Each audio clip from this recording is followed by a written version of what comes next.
people. Yes. Which, I mean, I guess I would suggest that I do.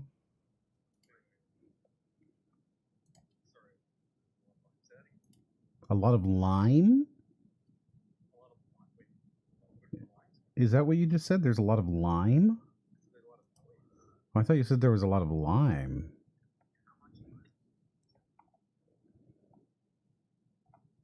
We're asking you, Brody. How much lime?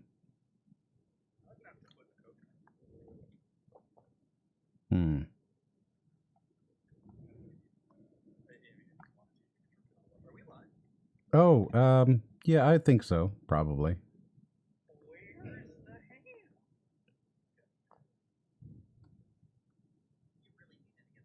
Yeah. I really did. Well, no one will understand, man. Like, they're gonna hear you say, "Where's the ham?" Like you're, Shaggy from Scooby Doo, and they're just gonna be like, "Okay."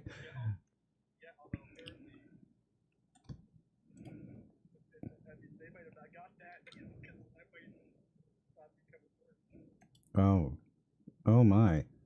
Did I? Oh yeah, can they hear you? Do we confirm? Can we? I'm scared they can to. Hear me. I mean, of course they can hear me, and they can also hear you. Oh, well, usually the one they can't hear is you, Em. No, everybody's clear and easy to hear, and at no point was there a mistake. Right. That now feels like you're lying to me. And so, like you're covering something up. And so, like they couldn't hear me before, and they can now. No, they could always hear you. Just some of them lied. So everyone heard me say, "Where's the ham?" Oh. All right. I just because I want to make sure that everyone heard me say that phrase. Yes, what a incredible catchphrase it is. That's right.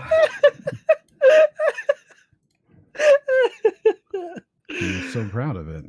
Oh, I'm not proud of it. I'm proud of what it's done. It drove a wedge between us, is what it's done. I actually had ham for dinner. You'll never believe it. Oh. What kind of ham? I guess we know where it is. I ate it. I'm so sorry. I'm so sorry. I know you were looking for it. I already ate it. How could you do that? You know how much I don't like ham. Quite easily. Do you just kind of like chew? Wait, and then did you say you don't like ham? Oh no, I hate ham. So I didn't know how much you didn't like ham. Yeah, no, there is. I still don't. Can you like quantify it, please? Yeah. So there's no form in which ham. Now, other pork products, sure, but there is no form that ham takes where I think it is good. Now, that didn't quantify how much you don't like it. That just told me I don't like ham, even if it's ham. No, what I'm saying is, there's, because you can get lunch meat ham, you get all different kinds. How much? How much? Just tell me, how much don't you like ham? Also, lunch meat ham? Who starts there is like, well, that's a form of ham that could be edible. Well, Nobody eats lunch meat ham. When I think of ham, I think of two specific kinds of ham. You have the sliced lunch meat ham that you're going in for your day at the factory, and you need something for lunch, so you make yourself a nice little ham sandwich with some mustard. Or the second type, which is like the big fucking like Christmas ham, if you're not having turkey, or maybe you're having both ham and turkey. Maybe. I see. Like the big fucking Thanksgiving ham that some people have instead of turkey, which is insane. Right, a spiral ham. That's more of a Christmas thing to me. But, I get it. Yeah. I don't know. I mean, like, I feel like those are the two, like, if we're looking at a spectrum of ham, those are the two sides of ham. All right, so we're going to stick with the Spyro ham. How much, Brody, don't you like the ham? I think it's very bad. I would prefer not to eat it. Very is his yes. Good.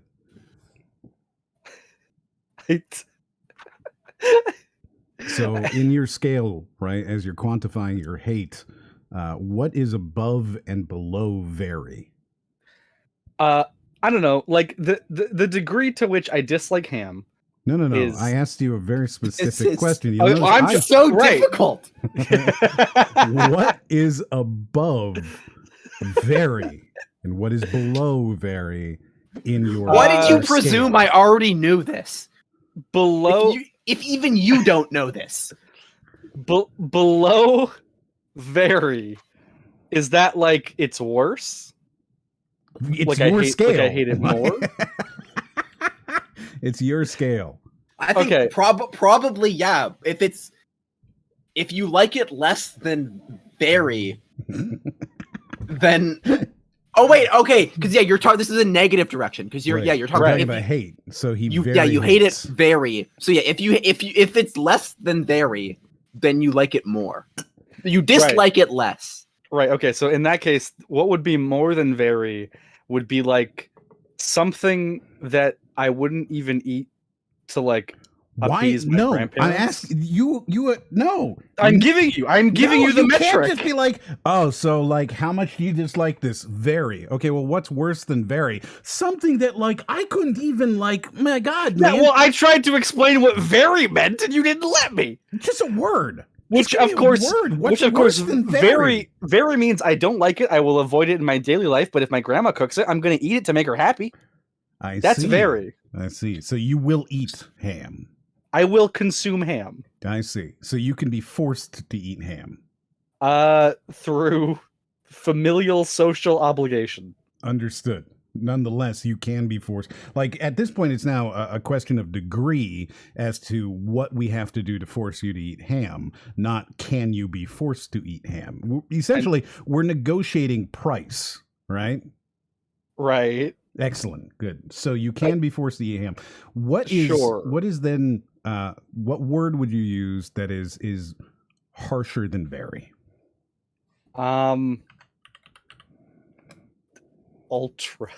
Ultra. So, so if I was like, hey, how much do you hate this thing? You would say ultra. Good.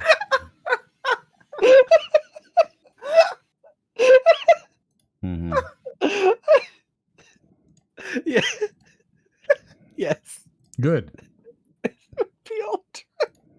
Mm-hmm. Good. Okay. Good. Did you have? No. You know what? I'm good now. Really, You're satisfied? I'm not. No. I don't want you to think that I'm satisfied, but I'm certainly done. Well, so you're satisfied. Hello, everybody. We are live. Yes. Hi there. Oh, we're just live now. Barely. Where's the ham? Barely live. We are live and hello. Can you say where's the ham in Darth Jar Jar? Ooh, Why do I keep saying Darth? I don't know. I mean, I feel like that's just accepted at this point. I don't know. I accept it. I mean, it's not Darth. It's Serbian. I know it's not Darth. That's what I keep trying to think of, but for some reason my brain goes to Darth. No, that's what I mean. Like, I feel like it's just accepted that Jar Jar is a Sith. Well, I think yeah, you're evil, so when you do it, obviously it's a Sith. Yeah. Yeah.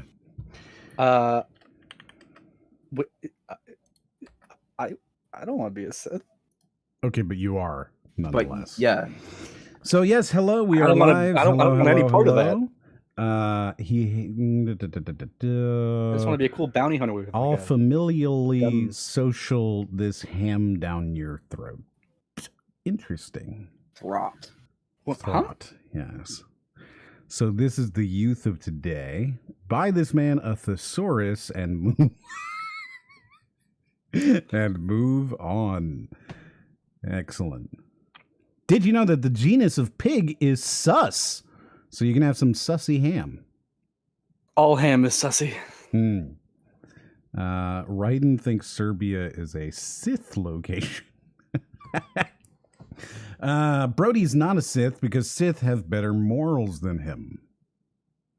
I they do have principles. Yeah, They do have I principles, want to yeah. fly around in the cool ship and go, I'm a bounty hunter, smuggler boy. I don't care about this force Bounty nonsense. hunter, smuggler boy. Yeah, you know, I'm just here to hunt bounties and smuggle things. Mhm. There was a point in my life where I wrote a 9-page backstory for a D&D character, and now you'll be lucky if I spend like an hour in the Notepad app. I mean, that's still more than I have spent. So I mean, like, Ryan's seen my notes for my fucking Gungan character. That was hilarious. That just destroyed me. Yeah. That was the best. That was the best note I've ever seen in my life. Thank you. well, now I feel like you need to read it. Yeah. Yeah, let me see if I can grab it. Oh,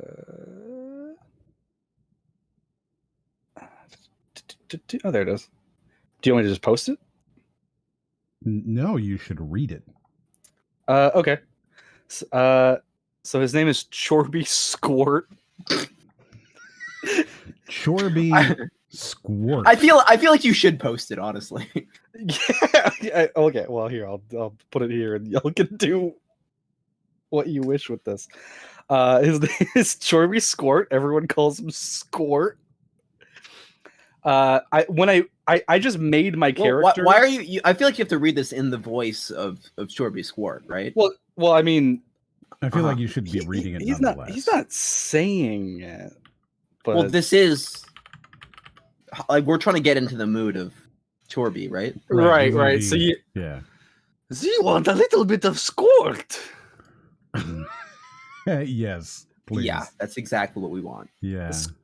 Squirt wants to become the master of criminals. He's always looking for opportunities to do crime. Squirt, And do crime is capitalized for like no reason. Oh my goodness, this is that's his unreadable. motivation. Squirt joined the rebellion because the name implies he'd be breaking the law. It implies. All right. Okay.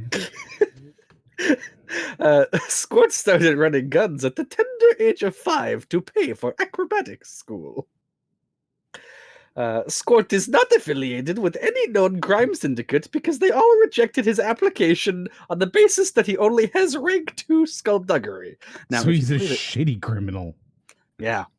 So now hold on a second. How does the fact that he's a master criminal always, or he wants to become a master criminal, sorry, and he's always looking for opportunities to do crime, yet he only started running guns at the tender age of 5 to pay for acrobatic school.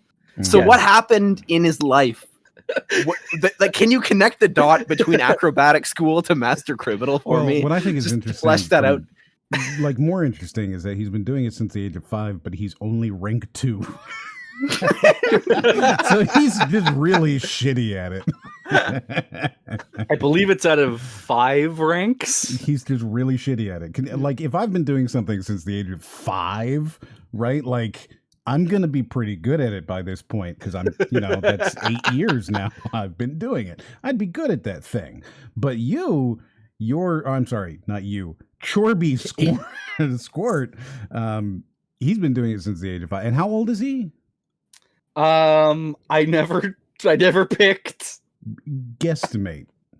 I don't, whatever 22 in Gungan years would be, I guess. I think that's 22. Yeah. So he's 22 years old. He's been doing this for 17 years. Yeah, he's ranked 2. Yes, he's been running guns. He's been smuggling. That's not all years. crime. Maybe he's never picked a single pocket. He's going to do his first pocket picking. Right. Yes, as you would do. Of course. Yeah. Excellent. Is Ryden okay? I mean, I can hear him typing angrily. Oh, sorry. Yeah, no, I was like cutting in and out. I was like dropping connections, so I was sitting there in silent. I think I heard you the whole time, but You Yeah, know? no, I think Yeah. I think you were good. Yeah, you were good. Well, great. I couldn't hear you guys, so like I can't respond effectively. Like that's not. I'm not gonna just go confidently start talking in a one-way conversation. But why not? You should, yeah. I guess yeah, I should have.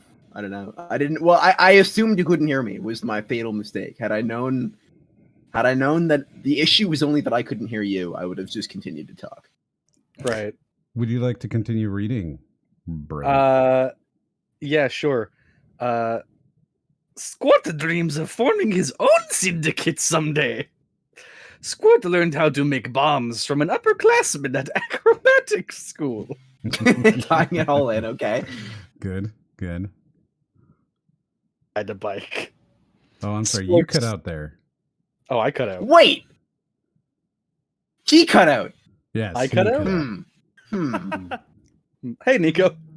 What's going on? Hi! Squirt doesn't know how to read a bike. Yeah, Squirt doesn't know how to ride a bike, and Squirt's favorite food is lamb masala roti. Okay, but I said that he doesn't know how to read a bike. Well, he does know how to read, But not read a bike. I mean, I don't know. So that it's funny that I wrote this literally like 45 minutes before we had to play our first session because my friend was like, "Hey, I want some basic backstory that I can like maybe work in for your stuff, and like if you want to look at like crime syndicates and stuff, or whatever." So like when I went on like the wiki, the Star Wars wiki, to like go and like look at the crime syndicate, and there's so much fucking info, and we started like on the hour that I was just like, no crime syndicates. He's not involved with any of them. He wants to make his own, actually. Sure. Yes. But so I just put in he doesn't know how to ride a bike as like a joke, and it instantly came up in the first session. Good. My Well, D&D character has dementia. does he? Yeah. They. Yeah, it's a he. I don't think I could roleplay any other gender just because I don't have the relevant the empathic experience. I see. I mean, that is like the definition of acting then, right? So you're suggesting that you're a poor actor. Correct. I understand. I get that. I only play role-playing games to play myself exactly as I would act in that situation. Dude, I'd have never understand people who load up an RPG and the first thing they do is make a human. Like if you have a different option, why would you ever pick human? That's I assume you guys are talking about a tabletop role-playing game, correct? Or like Skyrim, even. Okay, Really yeah. anything. Yeah. I mean, Yeah, well, I feel like it depends. Like sometimes it's like I don't even care. Like if it's related to your abilities, like D&D or whatever, where it's like I'm not looking at a race, I'm looking at the abilities and being like, oh, I want to do that. I guess I'm this. right. Yeah. You know? Yeah.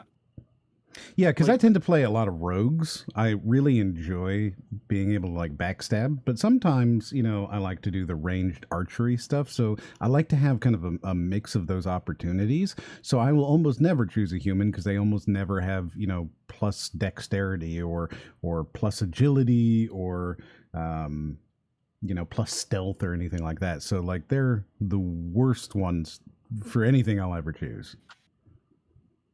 That's fair. I think when I did like actual D&D, like our campaign right now is in GURPS, which largely is kind of like an outdated system, but like, we wanted to do kind of a futuristic thing. When we played actual D&D, my character was a giant, and I don't remember what he was a giant samurai. That's what he was. So again, you're playing yourself. Yeah, yep, that's me. I'm totally not like 5'5". Absolutely giant. Well, hello, Nicco, by the way. Welcome. Yeah, how you doing? Hello, I'm good. So we're talking about indie games today. Well, okay, so we have this really great video. We've had this video for maybe 6 months.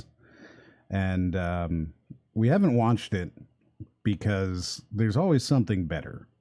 But tonight, I was like, hey, do you want to finally do The Guy? I don't even know if I remember. You like like this guy. You're a big fan. Okay, I believe you. Yes. You're a big, I'm a fan big of a lot of this things. guy. So it's really good. I really like this video a lot. Part of the thing is like I tend to choose, or I feel like, when we've got 50 or 100 people watching a live stream, I feel bad watching a video that has, very few views on it. Yeah. Because it feels like picking on somebody, right? You pointed that out before. I was like, Yeah, I I mean, that want would- to get the bigger channels. That was This- always sort of my main concern with this format in general. Yeah. Yeah, I don't want to pick on somebody. This channel doesn't have a lot of views. It's a small channel, but it's a really funny video. Oh no. Okay. And we've had it for 6 months. It's a really funny video. It's going to be good. And obviously, of course, we have our usual slew of trailers. A A slew of them. A slew. Yeah. like a I mean, tray slew. I guess that is Slew. tray a slew? slew. Now you're losing me. Slewlers. Is that a thing? Yeah, I guess what is a slew? A lot. Yeah, I mean, I Like- think that depends on the base thing that So you're wait, trying to measure. compare slew to vary. Well, this is the thing, right? Is slew isn't like a it's like a It's like a deluge that's flooding towards you and like violently hitting you and slooshing you around. Oh, see, Yes. I'm getting more of like the violent, uncontrollable motion. Yeah. Yeah, like I think a slew is like a myriad. Yeah, we have a violent, uncontrollable motion of videos coming your way. See, exactly. Perfect. Exactly. I mean, a myriad definitely works. Nami says that a slew is like a water ear sloop. Sloop. I don't know if a sloop helps me. I don't think I'm like, oh, okay, I've got a clear visual of a sloop. I was mean, just lost on slew. That just makes me think of a slew of soup. I was gonna say I assumed that a sloop was literally like just a typo on soup that now we're calling soup. Sloop. It's a slew of soup. Yeah. Yeah. I don't know why you wouldn't understand that.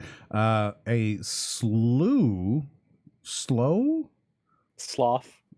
slough Slug. is a place of deep mud or a mire. Sloop is like a thicker slough. Good. Thank you, Nami. Real? Is this real? Is that like slog or slaw? No, Sloth? that tracks because ultra is like a thicker very. Thicker. Yeah. So what if you have like a very ultra? That's a pretty thick ultra you got there. Right. It says Well, I mean, in that case, it's like a thick very, right? yeah. Yeah, I guess so. Excellent. It's a pretty thick very. No. Sloop? Wait, what? Where does pretty fit into it? Oh shit. Like you've ruined our understanding of your quantitative scale at this point. Well, it definitely can't come in between very and ultra. That's established. Ultra is one step up from Uh-huh. very. Now, if a very ultra is a thick ultra, which is an even thicker very, and that ends up being a pretty thick very, then I guess pretty would have to come above ultra. So what you're is saying? what is that- to thicken something? What does that mean?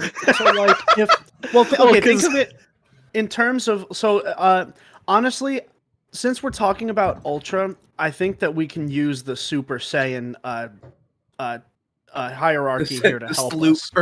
The slooper saying. Slooper Saiyan. Well, okay, first of all, Sloop. I googled Sloop. Sloop is a market town in the Blansko district in the South Moravian region of the Czech Republic.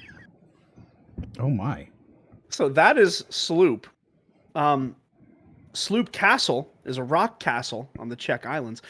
But Wait, I digress. Does this mean that Brody isn't Serbian Jar Jar? He's Czech Jar Jar? I don't subscribe to any of these.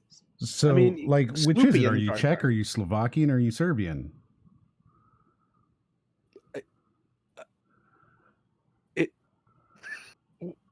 We've got a wonderful show for you guys. Where is the Jar Jar? We're going to look at a bunch of trailers. I saw somebody bring up, Tim, you brought up the THQ 10-year anniversary. Yes, we are going to look at some of that stuff. Not the whole thing, because quite frankly, half the stuff that THQ shows is kind of the same thing over again. And like LX2 or ELEX2, I'm not sure how you pronounce that. Big popular game for the people who really liked the first one, but I mean, most people have never played it. They're not going to care. They're just not going to care. So we're not going to watch the whole thing, but we will watch some of it. And we're going to start off actually here with just a little trailer that was recommended for Brody to react to. And there was one part. Oh, this is what specifically. I need to find out where it is because I don't want to watch this whole thing. Was it Promare? Because I know they put Promare in this. I don't know what that is. I mean, I think they kind of go back and forth. I've seen this like months ago. Yeah, I don't know. There's just one part somebody wanted you to react to. So let's see what you think about it. I think this is it.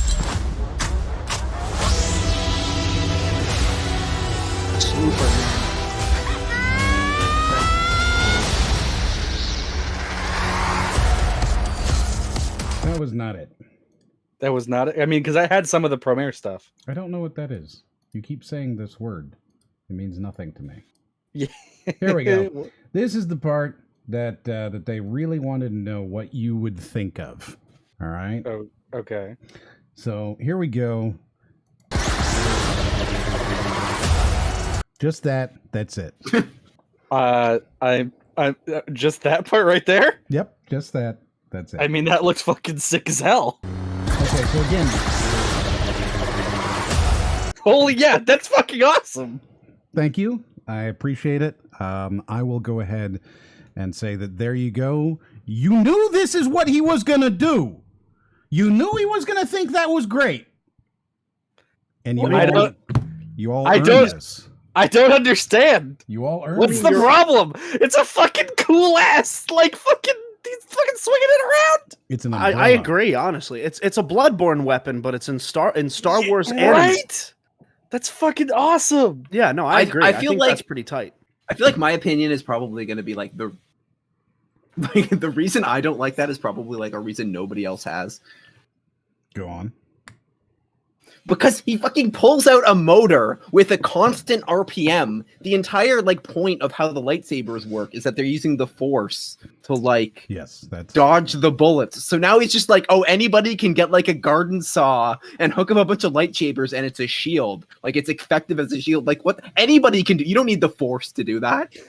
Yeah, there's a lot of reasons why this is very dumb. I love it. I love how dumb it is. I love so everything. Stupid. I love everything about it. You guys like, wanted it's him so to react to fucking this. weird. It's so great. Here you go. Here's Nami Brody, says, I hope no one shoots the middle of it. Yeah. What if somebody shoots directly in the middle of your stupid umbrella? Hey, they got to be an expert marksman for that, and we all know that stormtroopers are not expert marksmen. They're actually incredibly accurate. Only Imperial stormtroopers could be that accurate. Anyways, there you go. There's your reaction. We're not going to watch any more of that terrible trailer. But we do have something that's kind of interesting coming out. Outlast 2? This is already out. Yay. Wow, this looks great. Wow. This is my home. Pandora. Yes! It feels like Pandora, doesn't it? Like immediately you go, oh shit, that's fucking Pandora. Oh, like the bad one. Yeah. I'm sorry, Miss Jackson. Who? When I think of an alien planet called Pandora, I don't think of Avatar. Oh, right, yeah. You Well, would yeah, I think guess of- I did say Pandora in the like Borderlands, like Pandora. You did say like that's why I was like, is he doing a Marcus thing? Okay. But no, it's Pandora, like the like the, Yeah, the yeah, yeah, Avatar. Yeah, right, I the am number with, one largest, entertainment franchise. Mhm. Which boggles my fucking mind to this day. I I agree. mean, I guess behind Pokemon, right? Pokemon's larger, but Well, Pokemon's and- larger in terms of like Pokemon is the largest like franchise thing ever. yeah. Avatar, I think it was only ever movie sales. I think Endgame eventually beat that. No, Avatar's beating it again. Oh, really? Yeah, because they re-released it for like a weekend. And in order to get Excuse the me? extra $1 million or whatever they needed to beat Endgame. My question is, who is going and seeing Avatar? It's the same thing. Like, okay, when it first came out, right? It was a novelty in film technology. It was a novelty in like CG and 3D and things like that. But nowadays, I really don't see the appeal. I mean, the story wasn't that great. I don't like it wasn't really memorable for me. But like the visuals were like okay if you're like into that. But like nowadays, the novelty is gone.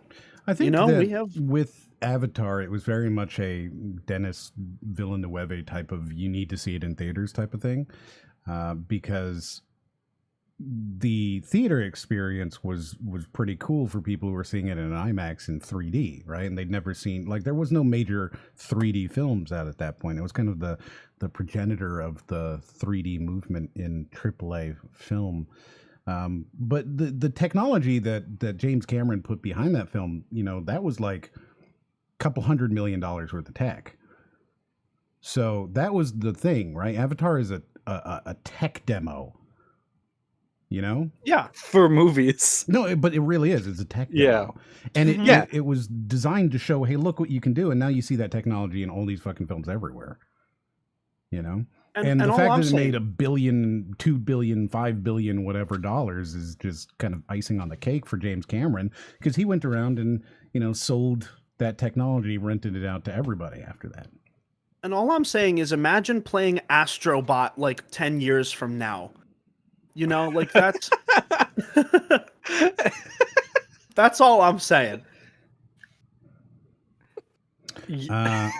Swoop says, I know two things about Avatar. Number one, unobtainium. Oh yes. And number That's what they were two, there. I walked into my dad watching it and he was yelling at the TV, why are you having sex with him? You hate him. It is Pocahontas. It is Pocahontas. I like don't even remember what scene that would be referring to. I'm The aliens. Yeah, having sex Oh, with yeah, the yeah, alien yeah, yeah. body. Yeah. Yeah. But you forget they ran through the trees in a montage, which, I mean, that's how you fall in love. Yeah. Wait, that's how I've been doing it wrong this entire time. Yeah, Wow. if you want to fall in love, you need to go running through the trees in a montage. Oh, well that explains why I can't that explains why I haven't fallen in love yet. Mhm. Absolutely. Nami go says outside. that Lion King 2019 is the number 7 highest grossing film, and that's really fucking depressing. What? Wait. What for real? Apparently. Looking at the top, and Lion King 2019 is the number 7. That's I mean, like I do believe it. It's But really at the same- depressing, isn't it? Like it makes you sad. Yeah. Like, cause the other stuff when I look at the top, like the franchises, like where Pokemon is just like the top number 1 media franchise of all time, I'm just like that makes sense to me. Like I look at that, it makes sense, and I go, I get it. Why When is I- Redden just buzzing at us? Am I I don't know. buzzing? Someone's buzzing. Oh, That's no. Redden. Oh, Yeah, he just keeps buzzing at us. Oh. It's I like actually he has don't know one why. of those, what do they call it? Oscillating fan? It's like he has an oscillating fan know what behind him that's just like... bzz, Well, No one will remember Lion King 2019. I disagree because they will remember the original Lion King, and Lion King 2019 is the same thing, but bad, right? Like that's the But thing.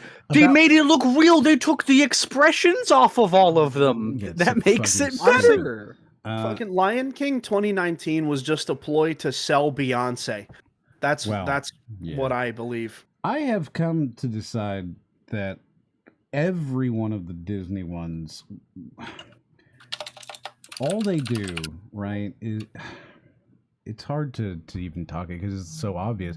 But all they do is they just like take all the soul out of it, you know? And that's it. That's all they do. They just I don't everything think that's good and fun. I remember They people take liked it the and very destroy it. first one, which was the live action Jungle Book. People were like, "Oh, that was good." I never saw it. I don't think but people I thought remember- it was good, did they? I thought they thought it was like, oh, that's fine if this is the only one. I feel like Which one did I watch? I feel like that one had like a lot more positive buzz behind it than like any of the others after it. Hmm. I don't know. I mean, I was also, I think when that movie came out, I was taking like VFX courses in college, and maybe it was just like our fucking room that was like, wow, they made the animals look real. Oh, you're talking about Lion King. I thought you were talking about Avatar for some reason. I don't know No, why my Jungle mind Book. went back to Avatar, and I was Jungle like, Book. Oh, Jungle Book. Okay, I was like, wait a minute. Did you not think that the animals looked real in Avatar? I was in 8th grade when Avatar came out. Mm-hmm. So you saw it many times. No, I saw it one time in theaters with like girlfriends that you had before like high school. I don't count as like a number on like of people you've dated, but I was like quote unquote dating a girl as much as you can in 8th grade at that time. Mhm. And I didn't really like her. I really haven't dated anyone that I like yet in my life. But Nice. I love So- this explanation of going to see Avatar. yeah. Well, because that's important. You know, the context. The context is important. I went with a truly unpleasant person from 8th grade, and Yeah. No, I mean really, seriously. Like that's And then he exactly what doubles happened. down. He's like, no, really though, really. Well, It was no, fucking horrible. The thing is, like, it's ironic, right? Because like she was kind of emo, right? And like I didn't realize I was emo until like 2 weeks ago. So like I'm emo now, but I wasn't emo are then. you? You're emo now. Oh yeah, I'm emo now. Mhm. Oh, all right. After the last 2 weeks? Yeah, within the last 2 weeks. well, I mean, what you said you realized it. So like, how far do you think it goes back? Like how much primo is there on your emo? Probably about 7 years primo to my emo. Oh Gotcha. my god. All right, so you're emo now. Yeah. That's good. So sorry. Just to clarify, you aren't emo now. You've been emo the whole time. You just discovered you were emo. Right. Yeah, I It came recently out. started. I recently started identifying as emo. Yeah. Hmm. It's good to experiment with labels. Yeah. Yeah. Nami says, I thought the live action one was fine. I just like Christopher Walken singing as a Gigantopithecus in the credits. I don't know what film he's talking about. Christopher Walken. Maybe Jungle Book. Hmm. Maybe, I don't know. It's got to be. Swoop, question, have you gone to see Avatar? Answer, I'm a very lonely person who's never met anyone worthwhile. That is kind of what you... God. I'm sorry. I feel bad. No, yeah, seriously, she was horrible. The absolute worst. Shadiversity likes the Cinderella remake. Who likes the Cinderella remake? Yeah, I refused to watch it when I realized that James Corden was in it. Yeah. Like, he's the No, worst. How does he exist anymore? Well, I don't know. Like I watched Cats, so I feel like I can't really talk. Ugh. Well, okay, so I watch Cats. We watch Cats on the Discord as a movie night because that is a really interesting story, I think, right? Like, I'm just a James Corden fan. I hate James Corden. I hate James Corden so much. But No, you know what? I'm gonna have to go with Ryden on this one. I think I'm gonna have to start being a James Corden fan just to piss people off. It's the only way you gotta go, man. That's really I funny. thought you were gonna say it's the only way to be a James Corden fan. No, I mean it is the only way. It is the only That's way to be really a James true. Corden fan. But I'm gonna look. The thing, you know what? No, I don't even think I can do it. He's disgusting. We like that video of them in the street, like harassing people's cars. people. Yeah, like, Ugh, walking like, up why to their would you- fucking driver's door, and he's like, "Here's my cock." Like, Yeah. that is not a good look. No, Not one No. bit. I don't want that. I never want James Corden thrusting at my window. No, it's if he didn't do the thrust, then maybe I could like write it off as like, oh, maybe this is fun for some. Okay, but some imagine people. you're on your way to work, right? Yeah. And it is 8:30 in the morning or something. You're in traffic in Los Angeles. And then suddenly James Corden decides he's going to do a fucking, whatever they call it, right? Where they're all just suddenly dancing. What do they call that? An obstruction Flash of mob. justice. I want to hear the phone call that goes on during that moment, which is just him in the car with his boss. Like, yeah, no, I'm gonna be late. He Yeah, doesn't have a boss. It's Corden again. Flash yeah, I'm mob. so sorry. Flash mob. Oh, yeah, That's yeah. the word I was thinking. So Flash suddenly mob. there's a fucking James Corden flash mob in front of your car, and you'd have to record it to prove to people that you were like, I was trying to get to work. I promise you. My favorite is that like I wouldn't have recognized any single one of them. Like if I was in the car, I would have thought they were just random people. Hey, get out of the way! Yeah. That would have been My favorite, It'd have been really good though. dude, when Get people out of your were car. Hey, move it along. Asshole. Get out of the way. when people were tweeting about that, I like the best tweet that I saw about it was like only God would have stopped me from hitting the gas pedal. Right? No joke. Two Tim says Only- we should do a postal movie night. Ooh, they Isn't that a bold. game? I You feel mean, like, as, where they mail the movies into us. Yes, exactly. Good job. Good job. I feel like as much as you guys can criticize James Corden's flash mob, like it's still a step up because in most contexts he's in the car with you. And that's so much worse. Yeah. At least with this one, there is like a separation there. You can roll the window up and he can't touch you. Wait, hold on. What are Yeah. these other instances? Like 90% of the time you see James Corden, it's from the inside of the car that you're with him. Yeah, you've never had James Corden in your car sing sultry tunes to you?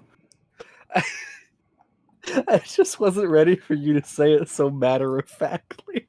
Yeah, you know when you pull up to a Tim Hortons, you try to get your coffee, and then like you reach out the window, and then James Corden gets in, and it's like, oh no, this is the comedians getting coffee drive-through line. You went to the wrong one, and you're like, fuck, James Corden, get out of my fucking car. He's like, And for no, all of you have a half an hour time slot. We have to fill it. I actually think It's like, that's James fuck. Corden looking for that line and not being able to find it because Jerry keeps it very hidden. He does not want James Corden to know where it is. wait, who? Who's Jerry? Like Jerry Seinfeld. Oh, yeah. Okay, Yeah. gotcha. I don't know who that is. Transit van. I'm just kidding. Who are you? Me? Yes, Oh no. I'm Brody. It is I. Hey there, I'm Brody from right. Canada, eh? Oh, hey there. So just like a random thing, because it's very weird and it's all over Twitter right now. You guys have heard about this girl who went missing. The YouTuber who went missing. No. So this 22-year-old girl goes missing with her and her boyfriend, right? And then like a week later, the boyfriend shows back up at home like 2,000 miles away, driving the girl's car, and is like, yeah, I don't know what happened to her. Already fucking sketchy, right? Mm-hmm. Like he's driving her car and he's just like, yeah, so I don't know what happened to her. She's just gone. Well, another YouTuber who's vlogging on the street is editing his footage, and he sees the dude. It's all over Twitter right now. He has a video of him driving past their van as the boyfriend is potentially burying the body in the yard. And you can see this all on the footage. Oh. Fucking crazy. This sounds like it should go on my new show, Solved Mysteries. Fucking crazy. That's yeah. Like absolutely insane. So like they're pretty sure this girl's I guess been murdered now. But the only reason they found out is because some other YouTuber is editing his footage and finds the car that like, and in the background you can see a dude digging in the. It's fucking wild. Sorry. That's very misfortunate. Just I'm wild shit, my dudes. absolutely, but that's like the time. Yeah, that's fucking apparently, terrifying. Yeah, this is probably the one time I'll say it, but like, thank God for vloggers. Yeah. Well, here's the thing. I'm sorry, that's not supposed to be fucking funny, but that's really Oh boy. On a the lighter side of that coin though is that Larry David was filming Curb Your Enthusiasm somewhere, and like some dude got exonerated from a crime because he was in the background of like their filming at like a baseball game.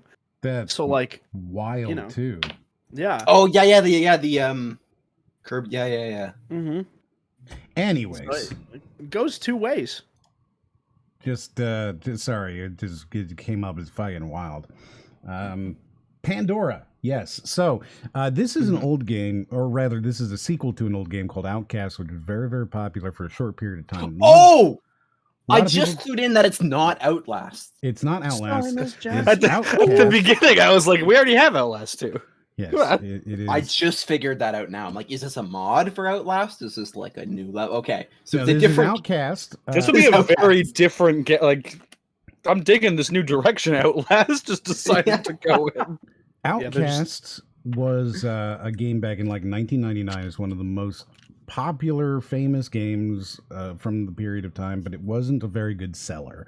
Right? People didn't really like buy this game, but it's still beloved and whatever. And they're making a sequel of it, which is like one of the things I think is kind of interesting about Embracer being this multi-quadrillion-dollar company now is the fact that they're able to throw money at a sequel to a game that people, you know, probably wouldn't buy otherwise. Right? This is a game that sold not a lot. Sure, yeah. There's not a lot of like market interest for it. Right? So for them to be here we go. Global sales reached 400,000 units by 2002. So after 3 years, it sold 400,000 units. I mean, you know, I'm sure that was profitable, but at the same time, that's not.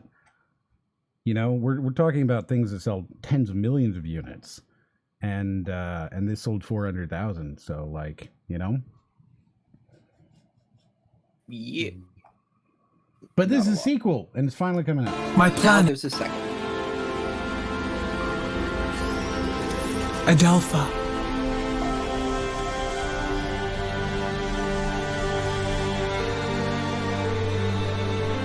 Ever since I Would you This eat looks those really, rocks? really nice. Yeah. This specific screen that we've stopped on just makes me think of a specific part of Uncharted 3. Right. So you would eat these rocks? I feel No. like you really. Well, I was gonna predict that you would eat these rocks. I feel like these look. this one's a tough call, I will be honest, because they do look kind of like cookies a little bit. They do kind of look a little bit like a cookie. I want to just take up and eat up, yum yum yum. But they're also kind of they're just on the edge of looking too much like actual rocks. I think I would get up close and then go, wait a minute, you're clearly not a soft cookie. You're clearly, I think I'm gonna bite into, and then it's like, oh, broke my teeth, gotta go to the dentist again, 3rd time this week. You know. All right. They do look kind now- of oatmeal-ish, though. I do understand what you're saying. Like they have an oatmeal-like texture to them, like an oatmeal cookie. Right. Like basically the idea, Nico, that they're talking about is the idea that actually you've been playing MGS5, so I you can sure have. actually yes. So this works out. This came from a thing where I said that the rocks in MGS5 in like the Afghanistan map, like the cliff sides and everything, they look kind of like cookies, and I kind of want to eat them. It's true. It's absolutely true. Nico, I love you. It's 1,000% true. Vindication. No, Brody, Feels so good. Brody, I mean this from the bottom of my heart. Yep. Because like I am the one agreeing with you, it's okay to be wrong. No, Nico, Okay Nico. for us to be wrong together. Nico, All right, Nico, we're good. right. We are right. It's okay for us to be wrong. That's hilarious. That's fucking hilarious. So this is a good time to bring. I mentioned before we started that we'd already gotten a meme sent to us, right? Yes. Perfect mention timing. Here you go. Here's that meme. Yes. That is good timing. I forgot about that. So would you suck on these rocks? No. I mean, like, they don't look like particularly rich in minerals. I see. Man. Well, I'm just thinking of those goats. Wait, so you're right? not going to suck on a rock because it doesn't have enough minerals. Well, I'm just thinking of those goats that, like, will climb a almost sheer vertical fucking cliffscape with their fucking weird goat powers just so they can lick the side of a cliff. Yeah. I Right. play Minecraft. So those are the rocks that you would suck, not these ones. No, you would suck goat rocks. No, that sounds like a different thing. I don't think I would suck on any rocks in particular because, like, what's the nutritional Then value? why did the lack of minerals even factor into it? Then I'm just wondering. Because I thought of the goats and I was like, well, Right. here's the goat. Have you not realized how my train of thought works at this point? No. Why don't you're saying these just minerals? I'm saying we'll get you some more minerals, and then you're saying, well, I still don't want it. Like I just want it. Like, what's the reason? Yeah, how I like it because it's like you're like a really stressed out parent trying to get like their kid to eat the fucking mac and cheese, and they're just like, no, it's too cheesy. Oh, I didn't want you to put ketchup in it. Oh, you used too much milk. You're just like, please, son, just eat the meal. You're such a big eater. Eat the fucking rock. So Brody definitely has an iron deficiency, right? Yeah, Probably not just iron, but yeah. I mean, I do have an iron deficiency. Yeah, that makes Okay, man. a lot of sense. Speedy says, "Why are you both so fucking weird?" Yeah, Raiden and M, who that was Not Raiden and directed at. M. Yeah. Is there an audience surrogate for us that's not super bizarre? I mean, I think you're supposed to identify with me, right? Like, I'm clearly your surrogate being shocked and appalled at all of these things. Yeah, you're the straight man. It's funny you would say that. I feel like relating to M is a tough sell. Yeah, disagree. that one's pretty difficult. I mean, when you come in with, yeah, guys, I had a crab cake and caviar sandwich. It's like, all right, I don't know if you lost me on the in the description of that sandwich, relatability zone right now. Okay, but I did though. All right, so I made for dinner this evening. I made some crab cakes. I like crab cakes, right? So I made some crab cakes, and I was like, how will I eat these crab cakes? Well, I'll make them into a sandwich. So I took some brioche buns and I toasted them lightly with a little bit of olive oil, unrefined olive oil, and some salt and pepper, so they're nice and crispy. And then I put some of the Kerrygold Irish cheddar down on the bottom.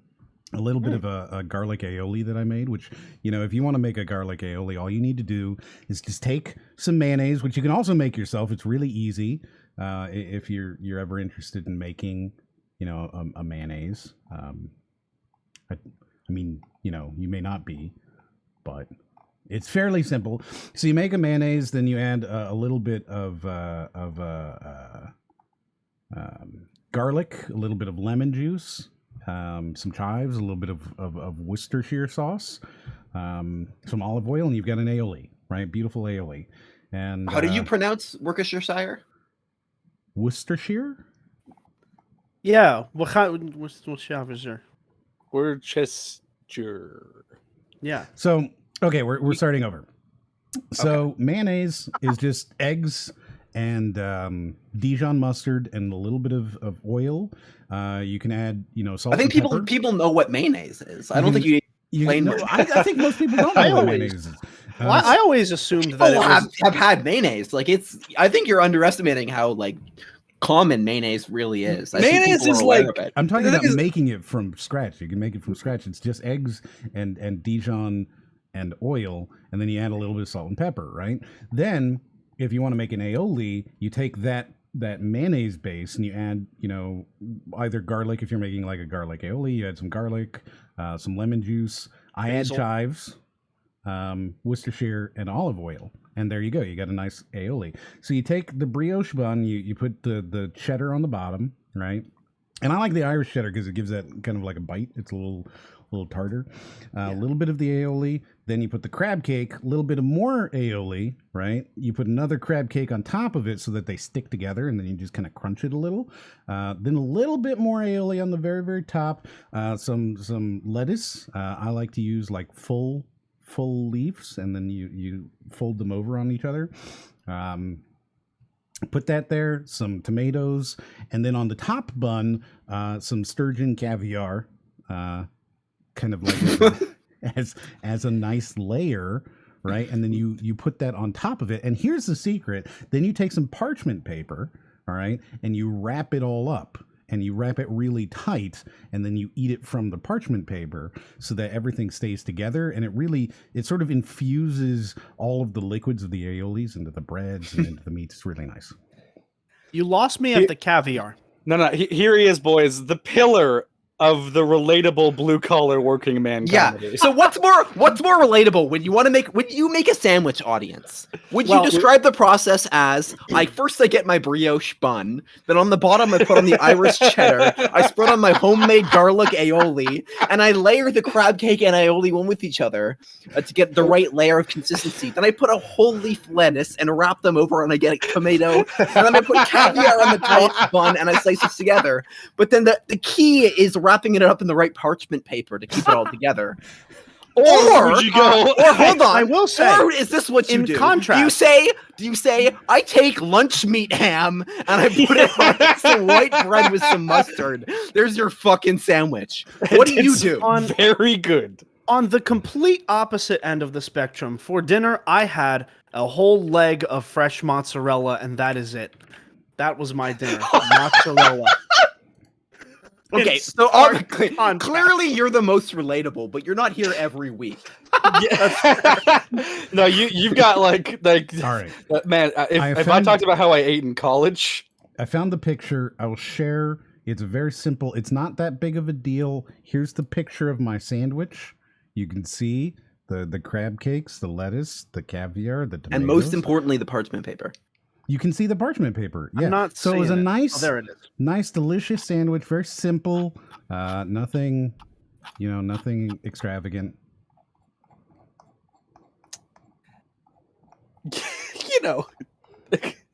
Nothing extravagant. It does have caviar on it, but caviar is not that expensive. This is it's a nice sturgeon, so it's a little bit more expensive. But it's not like insane. How is the sturgeon caviar? Is it any good? So like a lot of, if you get like a lumpfish caviar or something. Oh no, yeah, no, definitely go for the sturgeon. It's going to be like a black lumpfish. It's going to be very salty, right? So like something like that is really nice to add in to something that you want to add salt to, right? Like if you're making like a quesadilla, right? You can add a little bit of caviar in there, and it adds a little bit of salt to it, and it's whatever. And the sturgeon is much more fish, right? Like it's got a proper fish flavor. So what I had is not inexpensive caviar. I had a hackleback caviar. It's about $30 a gram, so it's not insane. And, sounds like it belongs in the NFL. Yeah, and it's nice and yeah, Matt Hackleback. Yeah. Sorry. You could put it on top of your you could put it on top of your fillet, for example. Like mignon? Yes. Well, obviously. Yeah, I mean, that is true. I do make a bomb filet mignon. See, I prefer to have it as like a tornado zucchini. So that's where you take like a nice piece of toast, and then you put some pate, and then you put the filet on top, and then you make like a nice sauce. That sounds like a Pokemon attack and not a food. Yeah, what is pate? Duck liver. Motherfucker. Yeah. So Someone like goes- tornadoes rossini is a really nice thing. I have tornadoes rossini at least once a month. Big Hell yeah. fan. Yeah, I mean, filet mignon, like, filet is a really good cut of steak. I would say that for me, like, my preferred. I'm kind of Ron Swanson-ish when it comes to steak. Like, I'll just have a ribeye, medium rare. Great steak, yeah. Oh, it's my favorite cut. It's my favorite cut. Like, ribeye, medium rare.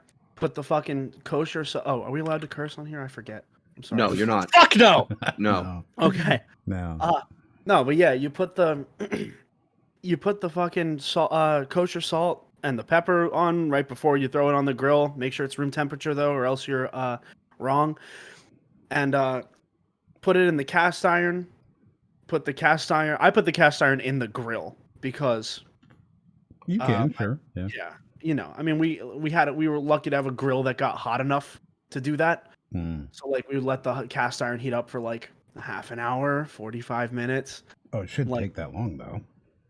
Yeah, I mean it definitely, the grill is definitely less efficient than the oven. That is for sure. But it's still like, my parents were weird. I was living with my parents like the last time that I made this. So like, you know, they were weird about cooking indoors. Mm-hmm. And so yeah, that's a whole nother story. But basically God forbid you go off on a tangent. It's true. Well, long story short, COVID, I was living with my parents and made, you know, yeah, they don't like to cook inside. So we cooked outside, you know, heat up that cast iron, put the steaks in, get that nice sear, crust them up, and then just throw them straight onto the grill and get the grill marks on them, and then they're good to go. Medium rare, like drop some red wine in the pan, and some chicken stock and some butter. Whip that up for a while, and then you have a nice like little glaze, little sauce. Well, yeah, I mean, you should be deglazing your steak either way, right? Like, Yeah. I prefer to use like a red wine, but yeah, absolutely. Is I that know you what I said. champagne? So Swoop says, imagine you're scrolling the Twitch pages, looking for something to watch. You find this channel. The title says, why most indie games suck. And you think, hey, I'm a gamer. That's an interesting subject. So you click it and you get this. Oh, sorry, I'm making a game called Chef Simulator, so getting that's why there. we're talking about this. Yeah, You need to understand the fundamentals of cooking steak before we even start to approach indie games, okay? I mean, he's already Please. doing it right. He's doing it with the cast iron. That is absolutely, you know, the right way. Here's the trick with the cast iron, right? And a lot of people don't know this either, but I think that learning this is very simple. You shouldn't move the steak, right, until yeah, it moves no. freely. yeah. I And don't. that's how touch you know it. the steak is done, right? If it moves freely. Additionally, if you're trying to you know, cook to a certain temperature, I prefer to cook to a certain tenderness instead of a certain temperature. So you can actually use the meat of your palm to do that. So let me see if I can't find. There's got to like palm. That sounds like cannibalism. Yeah, the no, it's- meat of your palm. You make Yeah, like like- a pinching motion. Right, with- yeah, exactly. You use the pinching motion and it tells you Yeah. how it is. I don't know if I can find a picture of that. Palm meat temperature seems like it's gonna give. Like me if I'm some- cooking a steak, I just want to eat the steak, I think. No, I think you should definitely put into Google palm meat temperature. I have done that. No, Here we it's- go. The finger test, and it shows you how to do it. And I'm gonna pull this picture up. Hold on. So here's the picture, and then you can see this is how you tell how done your steak is. And Yeah. it works. I mean, it works really, really well. So first finger, second finger, third finger, fourth finger, and as it gets, you know, harder, and you can feel that part of your palm there, and you'll see the difference. And So that's why I'm such a terrible cook. I don't know sign language. Wait. yeah, Wait. yeah. And now you guys have me browsing Markies because they're doing a special offer. Oh, that's fucking interesting. Yeah, it's really, really nice. But I mean, you never need to go over the first finger because why would you ever have it over medium rare? well, some people do like, and plus, Some you might- people are insane. Well, keep but in go mind on. that you might be cooking a certain type of meal that you want to have a different way, right? Like sometimes well done is the right choice. It's not common, but you know, whatever. The only Um, time it's the right I- choice is when it's like a Pittsburgh steak and the inside of it is blue. God, Well, I'm I mean, not a I big will fan say- of blue. I will say, like, the thinner, like, skirt steaks, if you make the proper, like, if you make a good marinade or, like, kind of a glaze, then, like, you can get away with having those thinner steaks, Mhm. like, being cooked all the way through, because they have a good texture either way. Well, now that we've I think scared off most of our audience because yeah. they're probably off eating now. Actually, you gained 3 viewers. well, Like all this food talk made us hungry. well, now I'm browsing Marquis and I'm seeing that they have a sturgeon caviar set, right? Which gives you 2 ounces of caviar and 36 blinis with a creme fraiche. What's up? What? Yo, what? it a Hold blue- on. What it's a the blue- fuck is a bleedy? It's a blue weenie. A blue weenie. What is a bleedy? It's a blue weenie. I need to know. No. A blini is like a little mini pancake. So a crepe? No. So you eat your little blinis with caviar and creme fraiche, you know? But they have a nice little set there at Marquis. It's on sale. It's $20 off, which, you know, that's Yeah. Well, $20 off is not. That's one whole adult dollar. yeah, right? Mm-hmm. And that brings you down to only $160. So Luxian says, as a cook, I can say this meat test thing is baloney. Use a thermometer. Well, again, it really depends on what you're trying to do. I did mention that I'm not cooking it to temperature. I'm cooking it to tenderness, which is a little bit different. I cook to blood.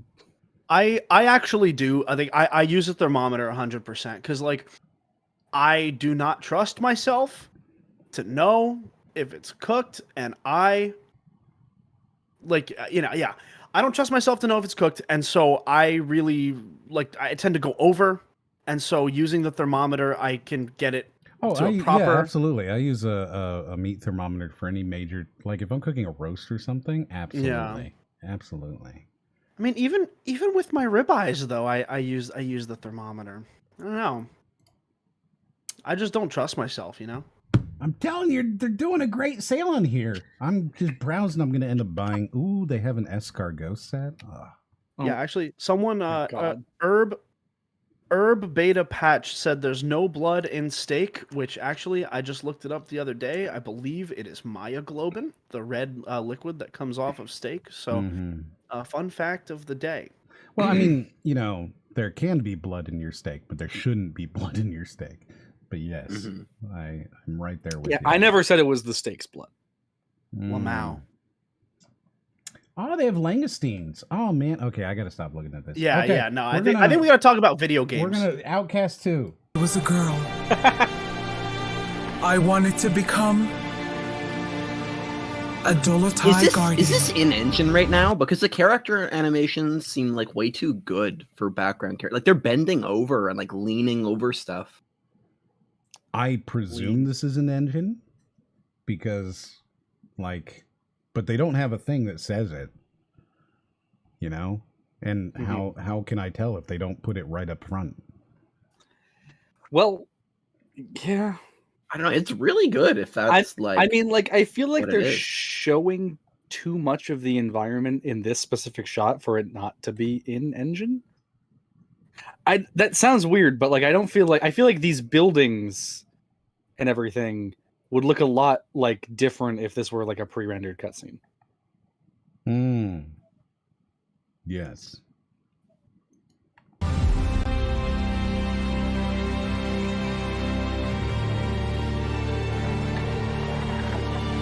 To protect Adelpha. I don't like this audio effect though. No, I think the, this like, is definitely in engine. Like, look at that. That looks super in engine to me. I agree with Ryden. I don't like that audio effect. Sorry. You mean the wee thing that they're doing in the background? No, her voice. yeah. Oh. They've got like a weird pitch shift, like doubling up thing that just like is off tune. It just like sounds, I don't know.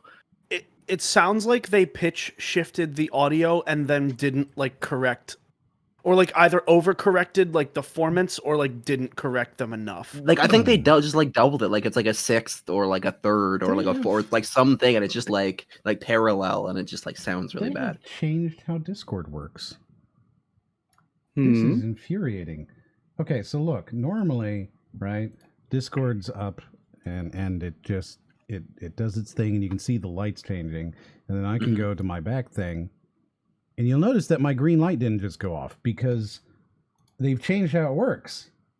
So now I'm gonna have to figure. Oh, this is really infuriating. How can I do that? I get what you're saying. That I guess I'm gonna have to move that over onto this screen, and then go here. Does that work? Now, what if I have these in front? Does that I'm work? not sure I noticed what you're talking about. It doesn't work. God damn it. I hate Discord. What isn't working? Yeah, The green circles, my dude. on The green the circles. stream, on the actual stream itself, it looks like it's still working. Yeah, like I'm watching them. No, it's because you're watching it happen at a different time. That's true, but I haven't noticed them not work yet. Yeah, Okay, like I watch. haven't. Well, I'm gonna watch. I'm not gonna say shit, but I'm going to go ahead and here I'm not talking anymore.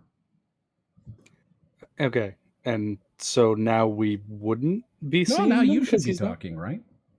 Right. But like now, Oh, I see what he's saying. Yeah, it's just showing him as being green. yep. Mhm. Well, Yeah, it's bullshit. That's Can we really- get some- He only stops being green when someone else is talking.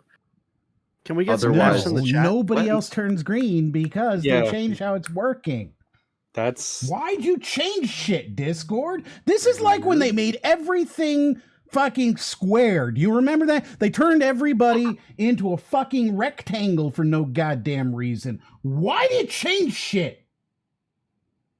Now I've got to figure out like some other alternative. I guess I'm going to have to do this. And then I'm going to have to rearrange this for tonight. Look, F in chat. this is all of your fault, all right? I don't want to hear it. we just need to get those little PNGs that bounce whenever one of us talks. Oh, the reactive ones? yeah. Oh, look, and it still doesn't work. It doesn't even work. It has to be. No way. Oh, You have I'm to gonna be be clicked in. actually. That will. Okay, we're gonna. Boy, you motherfuckers.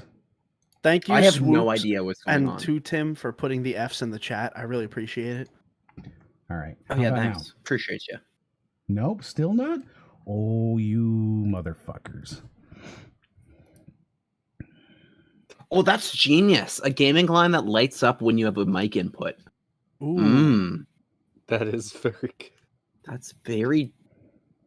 You could do that. Yeah, you just need to output the USB signal. Oh man. Yeah, let's get some engineers together. I like the idea of having a different fruit for each person you're talking to. That way you know who's talking. Yeah, So Dude, otherwise it would get confusing. I could be the gaming banana. You do seem like you would be a banana. Yeah. I'm legit No. mad about this now. Like I don't know how to do this without, I guess, having another monitor. Do I need to plug in another? Do you? Oh, Maybe. bullshit. This is bullshit. If I'm clicked off of Discord though, it works for me. Like so I'm on two monitors and it No, like, no, yeah. works, But if I so- click anything else on that monitor, it immediately stops doing it because it's not the focus. And I figured it out. Did you All get right. it? I got it, I think. Did you? No, it worked No? for half a second. Fuckers. This is unthick. This is very unthick. This is Ultima unthick. Yep. Ultima unthick. Ultima unthick. Is Ultima a thicker ultra? Yeah, I was gonna Or say is it yes. or is it a thinner ultra? Or wait, Well, what's the opposite of thick? Was it watered? Well, so there's wetter? well Well, there are levels of wait. there are levels of thick, right? There's thick. Look. So there's thick with one C, THIC, right? Mhm. Right. That's like moderately thick. And then There's thick with 2 C's. That's like just the right amount, right? That's like the Goldilocks 3 Bears porridge temperature. And then there's thick with a K, where it's like it's too much. Fuck, go Yeah. back. And then there's thick with multiple K's. Oh, sorry, I missed thick with multiple C's, where it's like, yeah, it's going. It's extra. It's a little more than like ideal, but it's still in that range of like, within one standard deviation of the mean. Sure. And then you got thick with a K, which is when you start to get to like 2+ standard deviations. And then thick with multiple Ks, oh, don't even talk to me at that point, because that's too thick. That's just ice cream. That's not a milkshake anymore. That is just ice cream. I'm legit Right. like annoyed at this. now. Molasses. I guess. All right. So I guess I do this.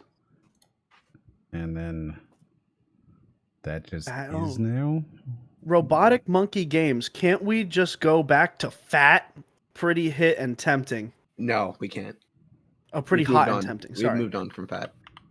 I use It had its fat- moment. The Black Eyed Peas ruined it. I'm sorry. Like we tried. We did try. Black Eyed Peas. What did the Black Eyed Peas say about fat? I know they've used it. I don't know. I can't tell you. But it's their fault. I'm sure fact that they check. did and it was bad. I'm gonna fact check this. Like, I feel like if anybody was going to, it would have been them. And I feel like they would have done it in such a way that you would have not enjoyed it. Yeah. Low fat Creole style Black Eyed Peas recipe. All right, so I found a fucking workaround, and it sucks, and it's disgusting, and it's gross, and it ruins my entire goddamn flow, and I hate everything about it. So how not actually that bad is it? It's fucking terrible. It's fucking disgusting. How many steps out of your way do you have to go? Oh no, yeah, it's fucking disgusting. It's gross. I'm really mad. Fucking Discord. And all its creatures, big and small, virtuous and vicious. What the hell is that thing? I think that was Brody. What? Huh? Like, I'm pretty sure that was Brody. What happened? Yeah, okay. Yeah. What the fuck? To defend against those who want to exploit its beauty. In case you thought it wasn't Avatar, Yeah, well, right? yeah. Like, in case you thought it wasn't.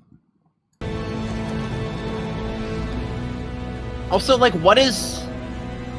And Why are they there in the Destroy first it. place, if not to exploit its beauty? Like, did they think they went and settled this planet to go sightseeing, and then people started setting up mines? And they're like, "Hey, wait a second! You're not here to observe the beauty." Mm-hmm. I guess that didn't hit as hard as I thought it would. No, I mean you're right though. Well, I was going No, to it's- move on from that. Like, Yeah, he you knew can that play he'd made a mistake, Oh, right? Like, Raiden was aware that his joke was bad, and we Oh. were all aware. Like, we all were like, yeah, we're just going to pretend you didn't say that, and then we were going to move on. But then you were like, oh, let's actually talk about it. So go on. Let's hear it, Nicco. Oh yeah, I was just saying that like he's kind of right. Like these people like clearly didn't go to like people don't go into these beautiful areas to just appreciate them. Generally speaking, like they go to them to develop. Which am I saying that's right? No, this is not an endorsement of that. In fact, this is an indictment of that, and I think that Raiden is right on the money. So, indicting them for like what did they expect? Like people were going there not to sightsee, but to develop and exploit the beauty. there we go. It was a valid take. I'm glad we explored that. Yeah. It's 8:20. Why do I already feel checked out? But Notice now how he said checked out, not Serbian out. we face our greatest threat.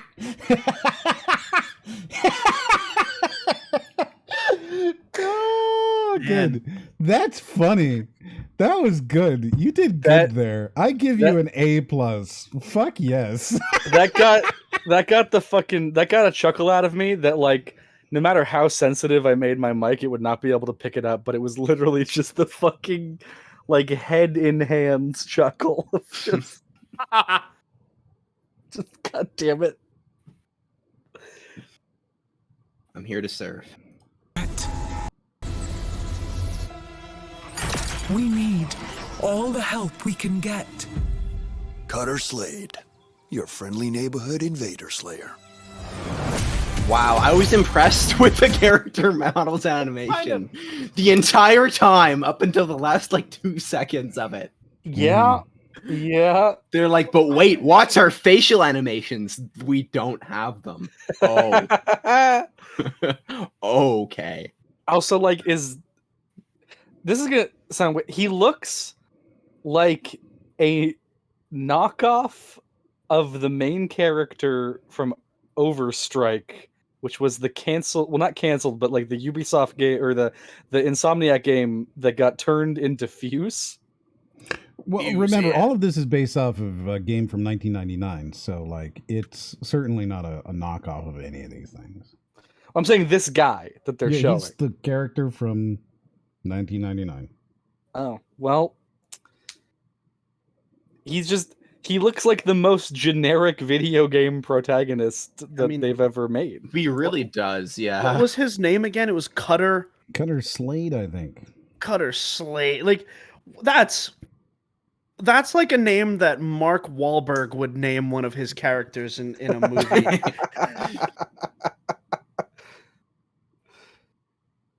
Cutter Slade. Or no, actually, that sounds like if they made a sequel to Dodgeball, like that would be the next White Goodman, Cutter Slade. Yeah, we're up against Cutter Slade and his balls of steel. Yes, I agree.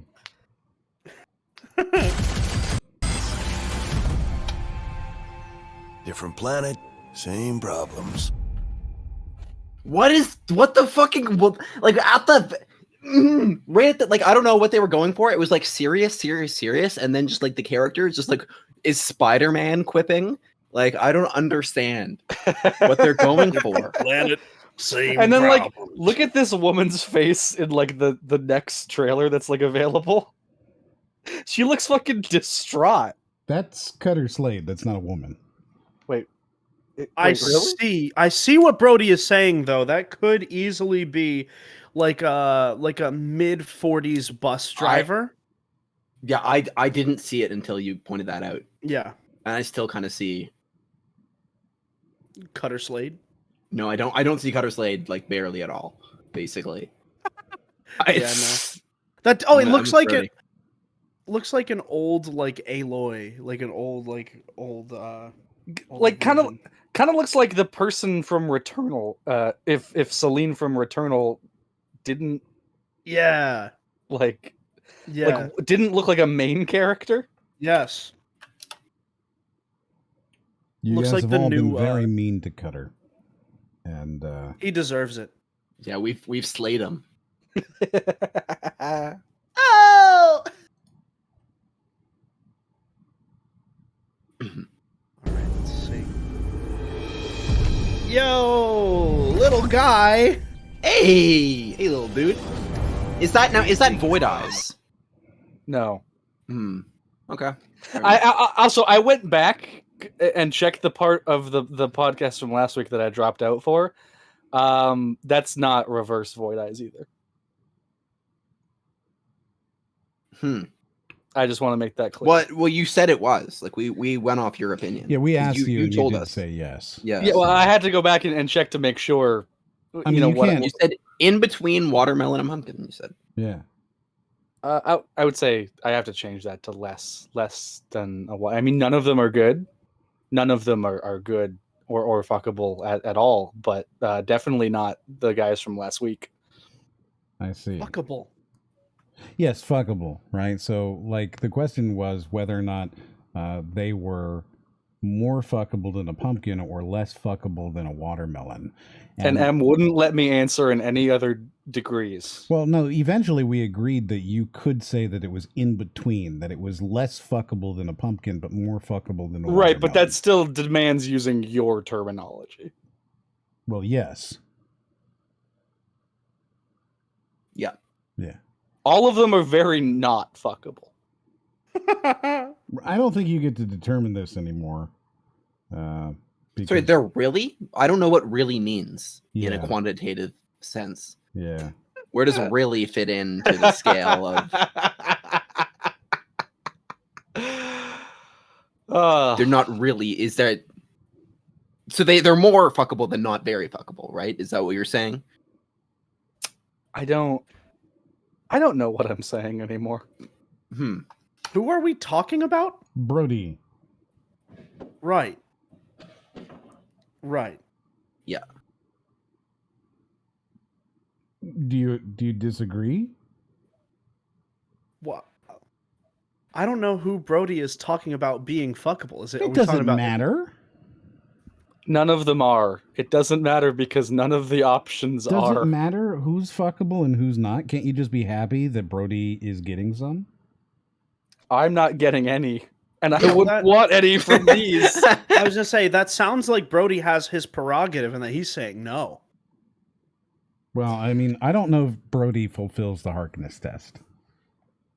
I'm saying my body, my rules. No pumpkins around it, please. The Harkness test? Yes. What is the Harkness test? Well, it's whether or not you can have sex with an inanimate object. Well, I mean, inherently, if it passes the Harkness test, it is animate. Right. Well, you know. Okay, hold on. But Brody, he probably wouldn't pass that. You get it? Yeah, no, of course. Brody would not pass. Brody is but an object in this world. Thank you. All right, good. Let's continue. Russia sends their regards. Mine's It's all a haze, man. There was this little green dude, and he had this, like, big gun and a jetpack, and he really showed the man who's boss. He tossed the fuzz around, and boom! Did you guys play any of Destroy All Humans? He is not green. He is not green. I've owned the remasters of the first two that they did, and I might own the remake of the first one through like PlayStation Plus or something. I've never played any of them. It's really enjoyable, and I'm pretty excited for 2, but I haven't seen any of the gameplay. Like, they'd announced it, and I was like, oh, that's cool. Dude, that's going to be great. So I'm hoping that this gets a little bit more exciting, but like just looking at this right now, it's kind of... yeah, like it feels like it's like... So we're looking at like, you have a couple stars in GTA, but like, where's like the full game, I guess. Yeah. Yeah. Because I feel like the remaster was the generic basic gameplay already done pretty well, right? Because they took the first game and they didn't fuck with it at all. It was just just the first game again, right? And if you wanted that in the modern day, then you know you've got that now. So I'm hoping, like, this doesn't look like it's really growing that too much for me. What is the object of this game? Sorry, but they've got Daft Destroy All Punk in it, Humans. so okay, like, yeah, I suppose that was a dumb question. Like, that's what you're doing, is you're destroying all humans. Right.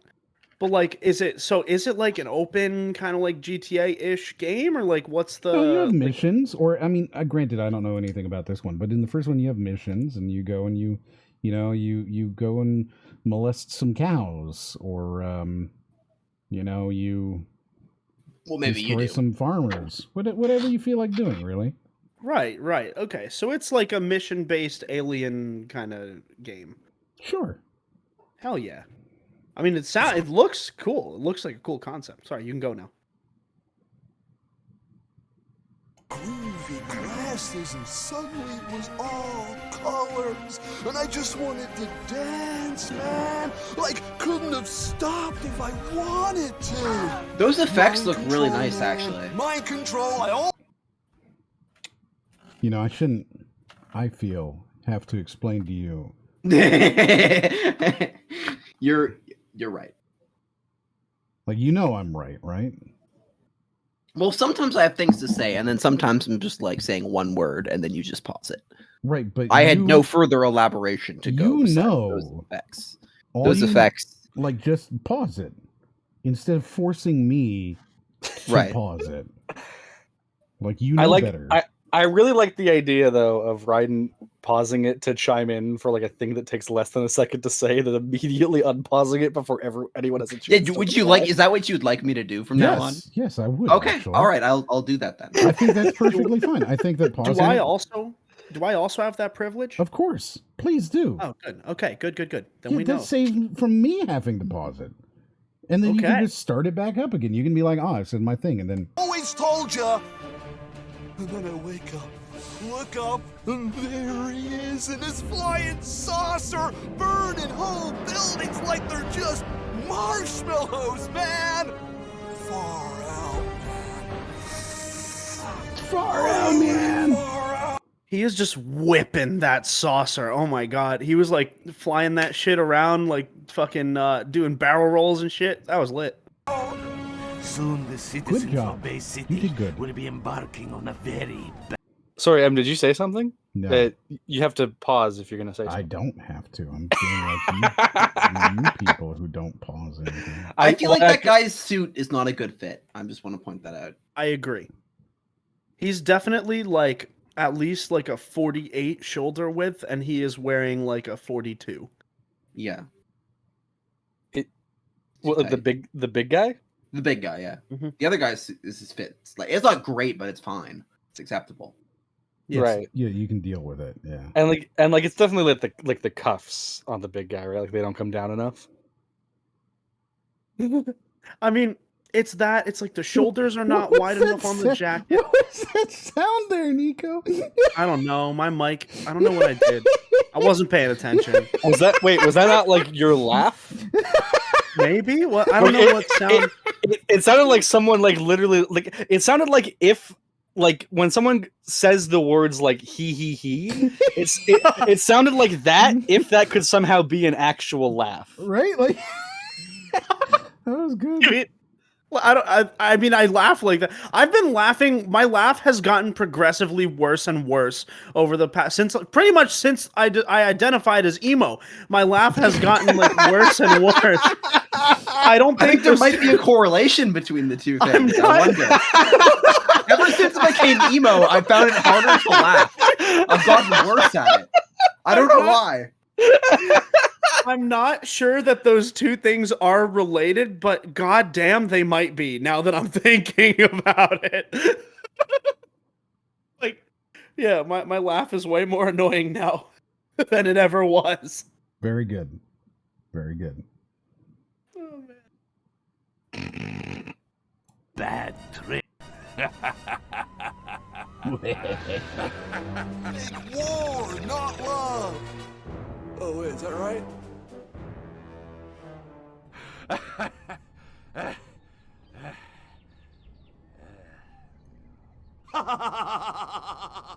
That's like what it's like when Brody says a joke, right? We all just kind of stare at each other and then we go, oh, we have to laugh now?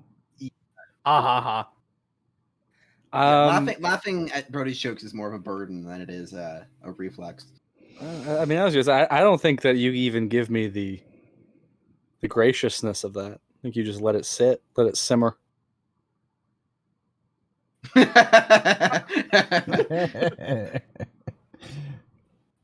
I like that one too. Yeah. Oh no. I already hear it. Fuck me. Yeah, baby. Okay. Holy Yeah. shit. Yep. That's how you Yep. start a fucking trailer. Okay. Oh yeah.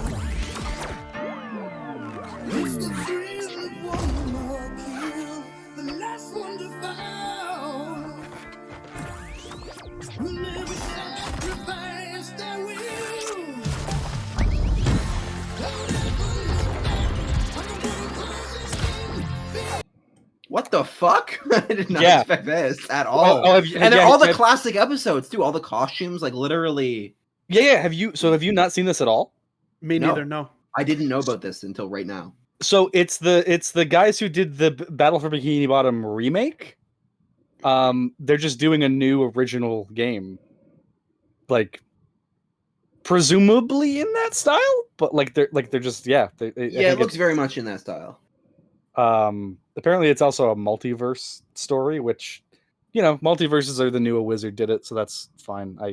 I'll accept that. Yeah. But No, you're right. You're right. They they are, yeah. yeah, I didn't think about it that way. oh yeah, no, multiverse there was a point where you were like getting like the advent of multiverse fictional content. People were like playing around with it and like doing different things, and then everyone realized that you can just you can just do whatever with it, right? Well, that's You we were sitting literally- there for so long. Like I think we were all like looking at there, like, why don't people do multiverse? Like, there's so much you can do. Like, I don't understand why people don't do it. Like, it seems so obvious. Like you're just set up for it, and now it's just like, God, stop it. Like, now I know. I'll say this. I think the reason, like not the reason, but like the reason, like the point that multiverses jumped the shark for me. Say it with me in the words of Soulja Boy, Rick and Morty. Well, so the thing is, I feel like Rick and Morty is yes, it is the point at which people realized you could do that, Right. but it's also like the point, like the show itself is. I think Dan Harmon and like the Russos are sort of like the catalyst for why multiversing stuff has gone so off the rails. I don't think that's Rick and Morty necessarily. I think that's what is it? I can't remember the name of the actual. It's a season 3 episode of Community, the one with the dice. Oh yeah. Remedial chaos theory. Remedial chaos theory. I feel like you can literally trace like that fucking like domino meme from that episode to like where multiverse stuff is at this point. You know what? That's actually a really good point. I had not thought of it that way. I actually like very legitimately good point. Yeah, and so like I think because one of the things with Rick and Morty is that Dan Harmon said that he never wanted to do time travel stuff, or like not like really, and that's why there's like there's the joke in the back of Rick's garage is the thing that says time travel stuff, and it's like never used because he says it gets like too complicated or whatever, because he's already juggling like this multiverse stuff. But now, I mean, the show now, I think in season 5 has got to the point where he's realized that he can just like he can make fun of the multiverse framing device, because the decoy episode of that season is really great, and it's basically a multiverse episode without any multiverse stuff. Yeah, I haven't gotten much further in season 5 than what we watched together. But I liked what I saw. Like, I think it was kind of a return to form, you know? Yeah, season 5 is interesting. I don't know if it's as strong as 3 and 4. I like 3 and 4 a lot. I'm the opposite. I liked 1 and 2. I did not like 3 and 4. See, I like 3 and 4 because it feels like Rick is finally getting his comeuppance in those seasons.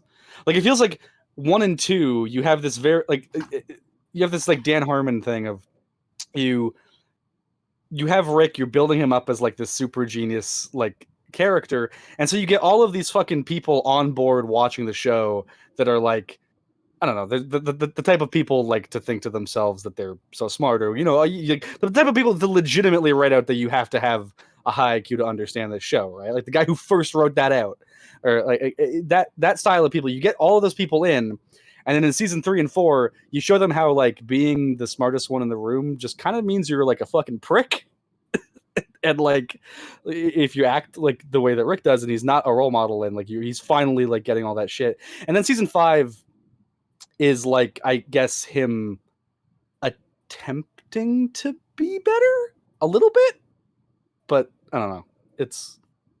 I like 3 and 4 because it's Dan Harmon looking at all of the fans that he's got and being like, oh, you're in this because you like this character and you want to be like him. You want to do a fucking what's that fucking movie? You want to do a Fight Club where you just like the character and don't understand what it's supposed to be like a symbol of? Cool. All right. I guess I'll be a little more blunt with you. Yeah. I like it.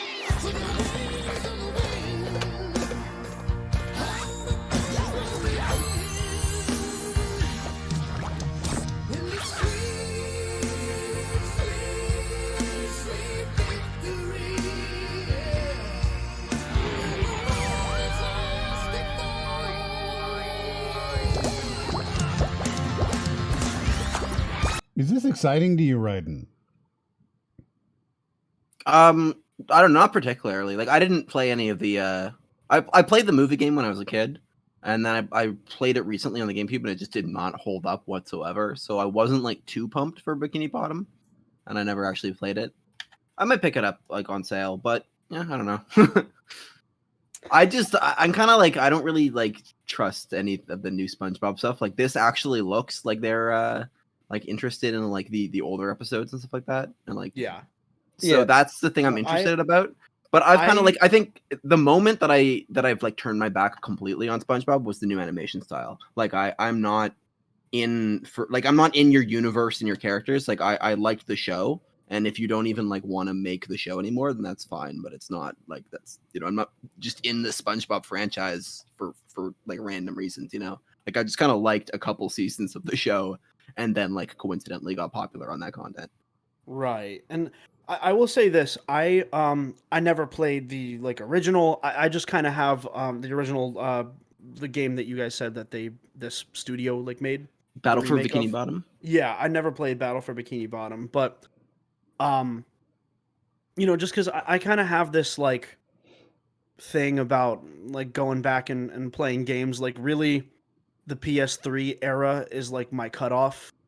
Like anything before the PS3 era, I really don't like kind of go back and play. Um, and so I'm kind of excited for this. Like this is like it looks like a new take on the era of SpongeBob that was closer to what I would call definitively good. Um, and I wish it the best. I hope that it like I really hope that we get like an actual viable SpongeBob game.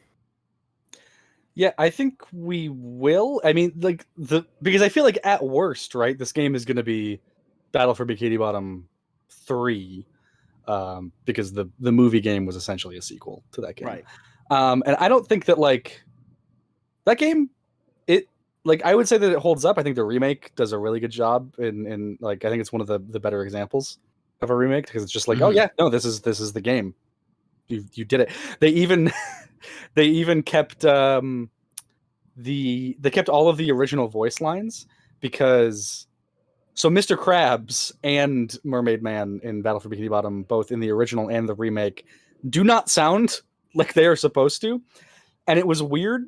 Like I get why they didn't alter the dialogue because obviously the voice actors for Mermaid Man and Barnacle Boy are dead now, so they can't really get them in to like voice that. But it's weird that they never got Clancy Brown to come in and do Mr. Krabs.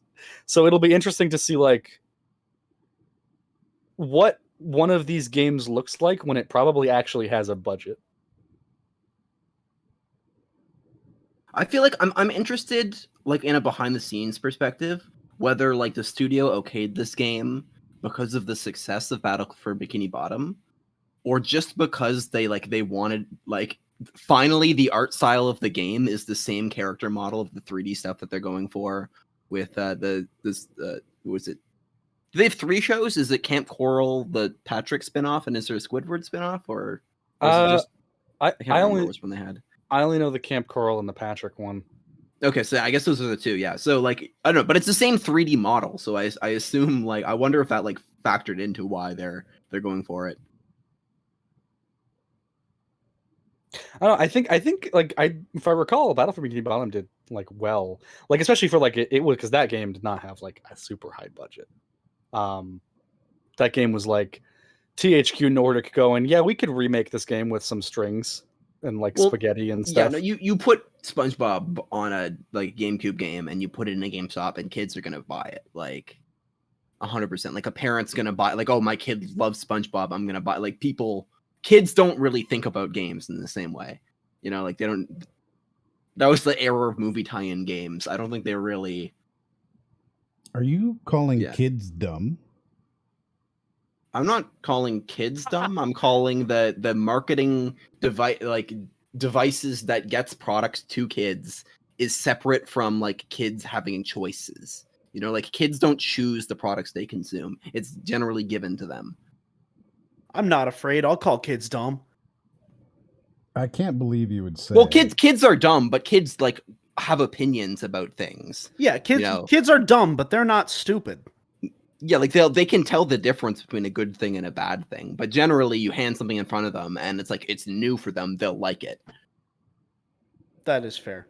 right? Like if you give a kid's first game and he has nothing to compare it to, he's gonna enjoy it. Like no matter how terrible that game is, like he'll enjoy, or sorry, they'll like enjoy like other games later on, and like maybe come to realize how shit this old game was. But the nostalgia will have clouded it, and they'll still be like, "This is the best game ever." Like I don't know, it just happens.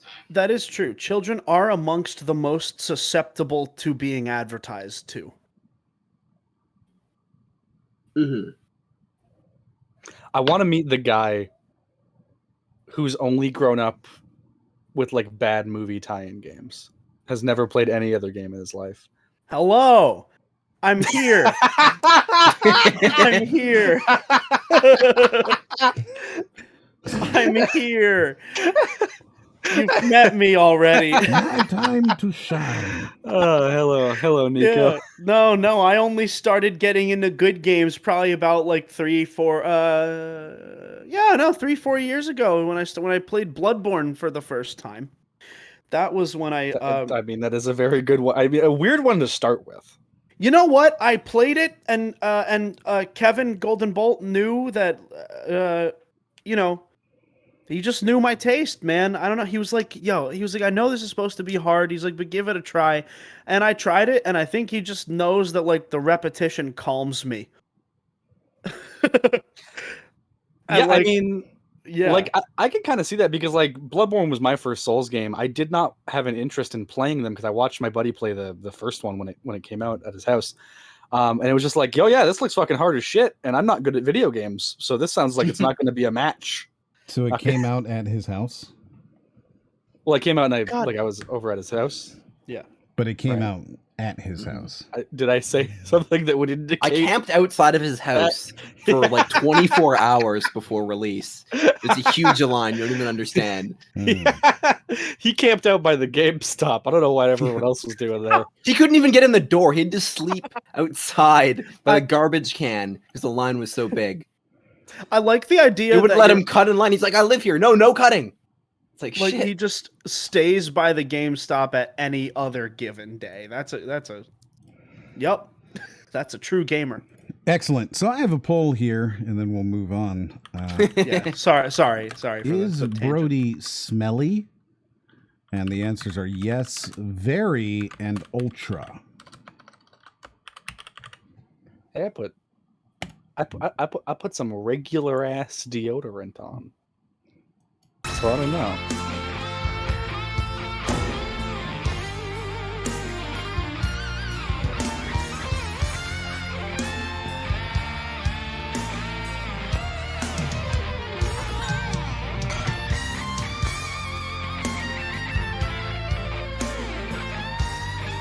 I assume this means something to you people. Why does Mrs. Puff look high as shit? She fucking goes off on it. Damn. There's this thing. Have you not heard about this? Like, do you not know this song and like the hype behind it? Yeah, Moriarty, do you? Me? No, I don't. Yeah. I don't follow this stuff. So I think it came to it. I think that the best way I could describe it is it came to a boil over a couple of years ago during the Super Bowl halftime show. Oh my god! There was right after Steven Hillenberg had passed away. It was like the first year after he had passed away. Well, so should we also explain like why it got to the Super Bowl show? Because that kind of you mean the episode itself. I feel like I am because Steven Hillenberg had just passed away the year before. Well, no, I'm thinking like the episode itself. Why they even bothered to bring it to the Super Bowl? Well, I mean, I guess, yeah, if you want to know the context of the episode, like, basically, it was one of the classic SpongeBob episodes. It's generally considered to be, like, like, the best episode of SpongeBob, or a lot of the time people's favorites, or, like, it's definitely one of the top 10, people would agree. It's, like, one of the only episodes in which Squidward actually wins. And yeah, basically like it follows Squidward trying to put together a marching band for the show because he makes a promise to his rival Squilliam that he's like a famous musician and he basically lives for his teeth. So he's trying to like get everybody to be like a good band and give off a good performance. And they're obviously like, it's a cartoon and they just like suck at music, and it's funny in comedic ways as a cartoon of SpongeBob would be. The main thing is that like at the end of the episode, they go and they do their show in a like photorealistic football stadium with like footage of like real football fans just going wild at what I assume is probably like Super Bowl footage, but I don't know for sure. The point being that like there was precedence for like SpongeBob plays this song at a football game. Yeah, in the context of the episode, they like played it basically at the equivalent of the Super Bowl in the real world. Like that's where, yeah, this band was playing it. And so anyway, like this was the ending of the thing. They played the song and like it was really good, and they just like killed the performance, and like that was the ending of the thing. And so like this part of the song is playing, and they all jump up in the air and like stop and freeze frame, and like it's kind of like the ending of the episode, and then it kind of like fades out, right? So that's the part of the song where you'd expect the trailer to end. So for this, the joke is, I guess, that yeah, it's playing out like you'd expect it to be the fade out moment where the trailer stops, but she just keeps going, and then you're like, wait, why is she going still? This is the end of the song. This is the end of the episode. I guess that's what the joke they were doing. I never even got into the Super Bowl part. Like we completely skipped over that part of the story. Yeah, I was gonna say we went back to explain how it relates to the Super Bowl. Anyway, like, back to the tangent. Since I answered the original question, I need to go back to finish the tangent that I started to answer the original question. So it it basically blew up as a meme in popularity. The biggest out of that's the first Super Bowl after Steven Hillenberg had passed away, because people were memeing around, hey, they should play SpongeBob in the halftime show. They should play SpongeBob in the halftime show, and everybody was joking about it and making it a meme. And then finally the official Super Bowl, like basically everyone was like, oh, it's a meme, but like they're not gonna actually do it. Like it would be really funny, like they should do it, it would be great, and everyone was memeing about it, but like nobody thought they would actually do it. And then like in the actual Super Bowl, I can't remember exactly what happened in the real context. I remember. You describe it. It was bad. No, so basically, I don't remember what was going on beforehand. I think it was like Maroon 5. Yeah, it was. What was Maroon 5? It was the guy from Maroon 5. Yeah, it was Adam Levine. Well, that's what Maroon 5 has turned into. So it was Adam Levine and, ostensibly Maroon 5. And they were like in like some kind of a car or something. And it cuts to like the image of SpongeBob like in the band uniform. And then it starts off as if they're gonna do it, and then they swerved you, and like you see fireballs start coming down, and it's Travis Scott, and they start to play fucking sicko mode. It goes sicko mode. Yeah. It went into sicko mode. Yeah, that was rough. Like SpongeBob, Sweet Victor was coming on. Like SpongeBob started to like do the thing, and then they swerved you with the fucking like. Sun is down, freezing cold. Booty hole. All right, I'm back. You're just in time for me to do my rendition of Dicko mode. Dicko mode.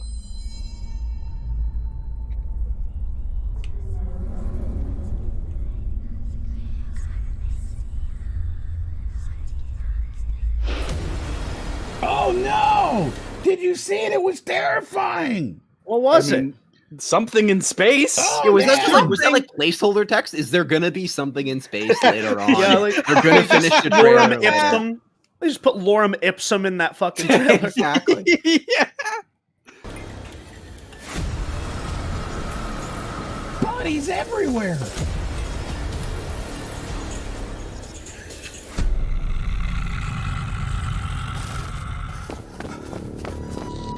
Okay, hold on. Look at this. It wiggles. It wiggles like it's rubber. Hold on a second. See that text on there on the screen? I think the reason they're using text actually demonstrates that this is probably a bad game. Well, yeah, I mean, clearly, the fact that there's text in here, we yeah. know that this is a red flag that this trailer is for a bad game. But beyond that, take a look at just watch the glow stick. Okay, watch it. Okay. It Gotcha. wiggles like it's rubber. Oh, It that's does. not a. That does not look like a pleasing texture. Oh, that's I- great! for a It glow just stick. wiggles. It is It's good. like wiggle, wiggle, wiggle. That's like incredibly. That's like too fleshy of a texture to be appealing. Are Too you suggesting fleshy. that flesh is not appealing? Correct. So, Oh. what do you find appealing? We have heard a wide variety of things that people find appealing that is not flesh here on this show. Why don't you tell us Okay. yours? You mean texture wise? Sure, go on. Nicco, be careful. I do like a nice denim. Denim, denim. Denim. You feel like you like denim. Denim is pleasing. Also, Pleasing. like What? cotton is pleasing. Cotton. You know. So you're suggesting that denim and cotton are better than flesh? Yeah. Mm-hmm. They're more Foam. foam. Foam is better than flesh. These are all very like these are all textures that I'm like, yes. I don't have to like make contact. I don't have to like have people touching me. You know? I don't like being touched. You don't like to be touched. My personal bubble is my personal bubble. I don't want people in it. So, you know? so you don't like to be touched. Flesh is unappealing to you, and you would rather that it be perhaps foam and denim. It sounds like you're trying to extrapolate something here. No, I'm just saying what you said. nothing to extrapolate here. I'm just talking about like you know, just a day-to-day life, you know, right, things day-to-day that life. like You don't like flesh. You don't want things to touch you. yeah. You wish instead that the entire world was nothing but foam and denim. I wish look, okay, this is clearly I'm going to indict myself. This is clearly Please moving do, in yes. a sexual direction. Oh, And okay. I wish there was a word in the English language that was like secular but for sex, because I wish the world was like that. I think asexual exists. Okay. I wish the world was asexual. Thank you. That's my extreme take on the for the day. I'm That's trying to, why you I'm like trying to Death think Stranding. about. That I'm is trying to why I think like- about that statement, though, right? Like, I wish the world. So you feel that Yeah, the world this feels is like a Fairly over-sexualized? Godparents episode. I feel the world is I wish the world was asexual. Oh no, Timmy! Nobody's having babies anymore. What have you done? Jerkin, I made a mistake. You say I'm I, This is the Timmy? rules. Hey man. Look. People can have kids. That's cool. You know. But they can't because of your wish. I wish. You think I got a fucking Cosmo and Wanda over Yes, here fucking yes. making shit a reality? That's what happens. No! If I made Yes. shit a reality, then every video game would be on easy mode all the time. Except for Soulsborne games. Well, that explains my experience with video games then. But wait, I thought you don't like Doom Eternal on easy mode. It was too hard. Yeah. But that's Right. just because they didn't do auto platforming. Right. What is auto plat? Anyway, Okay. I Or wish like Zelda. We're What not does an we're- auto we're- platform look like? We're I not wish talking that about Doom people were- Eternal. We're not talking about Doom I Eternal. wish all Like, I'm saying, like Zelda has auto platform.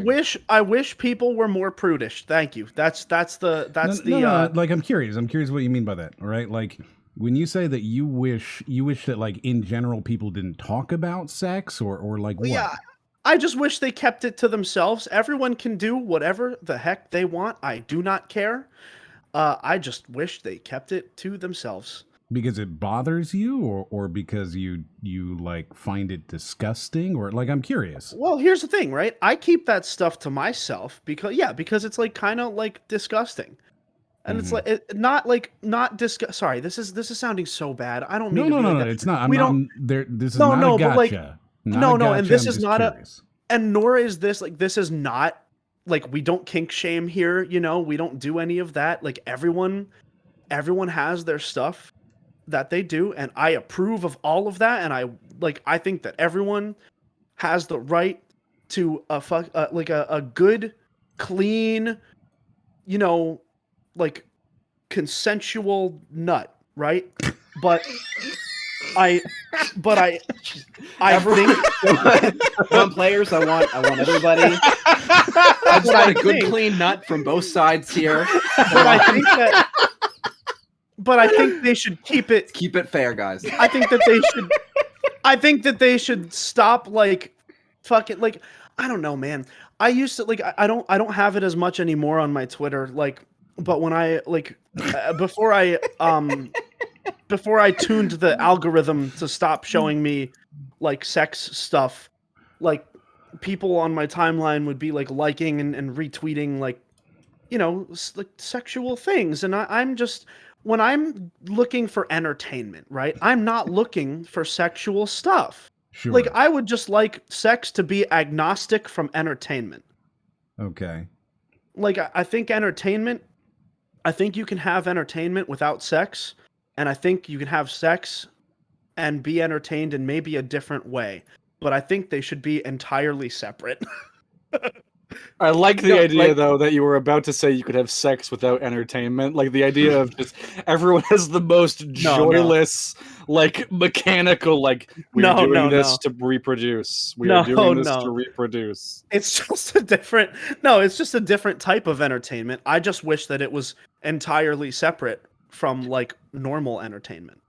No, like I think I see what you mean. Like I think I'm kind of with you in that. Like everyone has their own interests. Like I have my interests, but like I don't want to know what my friends are into. I don't like it's not a social activity. I talk about it like it's a personal thing. Like I don't like talk about it with people like seriously. Like I'll joke around with it, but I'm definitely like never serious like giving serious answers, you know. Absolutely, because like jokes about it are funny. I like, you know, I approve of those 100%.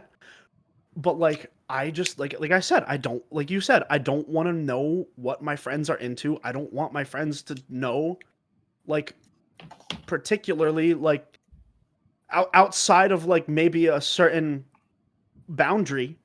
I don't want my friends to know what I'm into. And so that's why like I would never post something on Twitter like publicly. I would never like retweet anything like that. Like, you know, and I had people on my timeline like retweeting things. And that's not just like a like. You know, that's like they wanted it on their profile. Like a retweet implies that they wanted you to see it. That's braver.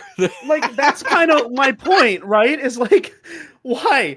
My point is why?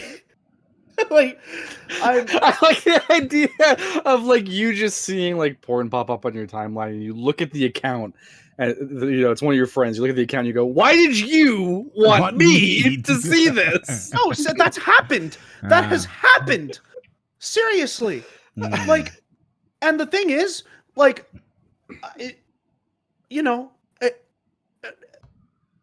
it's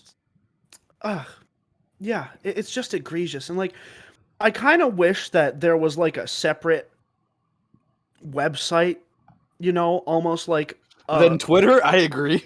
Like a Pornhub, but it's like a social media, you know, like a Twitter, but it's like explicit in that way. And then Twitter could just be like memes and stuff, you know, like that's kind of what I want. I just want them to be separate. Mm-hmm. You know, I don't want jelly in my peanut butter. It's funny because after the ban, that you're basically describing Tumblr, which is Twitter without porn. Yeah, Speedy Acorn just said that in chat. Yeah, right. Well, thank you very much. Thank you very much for sharing, Nicco. I was curious what you meant by that because I definitely don't see the world in the same way. So thank you very much for sharing. Yeah, I mean, I think I just got unlucky with some like promiscuous friends at one time. I've since tuned the Twitter algorithm so that I don't see that anymore, but like at one point it was a huge problem. Mm-hmm. So wiggly thing in this dude's hand, right? Mm-hmm. Yeah. Not a pleasing texture. Not a pleasing texture. I don't know if that's not a like texture. denim or foam. How is a right? wiggle a texture? Well, Well, I mean, it implies a texture. Wait, does I it? don't 'Cause think. feel like it's- I feel like don't it's- think I feel like- elasticity is a texture. It implies a texture. You heard him say so. I don't like think a it gl- does. Well, like I'm thinking of just the texture of a glow stick, which is. I mean, like looking at a glow stick, kind of. I think implies the texture of a glow stick. stick is completely independent of whether or not the glow stick bends. Like if it's a doesn't rigid, bend, it hard glow wiggles. stick, it's got the same texture. It's not bending, it's wiggling. Specificity of language. Wiggle. So it's bending, and that's a problem. Wiggling. Why? Right. I mean, it's Well, just it's not a problem. It's just not what texture means. Like if you bend a texture, it's still the same texture. So the fact that the material wiggles back and forth, that's not the wiggle isn't a texture. No, but it like you can kind of get a feel of the texture by the wiggling. I think we're reading too far. We're reading too far into this. I am like, I went on a whole. No, I like tangent this. there. I like this level of granularity. Let's keep going. God, I was gonna ask, if it were denim coated, would it be better? I just think if it was the texture of a normal glow stick, then maybe it would be better. I mean, I feel like it probably is the texture of a normal glow. Yeah, I think it is. It's just not like necessarily the elasticity that you would expect. It's a little bit more bendable than you. Yeah, bendable. Glow sticks is- Fuck all of you.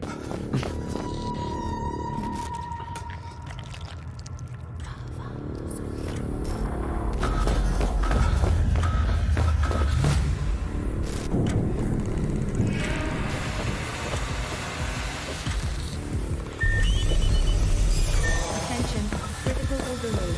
Backup power failure.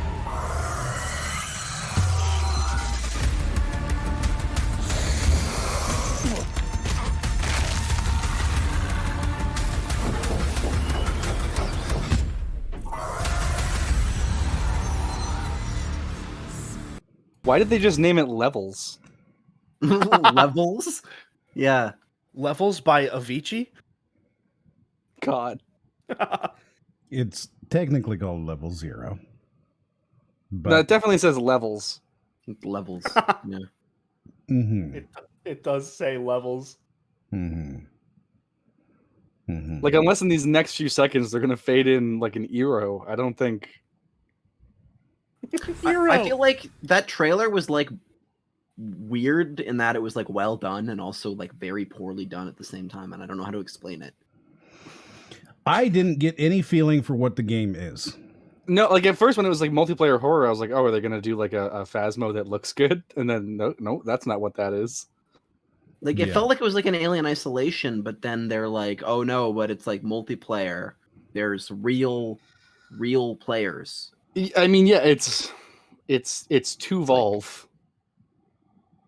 To Valve? Yeah. Yeah, because it's Yeah, evolved. yeah, and yeah, there's yeah, two yeah. of them. Yep. That's what it looks like. Right. Hold on. Someone in the chat. I think it was. I'm not even gonna respond to you, Rodney. No, no, but like Fisher said, it reminds them of Alien Isolation, and like it kind of does, you know. Yeah, well, it felt like it was. It felt like that's what they were going for at the beginning until they turned it into a multiplayer game. Then I Yeah. was confused. All right, bit crap. So this game's actually really interesting. So are these Void Eyes? No, I was waiting. I was like, I need to establish how much these are not Void Eyes, so that people are able to understand why last week it wasn't Void Eyes either. Let me go back. Why? How are these not? How the fuck are those not Void Eyes? Because okay, it's got like the step in terms of like, oh, would you say that like this is the character design of Void Eyes if you're making a character? I guess kinda, but in terms of like specifically the kind of character design that I like. It's the eyes in the shade of like some kind of like hood or cloak or some kind of like, oh, you don't see their face. You don't see their actual like skin. It's just you see the eyes and the dark. Oh, I see. So I think the I ideal understand. is if there's no face, then there's no reference point to how far apart the eyes are. So they're just fine. I think I know. I think I know what you're getting at, though. Like, this looks more like kind of a like mask with light up eyes, as opposed to like the entire face being hidden and the eyes happening to glow from like the shadows. Yeah, like I like under a the hood. At the same time, though, this is a hat. This is like an Egyptian-style Nemes or something, right? So, like, it is eyes from in a hat. no, I like the Final Fantasy mage or like the Spyro thieves or the Spyro wizards. Spyro does it a lot, actually. It's pretty good. It's a pretty good game. I don't know if I've ever talked about it before.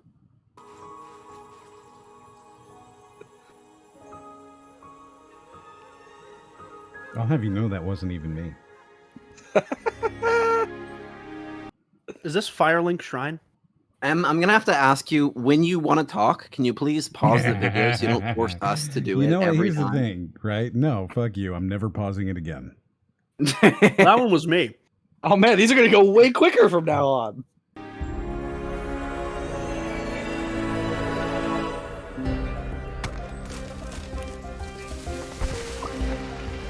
All right, so it's good. It is good. All right, It has a fishing mini game. there we go. Right. This is actually an MMO, and it's an MMO where everybody is in the world at the same time. So there is no. Isn't that an MMO? There's no shore. No. Like there's no shards, right? There's no servers. Oh. There's one world. Oh. How do they like technologically manage that? They certainly failed to advertise it so far. Well, I think they will. Right. So But, like, this is- that's what's interesting about this game. I'm really digging the I know. the Simpsons hit and run aesthetic of the exclamation mark above this character's head. Metal Gear, baby.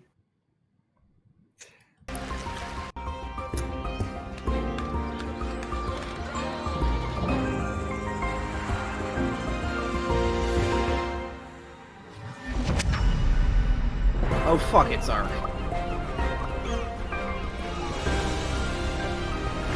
All right, say it, Brody. Say what? No? Okay. I thought you were going to talk about Wind Waker for like 20 minutes, but all right. Oh, no.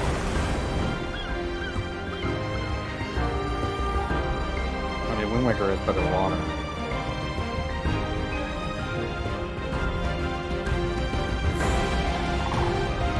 Those characters actually reminded me of Hollow Knight. A little bit, lot, right? With yeah. the masks, the Yeah. whole like yeah, like a little bit.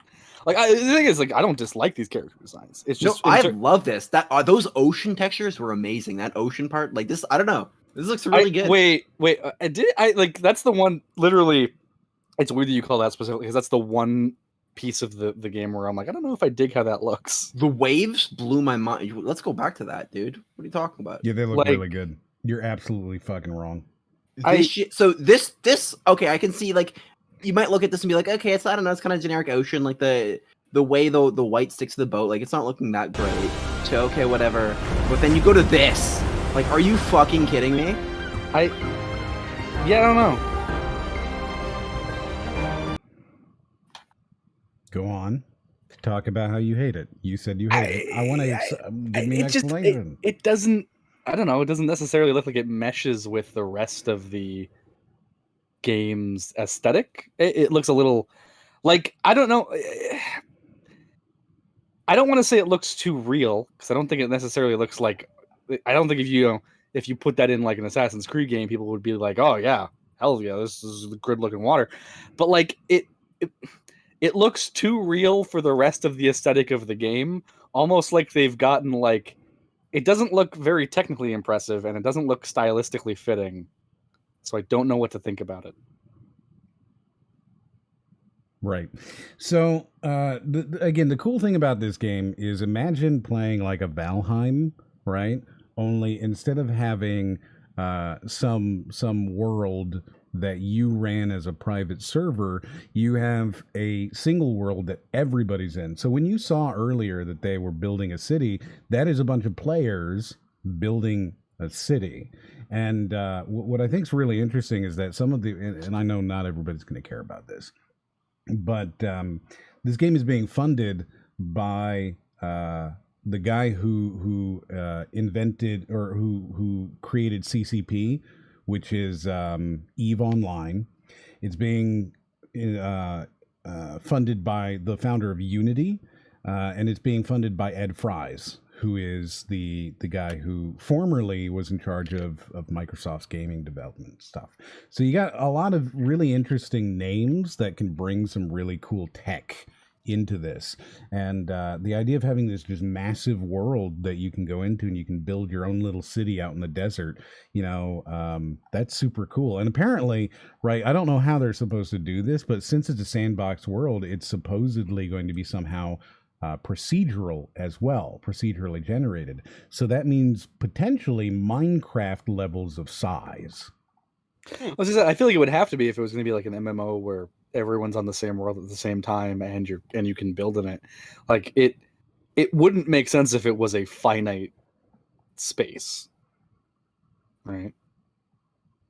Well, I wouldn't necessarily say that. Like No Man's Sky is finite. Technically, yeah. Even if it is 17 trillion. Yeah. I mean, believe it or not, Minecraft is also finite. It's just incredibly big. Mm-hmm. Right, yeah. Well, I think there was a point in its development where it was infinite, but it is no longer.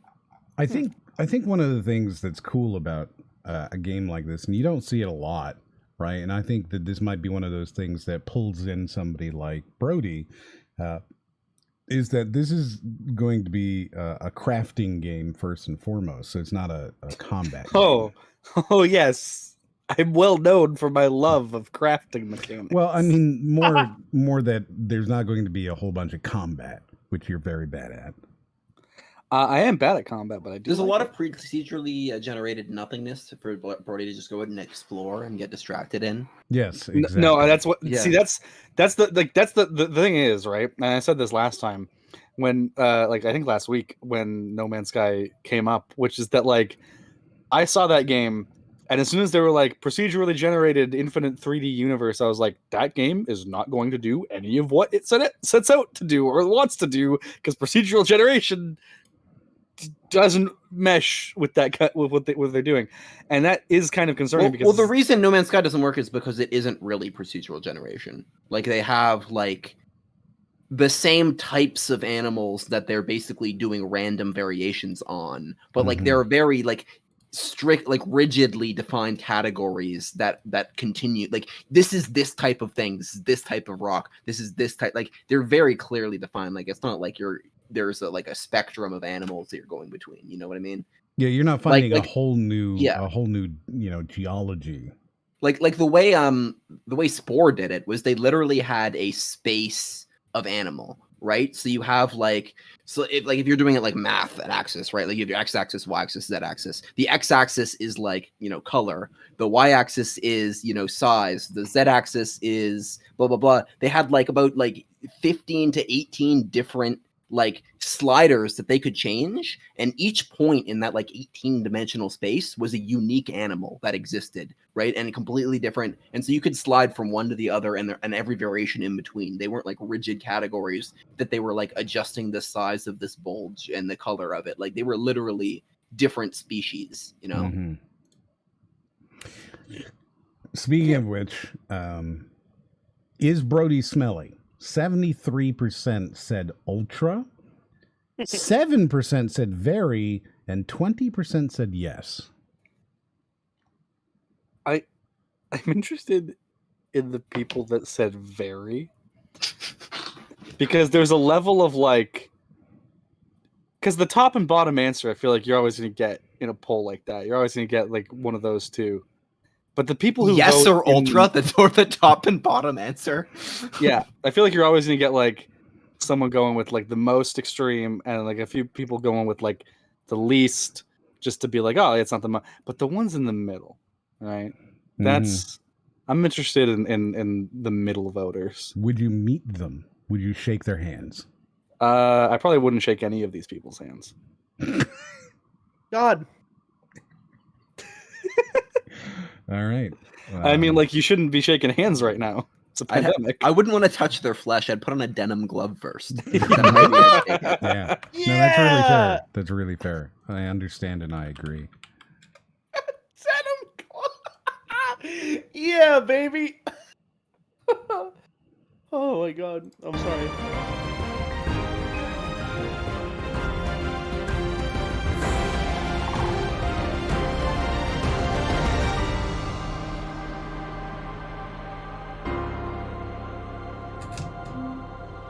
Always a fucking tower in the hills. God damn it. A new kind of MMORPG. I think, like, literally the only thing I'm not liking is the name. Bitcraft? It makes makes me feel like it's a cheap ripoff of Minecraft. Like, I instantly think of Minecraft, and then I look at this and I'm like, oh, this isn't Minecraft. Why is it called Bitcraft? Like, it just makes me like, Bit makes me think like pixelated Minecraft. Like, it's like Terraria is Bitcraft to me. You know, like. Yep. Yeah, it's a really weird name. I can see that, actually. Like, I think I agree with you. Otherwise, this game looks really pretty. And if they're able to do... Like, I enjoy Valheim and games like that, right? Like, I've put a lot of time into those kind of games. I didn't realize you enjoyed things, but okay. Well, you know, I mean, I have to enjoy some things so that I know how to hate. I see. And Valheim is one of those things that I've really enjoyed. And, you know... a game that's like that, but bigger. Yeah, I mean, I can absolutely see myself playing around in that. So it looks pretty. It looks cool. It looks neat.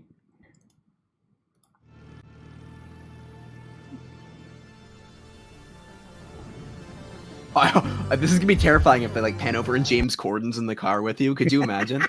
Yeah. Oh my god. Just look over to the right, and there he is, and he's just like, "Hey."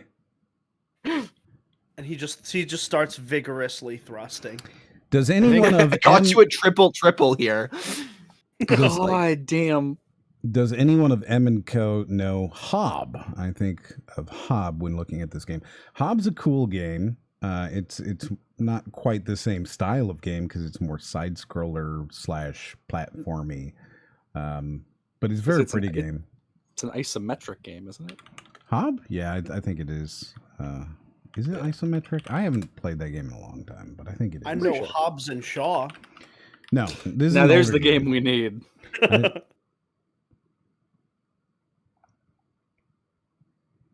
Yeah. I remember this game a couple of years ago because it came from the guys who did Torchlight. Oh, okay. And yeah, so it's like side scrollery, you know? Mm-hmm. Yeah. Pretty game. Pretty game. Yeah. Sorry, I got distracted there. No, it's okay. Hi, Bex.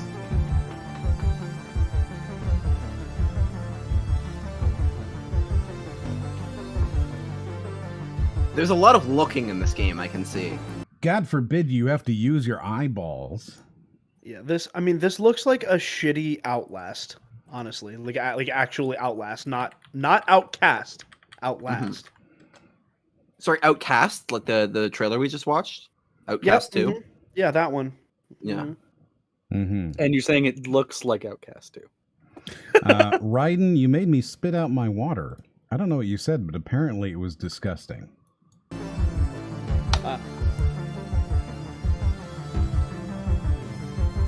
Can I just say that you can see that this person is using a keyboard, and driving with a keyboard is always wonky because as soon as you hit, A or D, it's not a gradual turn.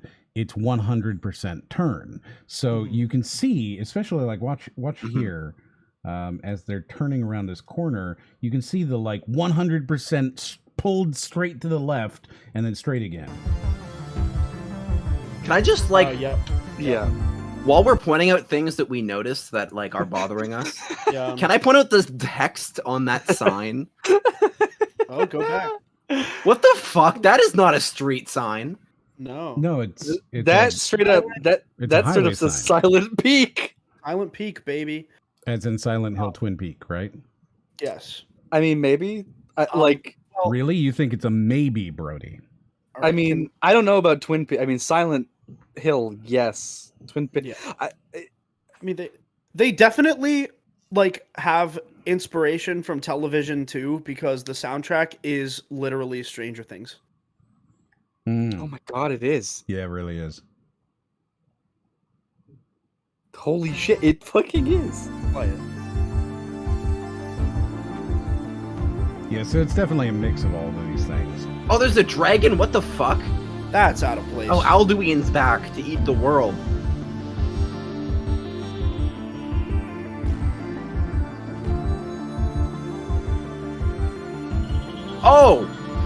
Oh, Titan chase. That's what you're doing. That's what the game is. You chase Titans.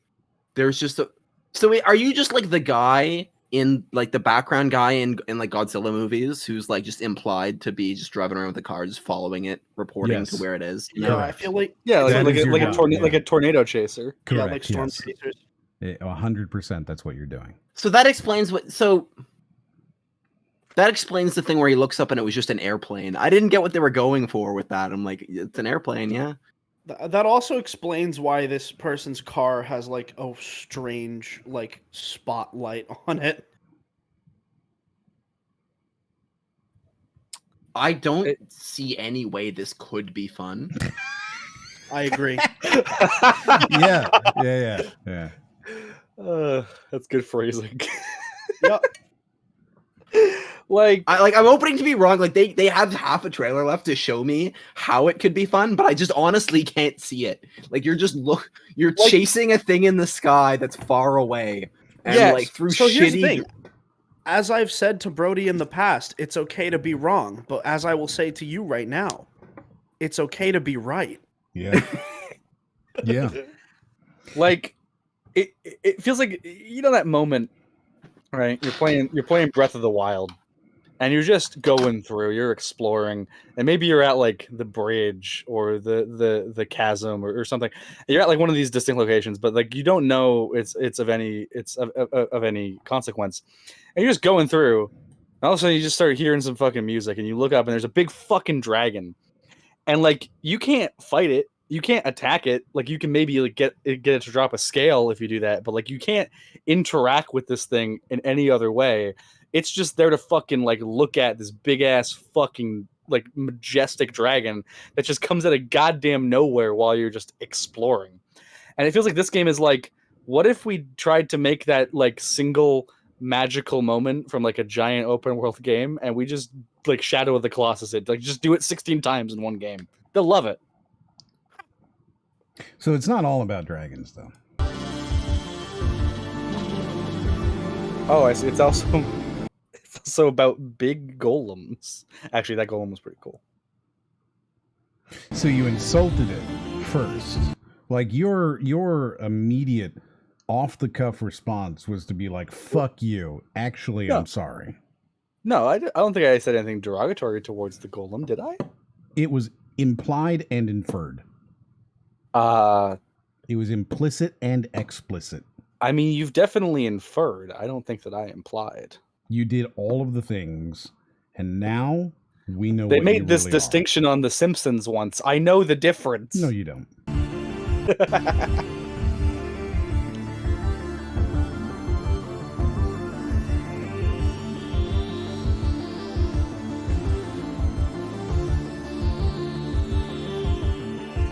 Window. Did you see that? Window. I didn't see that, and Oh I my thought God. you just fucking said window. Yeah. Like, that fucked me up. That's hilarious. Window. Dude, I hate the idea that you have to get gas in this game. Like, it showed a gas station a while ago, and I think that it means that you have to get gas. Probably. I mean, you are like chasing after a Titan. with Yeah, but your what happens- window. Now, here's the thing, right? Do you think that this is the game highlighting what you're looking at and asking whether or not you want to interact with the window? Or do you think in universe, this guy has labeled his fucking window? I mean, That's it's definitely. He's definitely labeled it. Like, I think, no question. My question then becomes, how did he get it at that angle? Great What question. do you mean? Well, because he's labeled his window with window, right? Yes. Yeah. But it's not, the angle at which window is written is not as if he just had like some like a cutout of the word window and he just like pasted them on his window, because it is. I think it is. Well, I think you can clearly see from observation his, like, you're assuming it's a flat plane of glass, but clearly it's not. Look at the right corner of the window, like the glass Yeah. bends. Yeah. And then on the right like arm, like it literally is curved glass. Yeah. Like going up to the thing like this is Right, but that makes the angle make even less sense. No, it makes perfect sense, I think. Well, now it can be any direction. Like we have no reference. The glass is just like a wacky guy. Yeah. Wacky window. Well, I don't know, because it feels like if window was as it is laying on the glass as it is supposed to, and then it would almost be like the window itself juts out several inches before going up. Correct. Yes. I mean, Also, I it could be guess. like, it could be written on in like a weird perspective illusion in which like the font is not actually written straight on properly. It's like curved or italicized font, you know, and it like. See, that's what I was thinking. Right? Wait, actually, you know what? Have you guys ever seen Ed, Edd n Eddy? I've seen of it. Yeah. Okay, well, you know how like I've double. seen of it. Yeah, he's seen of it. Meaning that he's seen presumably a couple episodes and been like, yeah, that's a show.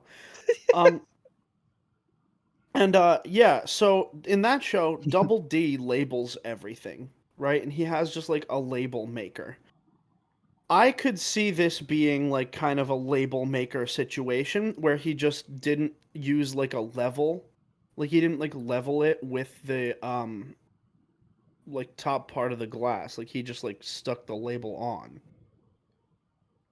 You know? Like a label machine. Mm-hmm. Where it just I says don't think the issue is label side. Then what's the issue with window? Like So engineering of the window? issue is if you put window flat, like if you just wrote window, like just normal font lettering, like no perspective or something like that, right? And then you put it on a plane, like a rectangle or whatever, and you drag those four corners to the four corners of the window, like the angle of the word window would not be the same angle that it is right now. Because like it's not facing the direction that the window would be, is what we've been discussing. I'm confused. I don't see it that way.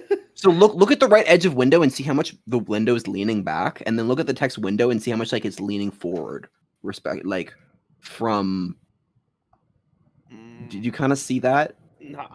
I'm not gonna lie to you. I see this entirely two-dimensionally. Like I don't see any depth in this image. Like try to draw perspective lines as to like the square that window would be on. I don't know how to like describe it other than Oh my god. Okay, I see it now. Okay, yeah, that window is totally on a different plane of existence. Yeah, okay, yeah. I didn't see that before. I saw it as like the front of the window was just like curved upwards, and it was like a flat, like 2D plane. I can't really explain it super well. No, I see what you're saying now. That's on a much different plane.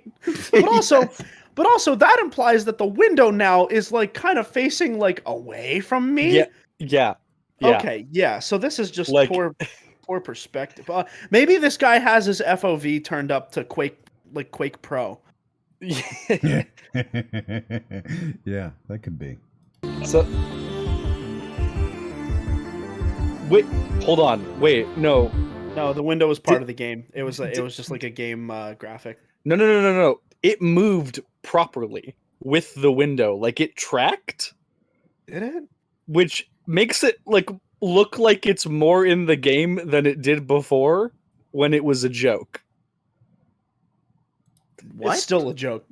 Look at how the word moves. It like tracks properly. Uh-huh. Yeah. But like at Wait, did it just appear? What just happened? Well, see, I was right all along, but I didn't feel like, explaining it because you guys were going off on this thing. But it's cool. Yeah, that's okay. I enjoyed what you guys did there, though. Yeah. It was good. It was fun. I agree with Ryden. I don't see a way this game could be fun. I mean, Lawnmower Simulator is a thing that exists. Yeah, That's true. there's no way that that's fun. There are a lot of games that exist just to say they exist, you know? Yeah. I think a lot of... What are you people doing? What? Clicking shit. Fine. I You're thought we were clicking supposed shit. to be doing You're that. clicking shit. We're just going to keep going. I can't even reach my mouse. You are a vampire, a creature of the night. finally. Explore the unknown and start gathering resources. Yo, Vampire Temple Run Minecraft. Survive. Explain the sequence of words you've said. I don't It think he needs to. I don't explain them. I think they worked well. Yeah, Yeah, no, I it think made everybody perfect sense to me. I had no it's- questions. It's the temple run that's getting me. The first part of the trailer looked kind of vaguely like Temple Run, like the isometric perspective from the back. I'm not mistaken in thinking Temple Run is like a fucking one of those games where you just swap between the 3 lanes, right? Yeah, like an It's an infinite endless runner. runner, yeah. Yeah. Okay. No, just fine. Yeah, sure. Like That's Mirror's Edge, but Hold on. Look at this. Not that. Hold on. Let me find it. Give me a second. I'm working on it. This looks Yeah, just yeah, like yeah. Temple Run. Did you? Explore the unknown. Oh, Did- not. Yeah, it does. It does. Yeah. Wait, did it send? How does Raiden see it? We're watching the What? video, Brody. What the fuck are you talking about? Oh, I thought he was sending us a picture of Temple Run. No. I know what Temple. Everybody knows what Temple Run is, bro. We're all on the same page except for you, Brody. God. Explore the unknown and start gathering resources. Survive a world full of danger. Hide from I really like how this guy just kind of like pokes the bear, just like pick. Watch. He's just like, survive a world full of danger. I feel like I'm getting a little bit of contradictions on it. It's like, oh, you are a vampire, creature of the night, survive from danger. It's like, wait a second. I thought I was the danger here. What are you? What are you pulling? well, you're You like are a the mild vampire. You're the vampire creature of the night, but it's not nighttime. Yeah, well, also you're like a mild danger, right? Like you would be a danger to a level 0, right? And then you got to level up, and then you would still be a danger. I believe you mean a levels. Levels, yeah. You'd be a levels. Hide from the deadly sunlight. Begin rebuilding your castle, piece by piece. That actually The looks pretty time cool. has come to regain your power and claim what was once yours. Wait a minute. This looks like a Raid Shadow Legends style mobile game.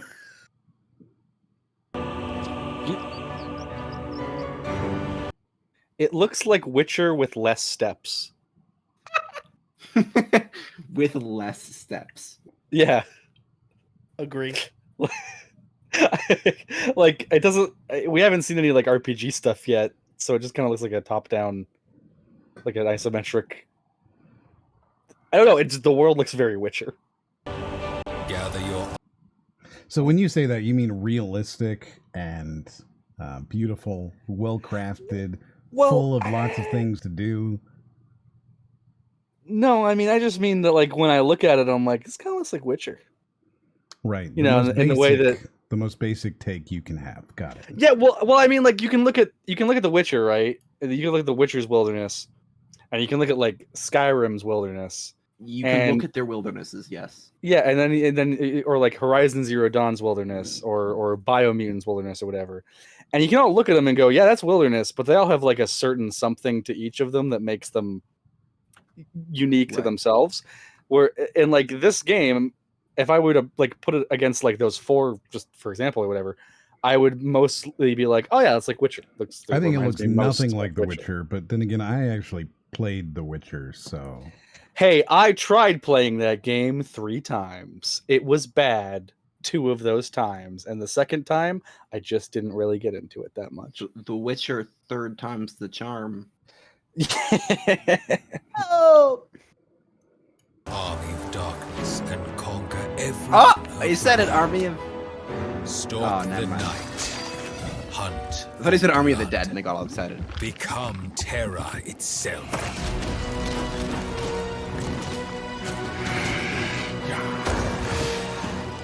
Yeah.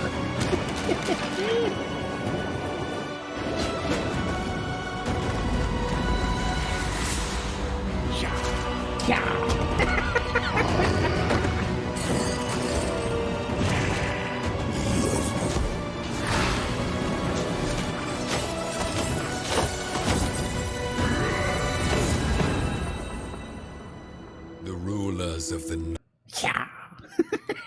I love it so much. night have returned. The vampires are rising. Rising?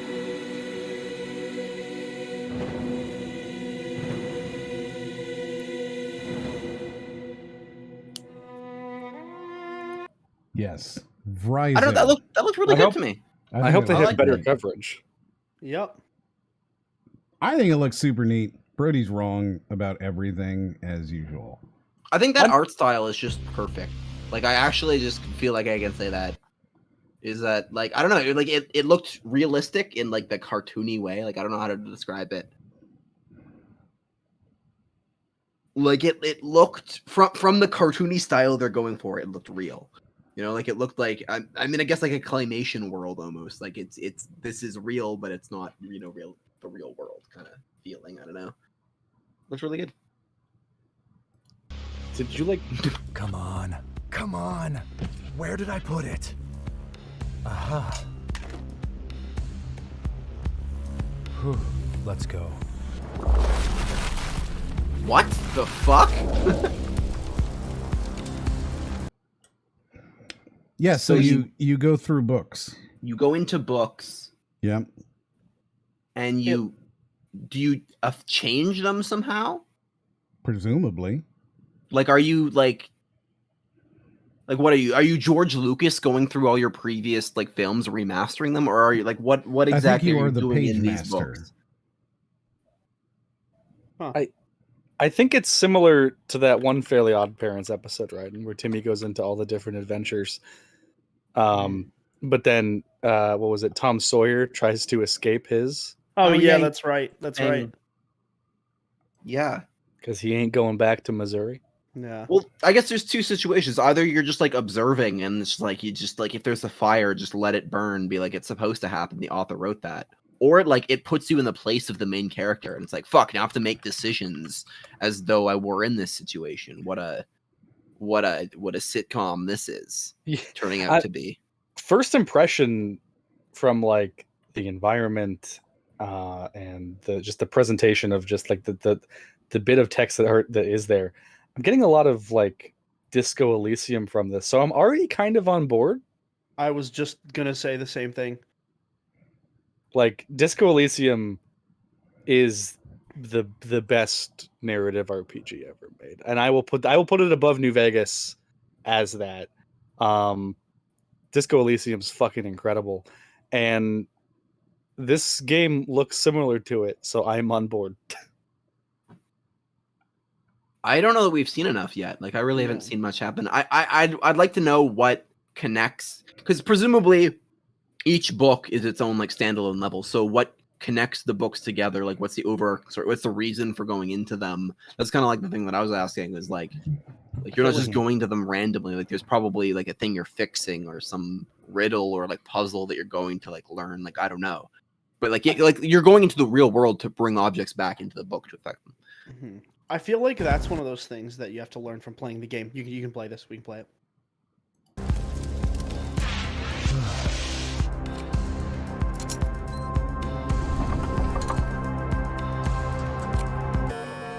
Oops. God damn it.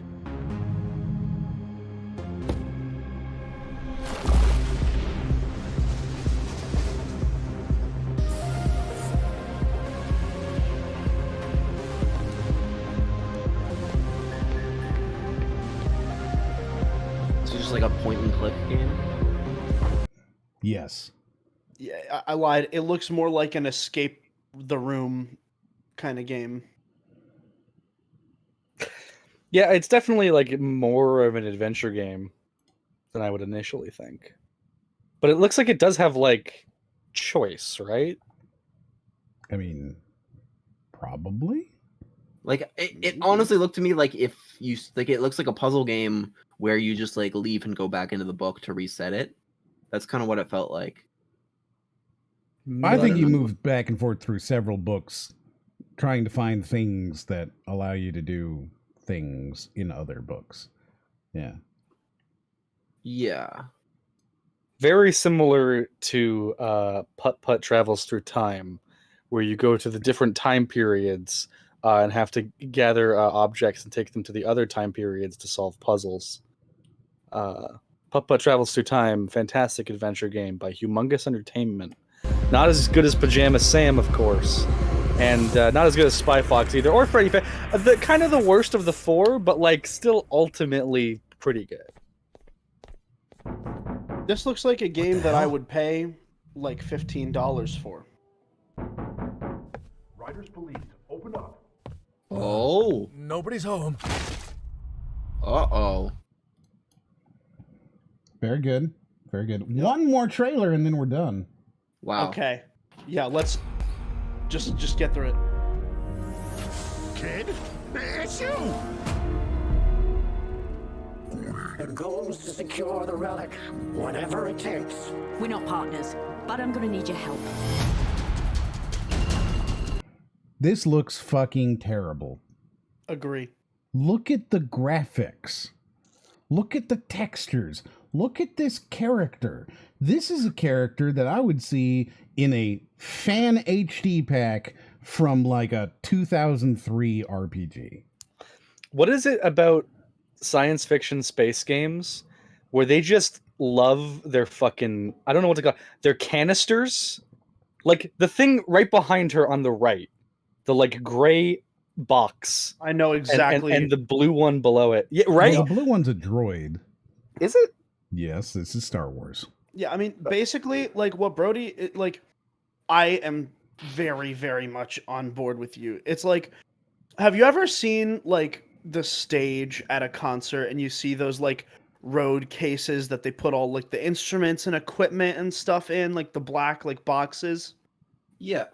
This is like those containers are the space sci-fi version of that, where there's just so fucking many of them, and you're like, what They're the heck everywhere. do they put in there? Yeah.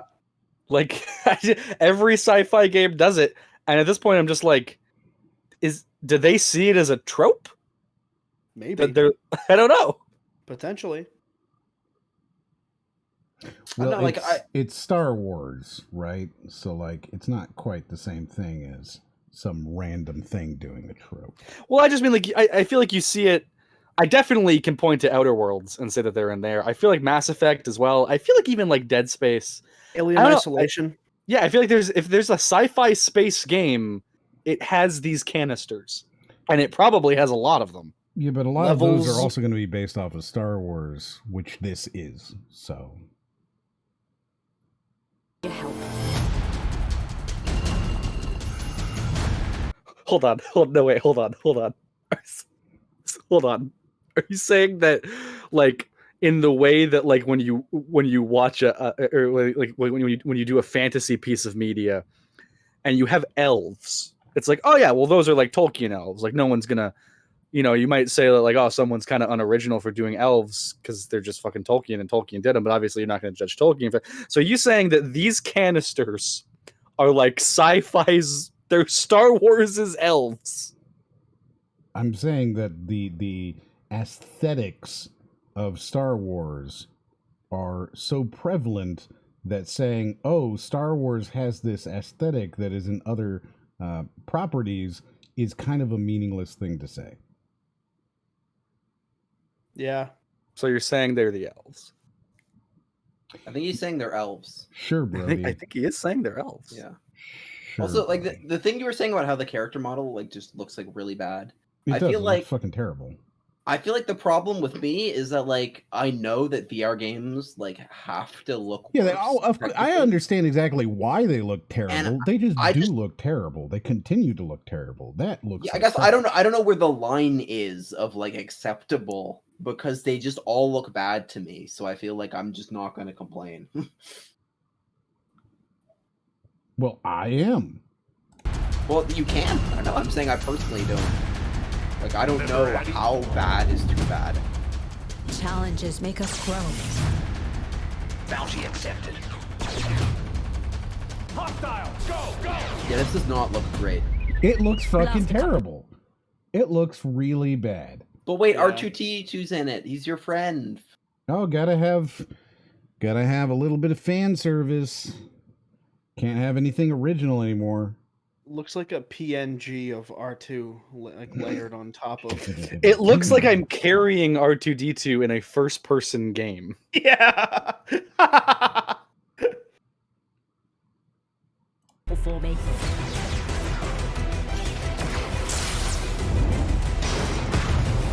Surely we can count on you now.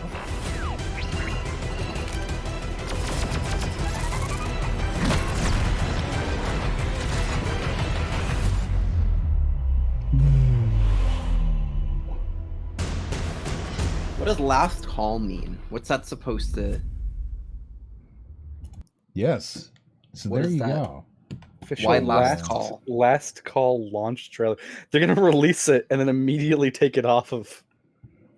They're like, we're doing a limited digital release. Limited digital release. Like that's legitimately the only thing I could like. That's the only way that would make sense. Like, what's the last call? Well, I'm assuming because it takes place in a bar. Oh, Oh, so you just think it's like called the last call launch trailer? No, like the game is clearly Last Call, right? And then I think they named it Last Call because it takes place in a bar. well, no, it's Star Wars: Tales from the Galaxy's Edge. Last call. No, Tales from the Galaxy's Edge is a thing in Star Wars, and this is Last Call. I'm looking at the title: Star Wars: Tales from the Galaxy's Edge official. Like literally, like it says. It says Just understand that you don't know what The you're title- talking about. it's Star Wars: Tales from the Galaxy's Edge. No, you don't know Last what you're Call. talking about. Tales from the Galaxy's Edge is Yeah. a game that was out on Oculus Quest. Oh, okay, It is already a game. gotcha. This is Last Call in Star Wars Tales from the Galaxy's Edge. So it's like a sequel, essentially. Got you. Okay, that's what I needed to get through to. You didn't need where that. we You are. just I you, need- you didn't need I it. You need just it. held us all up until you got it. That's correct. It's okay, Ryden. Look, Oh, this there was you the go. last call. This was the last call. That's- If I didn't learn it now, when was I going to? That is the intro. So we're done for the week with our introduction at Yeah. just about 4 hours. Lamau. And with that, I'm gonna take Only 3 hours. I'm gonna take a quick bio break. I will be back in a second. bio break. Did he say bio or bile? I I heard think he's bio. going to be biling. Like there's going to be bile, so he's going to be spewing bile. Well, I mean, like you have to get to It's like bio. Confirmed bio. I refuse to accept that. It is bile. Bile. Yes. So his gallbladder is squirting, and he needs to coat that. Well, I'm just thinking of one like you're so sick that your body just knows you have to throw up, even though you've thrown everything up, and it's just like all that's left is bile, man. This is gonna hurt. So today we are going to be watching a video called "Why Most Indie Games Suck." It's going to be very agreeable. Highly agreeable, and we're going to I'm start. already going in. Yeah, like Ultra he's not fighting agreeable uphill here. Ultra. I'm only very. I think. I don't think I'm ultra. Only very. Only very. So I'm going to go ahead and start a prediction. Will we get a bingo? Now, Raiden, my That's me. dearest friend Raiden, would you bring up your ninja? I will bring up my ninja. Thank you. Just allot me a time period to do that. We have Nicco. This is one of the rare times we don't have to explain it. And yet we will. Yeah, I know. And I know you're yet right. I we know will. you're fucking going to. Yes, make sure you put all of your points in. Make sure you 100% this bitch. All right? Don't be, being all lame over there. You want them to put all of their points in? You need to put all of your points in. Go big on this one. Oh my right? god. Is your ninja I feel like if we commit to that, we actually have to pay attention to the bingo, unlike last No, week no, where we we- definitely did not pay attention. We'll to pay the attention. bingo. Well, that video was just... It was like... so mundane, yet also so bad. It was... That We're one good to go. That one ran long. Was that because of the trailers or was that because of the video? The video just took forever. I So was here gonna we say, 'cause go. we had Here's our another one binger. lined up. Our binger. Our binger? Here's our binger. This is our binger? Here's our banger, everybody. You got a banger or no? All right, so here's our bingo. It's our binger. We need to add another column for the R. Yeah, right. What happened to the spirit of gambling? You're all weak, says Speedy, as everybody refuses to put any points in. They put in a little bit saying, hey, we're going to gamble responsibly. Can we change that O to an R, please, by the way? Yeah, we can do that. Instead of being bingo, it needs Got you. But make it an apostrophe R. I'm going down. Yes, going down the with my bingo friends. is Gonna back. play some binger. I don't like it. I gotta play binger with my I don't like the R on the end of with that. the old ladies. It's apostrophe R. Apostrophe R. Banger. Oh no. Banger, I don't even know her. Oh, it's so good. All right. So you haven't been here since we had the full bingo, I think, right, Nicco? I don't know. I know that I came up with unsubstantiated physical prowess. Oh, That was a good one. That That's is a- that's one of my Was a good favorites. one. Yeah.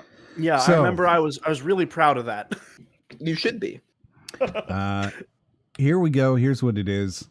We have you become a chair globule. Forgets that games are fun. You are addicted already. Unsubstantiated physical prowess. One day you will die. Dopamine is bad. I got it cheaper. But what about the wind, which is a nancha, meaning a gotcha that isn't really a gotcha? Somebody being like, oh yeah, but what about the wind? And then, whatever. You become a socio-awkward weirdo, repeating the same point multiple times. Immediately wrong in the same sentence. Only tangible things are valuable. You should go outside. The creeping, ever-present feeling that all gamers are evil. Video games are an illusion. My opinion is right. Your opinion is valid. It ruins families. Video games equal alcohol, though we will also accept drugs, or really the idea that video games are addictive or otherwise qualitative comparison to an addictive substance. Yeah, alcohol or above in addictive. Yeah. Video games are like coffee. Doesn't count. Didn't. I mean, we Coffee's might if they were suggesting that coffee was a horribly addictive substance, you know. Well, coffee is very addictive. Alcohol's ultra addictive. Well, I mean, it depends on how they're saying it, right? We're talking about how they're presenting it. The person doing the video does a flagpole. We also accept any sort of like, you know, blatant workout, like all of a sudden they just start doing curls for no reason. Yeah. They Substantiated physical prowess. Right. Yeah. They repeat the same point multiple times. Video games are always bad. Now, you know, I mean, this is similar, I think, to the creeping feeling that gamers are bad, but there's a difference there. There's got to be like this feeling in the other one. All of a sudden, you're just like, wow, I'm getting this feeling that like, no matter what, gamers, this video believes that. Yeah, there's like a weird bad. fog that wasn't there before. Like the room's very cold, but you never like change the temperature. You know, you can see your breath. There's like a weird chill all throughout your body. Yeah. Versus video games are always bad because inevitably in a lot of these you end up to kind of get this like, you know, no matter what, if you're playing a video game, you're doing something wrong. Leopards Ate My Face. Level up in real life, which, you know, usually they'll say you need to go outside and level up in real life. You need to grind your XP out at the. You need to go learn a trade skill. Yeah, whatever. And then an unrelated cutaway clip. This, of course, usually being from The Big Bang Theory. Yes. Yes. Yes. Excellent. That one I wish we had earlier because I feel like we would have been like boxing that one off a lot. Well, it inevitably shows up whenever there is a top 10 list. Yeah. So this video, like I said, we are not. I put it off because I didn't want to feel like we're bullying this guy, but his video is very funny. He's got some great stuff, and like I feel like we may end up adding some things he does that he does to like a secondary list to fill out our randomized bingo cards. I'm sorry, banger card. Banger. Pull out the old banger. Pull out the banger card. Gamer repression banger. Gamers. Oh, it's so good. All right. Are you ready? Because I got to tell you, you guys, if you're just listening to this, please look at your screen for just a second, because I tell you, as soon as I click on this, you're going to really enjoy it. And I know we don't want to make fun of somebody's, like, you know, how they look, but just the presentation of this video. Look. Yeah. It's so good. All right, here we go. You ready? Yep. Here we go. Independent games and why they suck. Just overall. We've got a sword in the background. We've got open closet.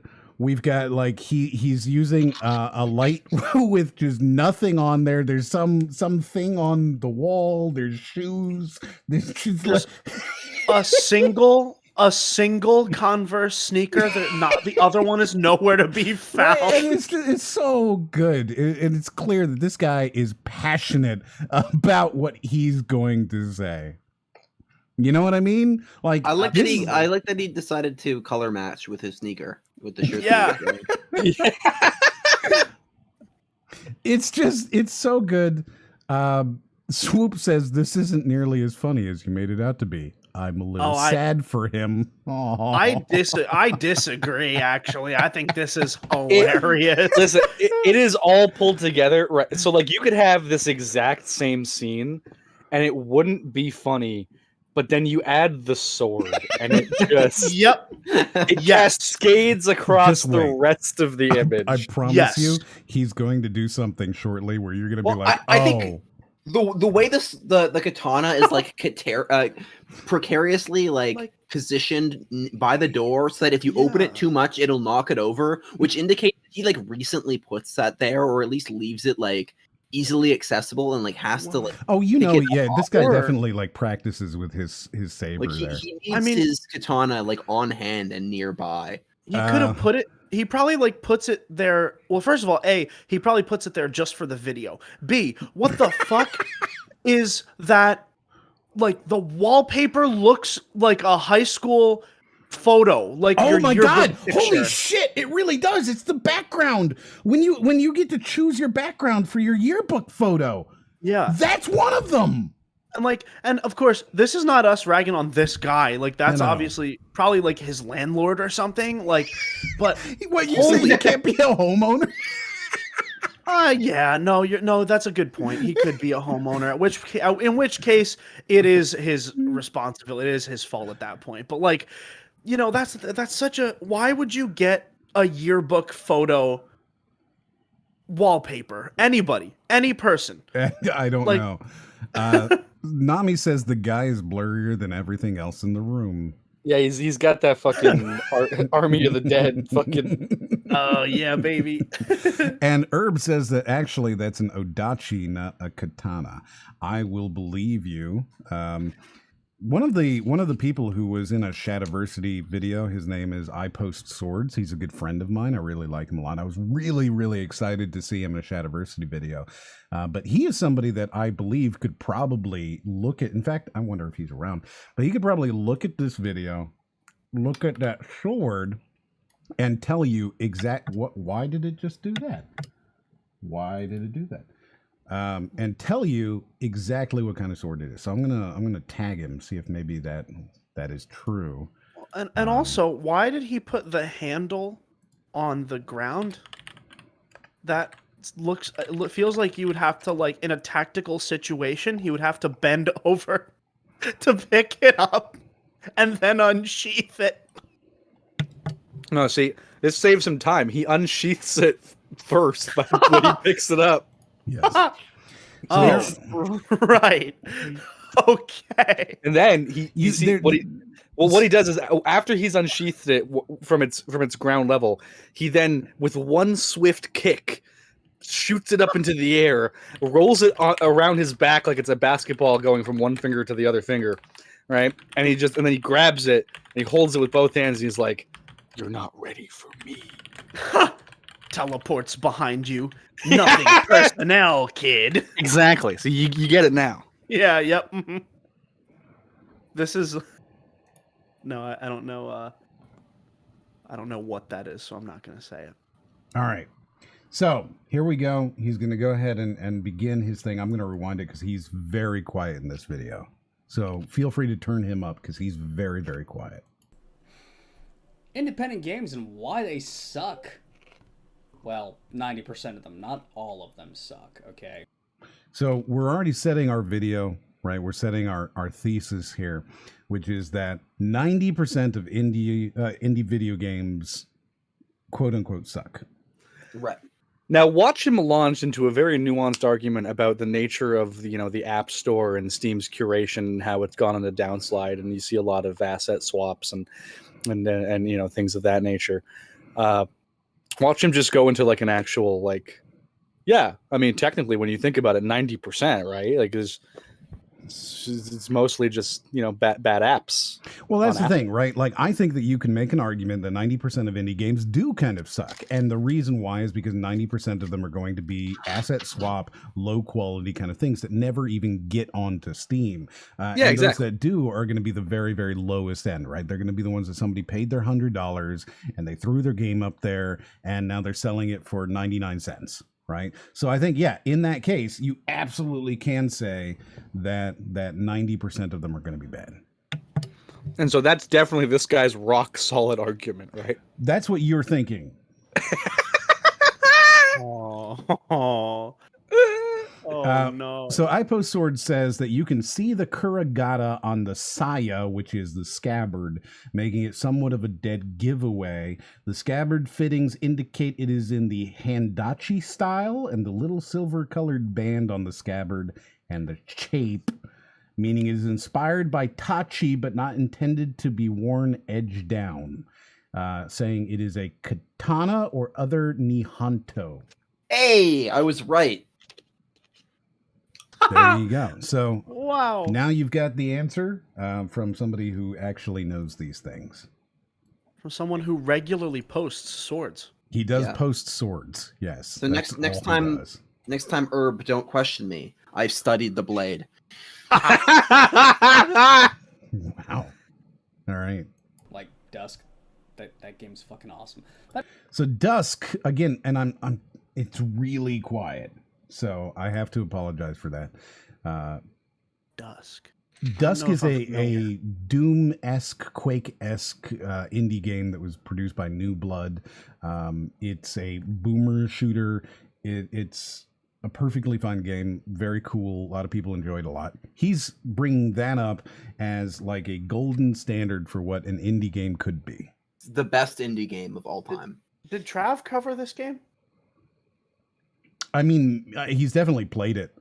Okay. I don't know if he's covered it. Yeah, I don't remember. I can honestly say that like I don't watch a whole lot of his stuff. No, that's okay. That's okay. Yeah. I feel like this is something that he might have been talking about at one point. Yeah, I mean it's very much in that flavor, and he definitely likes the boomer shooters, so he would enjoy this game, and I'm sure he's played it quite a lot. Yeah. But anyways, I was inspired to make this video today because I was let down by another. The e-cig, the e-cig. I told you he's gonna bring in some accessories here. Oh. You're suddenly gonna feel very different about him. I almost would have respected it more if it was just like a box vape.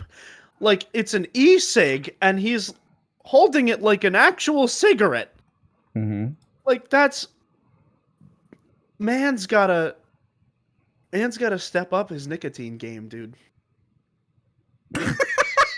Man's gotta stay. All right. Yeah. I mean, step up your nicotine game. That's what we're gonna go ahead and say.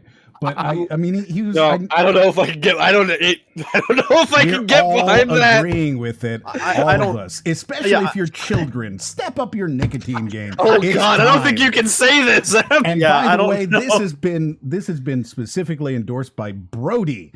Brody specifically would like your children definitely to not step up their nicotine game. Holy listen, kids. Winners don't smoke. Yeah, I regret. I actually don't know the age breakdown of your audience, so I probably shouldn't have said that. Well, they can't be under the age of 13 because that would be against the terms of service. I feel like we definitely feel like our just the level of humor that we have. I don't think we skew older. Let's see. So our audience is mostly in the 25 to 34-year-old bracket. Thank God. Smoking pipes and nodding along. Oh, yes, I agree with their argument.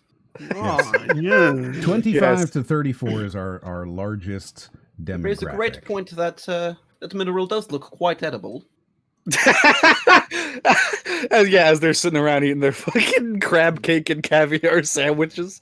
We doubted M for being relatable, but he is. Right. He's relatable to our audience. Here's the one that I've always thought was very interesting is that the audience is actually 30% female.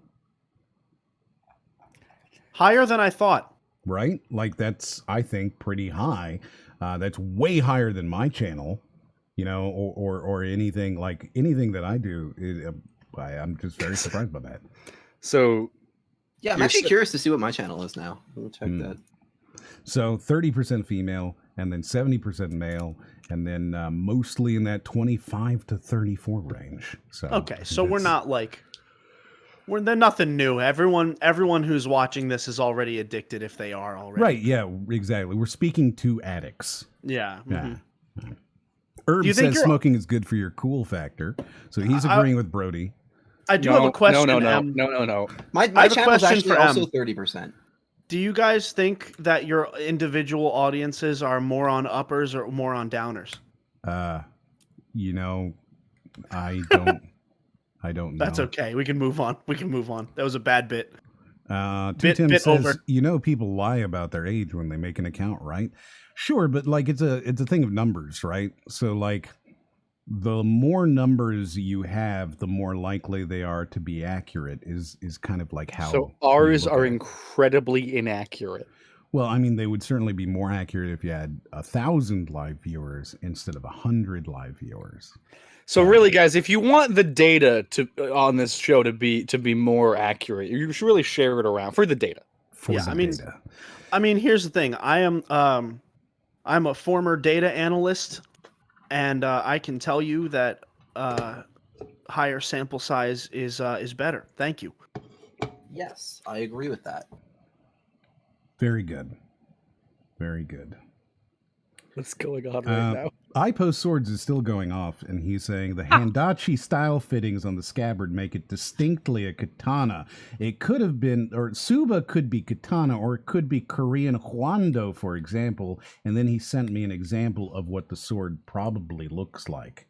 Though I'm imagining this version that he has sent is much nicer. Most likely. So here's what he sent. And I will bring this up now onto the screen. Is it the longer one or the shorter one? This is what he's saying it is. It's got to be the longer one. That looks like, I mean, unless this guy is like my height, that looks like a pretty big sword. Yeah, I mean, I guess I can agree that that's similar-esque, but I don't know. And he said this is the fancy historical version. Thank you, Post. To Tim goes, that's a weeb sword. I mean, he's not wrong. No, I mean he's not wrong. Oh, that's just true, but holy shit, that's funny. Like Yes. for whatever reason, somehow I've ended up with no swords. And I don't know how it happened. I'm a little proud of it. Phew. But at the same Oh, time, the dodge. like, You're proud of it. you know, I'm that you proud won, right? of that I don't own swords. Yes. Well, because being proud of not owning swords like implies that you really wanted to, but you were able to stop yourself. Like, No, see, I'm not proud that I don't own swords. I've never wanted to own swords, and it's not like That's the thing. Like, I've never had a desire to own a sword or like an axe or Right. like a weapon of any kind, I guess. Oh, hey, there's iPost Sword saying, look, I am obsessive. Don't judge me. I Brody. mean, hey, if you're into swords, Here's the thing. go be into like, swords. iPost Swords there. He's one of my, I absolutely adore him. He does really cool stuff.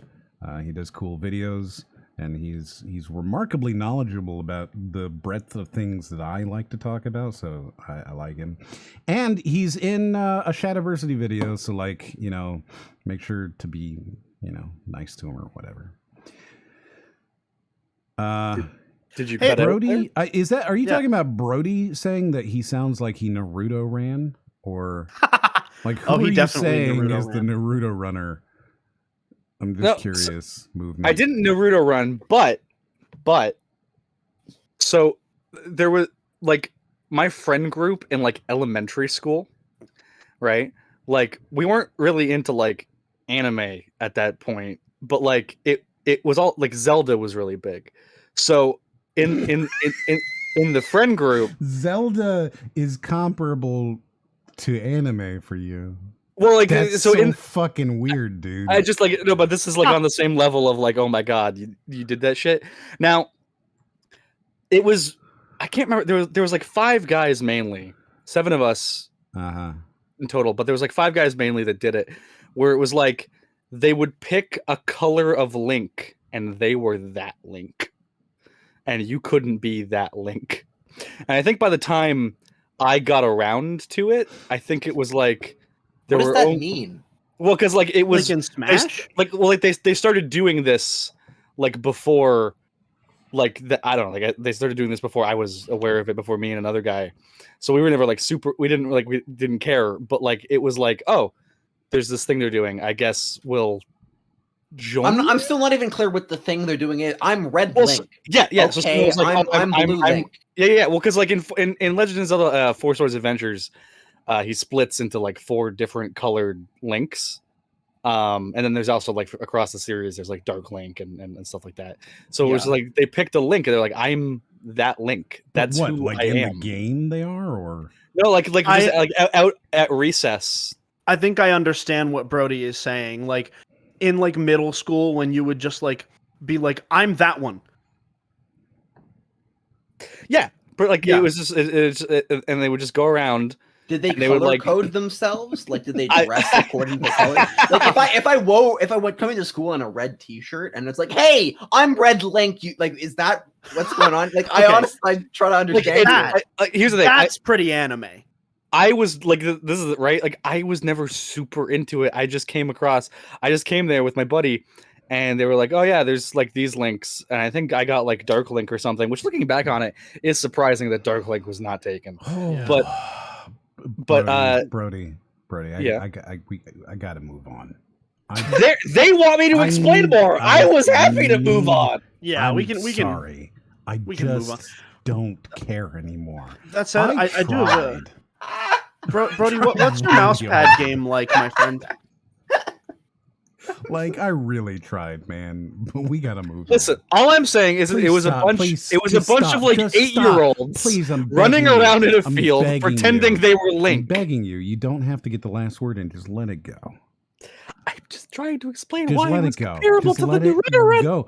You could, movement even says you could have just said no. I didn't Naruto run. Yeah, but you wouldn't have believed me if I hadn't put in a more embarrassing for story. Spyro. Brody, what's your mouse pad look like? No, don't ask these questions. I don't have a mouse pad. Okay, I do believe that. Let's continue. That thankfully I did not buy myself. I've forgotten what the fuck he's saying because he brought up the e-cig and he's so quiet. I wish I could make him louder, but he's at 100% and I don't know how else I can do this. I don't know how I can make this louder. Are you going through OBS? No, just the video itself needs to be louder. No, I just meant like put gain on your desktop volume in OBS. Oh yeah, that would put gain on you. Oh, sheed. Right.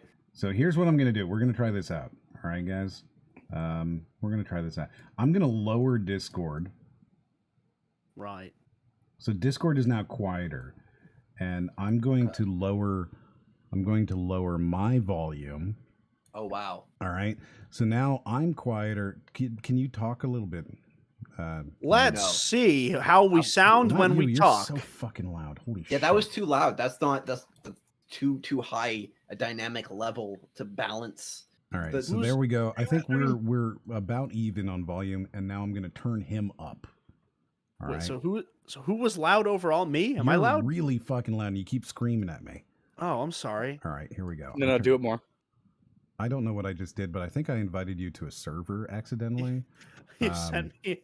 You did.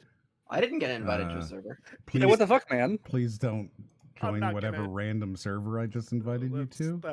Here's our invites. Now, the Brody bunch. You don't need to join that server specifically.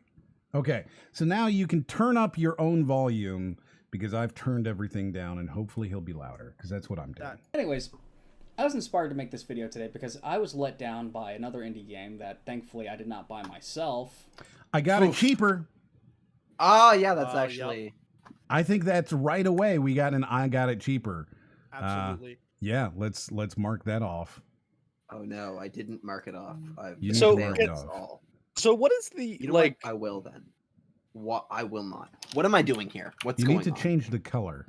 Oh, I need to change the transparency. Look at that. Look at that. Look at that. All right. Let's get the how many C's do we want? Herb says that doesn't count. That definitely counts. How many C's are we going? He just said I got it cheaper. Yeah, that 1,000,000% counts. I don't think it needs to be that thick. We're going for like I'm asking how many C's. I didn't get an answer. The normal 2 C's. I I would maybe go to maybe like 1C. 1C. 1C. Okay, 1C. Because that way you can still read it, you know? Yeah, I'm sorry. That 100% is an I got it cheaper. He started out the video with, I got this game. Thankfully, I didn't pay for it. That's an I got it cheaper. So, yeah, I want to ask, like, what is the direct... Like, they're just like expressing that they did, in fact, get it cheaper. There's nothing else to that. So this was one of the console war guys.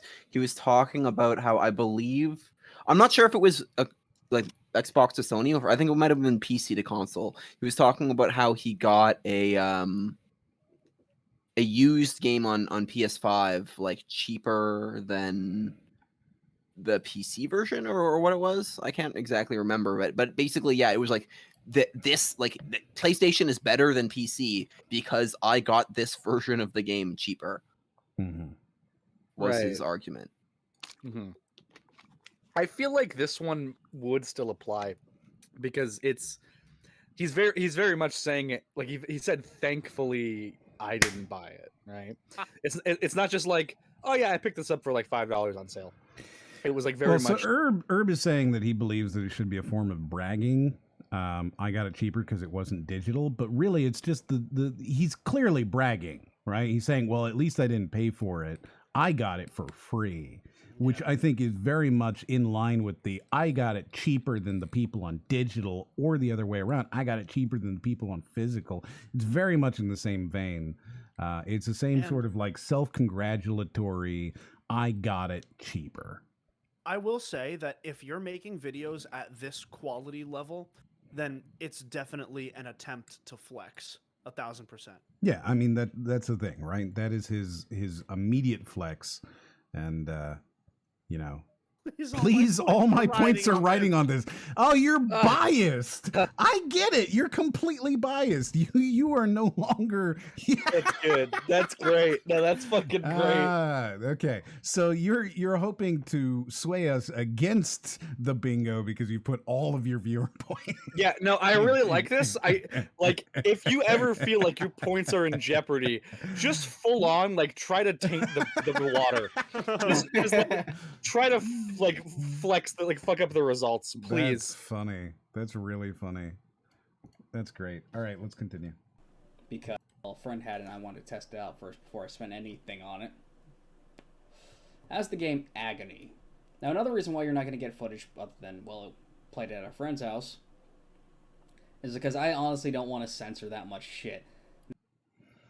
So if you've never seen Agony, Agony is a video game.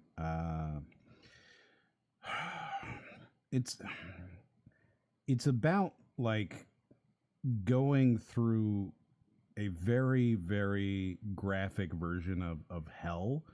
I legit don't think that we can show any footage of it because there's a lot of explicit nudity. Oh my! Do not Google that. Yeah, I mean, if you Google it, you're gonna see some very specific things. I mean, in general, I don't know that I want to Google Agony. Well, no, like Agony game. No. Yeah, right? I If you were Googled to do Agony game. You're gonna see some very specific things. The game is quite graphic, and so I understand why he's not putting any footage of this up.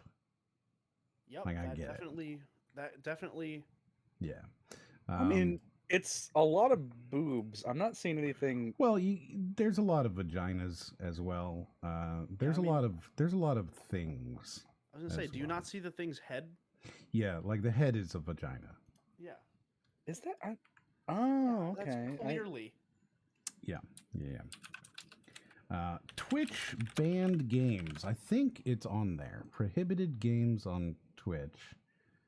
I'm pretty sure it might not be because they have a blanket ban for like certain rating levels, so it might not be listed if it like has the rating where. I don't think it has an AO rating, right?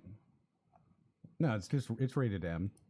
Oh, is it? Okay. And it's actually not prohibited, so you could play that.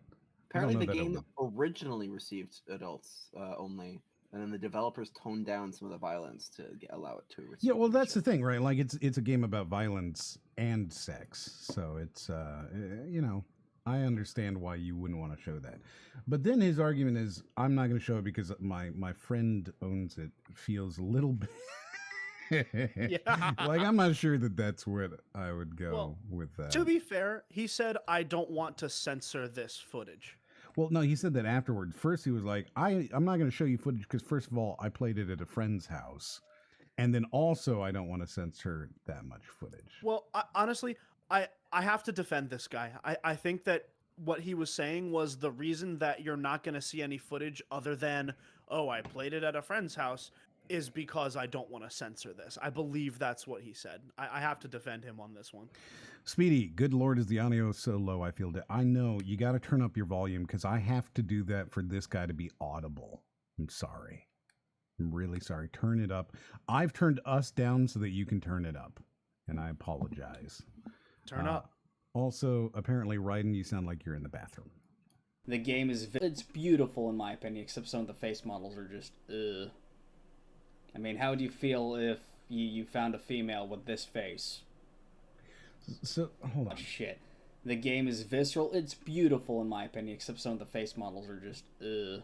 So the game is beautiful, but he doesn't want to censor it. Uh-huh. Is that immediately contradiction? It sounds... So here's the thing, right? Like, he says that this is a bad game that he's going to talk about, right? But it's beautiful, it's visceral, except for some of the faces. I don't know how I feel about that whole thing, because it doesn't feel like he knows what he thinks about the game either. Yeah, what's the it chances? doesn't sound like it to me. What is the chances that this guy went on Twitter and complained about the Aloy new face model? Sorry, Moth missed it. Sorry, what game is he talking about? He's talking about a game called Agony. Don't Google it. I think he's saying you can't show it on YouTube without censoring, but the graphics are beautiful except the faces. Maybe so. I believe that's what he is picked attempting to say. Yeah. Yeah, if he were to show it, he'd have to censor it, and he's too lazy to do all that work, so he doesn't want to do that. You know, looking at his room, I do believe that is accurate. That's the lazy part. Yep. Did he cut? I think you're cutting out randomly. I think you're cutting out randomly. I think nobody even yeah. How do you feel if you found a female with this face? I mean, I'm pretty sure this is not a face any of you want to wake up next to. Self-depreciating joke. Self-depreciating joke. Just put it in Windows Movie Maker and cut. Just cut. Is he doing his taxes? Just cut. Is he doing his taxes? Self-depreciating joke. You know, like, okay, so there's so many things to talk about there, right? Brody does a lot of self-deprecation humor, and like I find that to be self-depreciating humor. And I find that like you can get away with that joke, you know, I suck. You can get away with that like once in a while, or else it just becomes kind of sad, you know? So like you can do that. You can do that joke and it can be funny. Like if I do a self-deprecating joke, a self-depreciating joke, people will be like, "Ha, that's funny," because I don't do that kind of humor very often. But if you're doing it all the time, you know, it's a little bit too much. And then, You're saying it depreciates in value. It depreciates in value very quickly. And that's the second part here is that motherfucker. Like, if you don't... Because clearly he's trying to sound smart when he says that, right? Well, like, he said it, and then, like... Like, I think this trying to sound smart was the, like, taking a puff immediately after saying it. Yeah. Well, no. Okay, actually, taking the puff immediately after really just, like, undercuts anything that this man says. It's like sipping out of a straw. If you say anything... Are you saying that drinking out of a straw immediately, like, makes you look lesser? No. You know what? Yeah. You know what? Yes? Save the environment. Save the environment. Wow. This is as good a hill as I need to die on. But Good. no. But basically, right? Imagine, right? You're like, I'm imagining. What's something? Okay, imagine Pulp Fiction, right? Pulp Fiction, got it. And you see, fucking Jules is like, with furious anger, he will rain down upon you, and then he takes a sip from a straw. Does that not? But he does do that in that scene several times. He takes a sip from a straw, and I don't think. But he doesn't break eye contact. That's the difference. This guy's breaking eye contact and sipping, like metaphorically sipping from a straw. Metaphorically. So you're saying he's very non-Sigma then? Oh yeah, no, he's definitely not a Sigma. All right, good. He exists within. Herb says, I'm familiar with e-cigs, and there's a chance there's no nicotine in that. I don't know. Like, it's really hard, I think, to tell because there's so many different models and brands out there. I smoked for a long time, and I smoked 2 packs a day. And I went to a vape, and I'm now, non-smoker. So like during that period of time, I tried a whole lot of different vapes and things like that in order to figure out what would work for me. And I can't clearly tell what that is. And I don't know that, like, it could be any number of things. I was just making a joke when I said that, like, not you, them. Can't tell. No, I know. I'm talking to the chat. I know, but I assumed I'm somebody who does that. I interact with the chat, and I treat them well. We have like a rapport. Yeah. No, I get you, but I was the one who made fun of it at first, so I just wanted to like. Tim says the clothes in the background on the floor are driving him mad, and have you started seeing the clothes on the chair yet? Because those will probably also drive you mad. Wait, there is no floor. That's just chair. Yeah, no, this room gives me anxiety. Mm-hmm. Wait, yeah, what the fuck? Yeah, that's just chair. I don't know how to feel about that. Why is the chair in front of the closet? Why that's the main thing? Yeah. It's directly in front of the closet. Yeah. Wait a second. When you mean there's just chair. Look, wait a second. The shoe isn't on the ground. It's on the chair. The shoe is on the ground behind the chair. Yeah. Like that's against the wall. Like that. The shoe is on the floor on the wall, but the chair is against the wall. No. So that's the chair, but then behind, look on his top left shoulder of the orange shirt. There's a chair facing the left, and then the seat of that chair is what appears to be the black floor on the left. But I'm also saying, because that's also like chair or bed or something. I heard him correct that where he said also normally. Yeah, and then he had to say it like right immediately. Yeah, I heard that. Wait, like he does this. He thinks it's a character like trait. I don't. He thinks it's something that like defines him as somebody unique and quirky. I really don't even notice. Who doesn't know how to speak fucking English. I don't even notice I'm saying the word itself until you've pointed it out. Right. Well, it's not the word itself; it's the word also. It's the also. You just did it. You corrected yourself. You said also, and then you were like also. Anyway, point being. Oh right, let's just move on now that we've called you out. Well, I'm sure it'll come up again later. Because I'm gonna say also, and you're gonna be like, oh, you said a word. That's pretty pedantic, if you ask me. Now we're just you depreciating Brody. Oh god, eventually, Nicco, you are going to be just a whole bunch of mispronounced words. And that's going to be your whole conversation. No, you're going to be like, quit being pedantic, you're depreciating me. You're gonna need like a legend to keep track of all that. Right? There's gonna be Nicco to English. First of all, you missed. Okay, wait. First of all, you depreciating is now what I'm gonna call bullying. Second of all, you got me on this podcast the first time just as I came down from my stint of trying to change the English past tense, like entirely. The English past tense. See, you're already on a different level than us, my dude. I tried to change the entirety of the past tense of the English language. Explain. Well, when you say how, you tried, when you say climb, when you how say should climb, you? How should you say it? Yes. Okay, when you say look. Right? Mhm. What's the Clone. past? It should have been clone, not climb. Is that what Correct. you're saying? It should be correct. Clone, right? And it's like because Uh-huh. I if I write something, right, then Yeah, that you means wrote I it. wrote it. Yeah. If I climb something, Then you cloned it. then I clone it. And see, I feel like cloned is better than clone. Well, see, what about the ED, like I cloned it? Like I mean, climb. do you want me to just start speaking the way that I like said it? Okay, but I have to like interject with like, what about the difference between like drink and drank or drunk? Right? Drunk. It's drunk. Drunk. Oh, so we're changing that too. We're changing drank to drunk. Yeah. Okay. All right. As long as we're consistent. Yeah. No, it's all uh-oh. It's all the O syllable.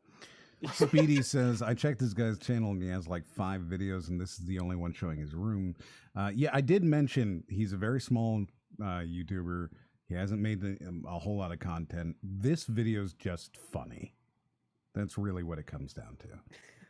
I mean, is this the point of the podcast where we finally have to give the like, hey, you know, we're having a lot of fun here today. Don't go to this guy's channel and like comment a bunch of stuff on him. They wouldn't do that. And even if they did, this guy wouldn't get them. He hasn't uploaded in a while. Yeah, I feel like at some point we probably had to say that thing because do you feel better now that you've done that? I mean, yeah, I do. There you go. I'm with Brody, which coincidentally is the past tense of Brady. I'm with Brody on this one. Oh my God, he's the past tense of Brady. I fucking love it. I fucking love it. That's why I made the Brody Bunch meme. Oh my goodness. Swoop says, don't worry, I'm too lazy for that. Yeah, exactly. I don't like, nobody does that. That's not like, we're not Leafy fans in here. All right. Yeah. But seriously, they put penises and vaginas everywhere. Like, wait. We can hear you typing just fine. No, well, I know you can hear me. I can't hear you. I told you. That's the problem. But you can hear me, obviously, right now. Well, obviously. Yes. Oh no, Raiden. I thought we were past this. Nicco reminded me about being emo. Because Raiden told us he was cutting again. I've totally missed that joke. That's great. Oh God, that's deep. Okay. That was amazing. I hope it's not deep. That's gonna be a problem. Yeah, I know that. Remember, Raiden, holy shit, dude. That I need a drink. That was that was amazing. Bravo. Wow. Bravo, my friend. Who says this shit? Yeah. And while we're waiting for M to get back, so speaking of being emo, I've been thinking about adding one black nail polish to my ensemble. So one, like just one of your nails, just one fingernail. The sweet sound of Discord notifications; those are in the video. To be clear. Oh, they're not from me. I mean, they could be. They very well could. Yeah, they are probably both. Yeah. They always coincided with me typing something and sending something, so I always thought it was someone's like mic being sensitive. But holy crap, if they're just in the video, I'm pretty sure they're in the video. Yeah. We've heard how Brody comments before. How he says that like, oh, nobody told me it was a problem, so like I didn't, turn it off. Like, except I mentioned it to him when we started this video, when we started this stream before we were even live. I said, turn your shit off. Well, no, that's what I mean. Is like if there's a thing that's going to cause a problem, Brody will just leave it there until it is such a problem live that we point it out to him. Yeah, yeah, exactly. It's I was gonna say no. I was gonna do Schrodinger. It's not Schrodinger. It's Chekhov. It's Chekhov's problem.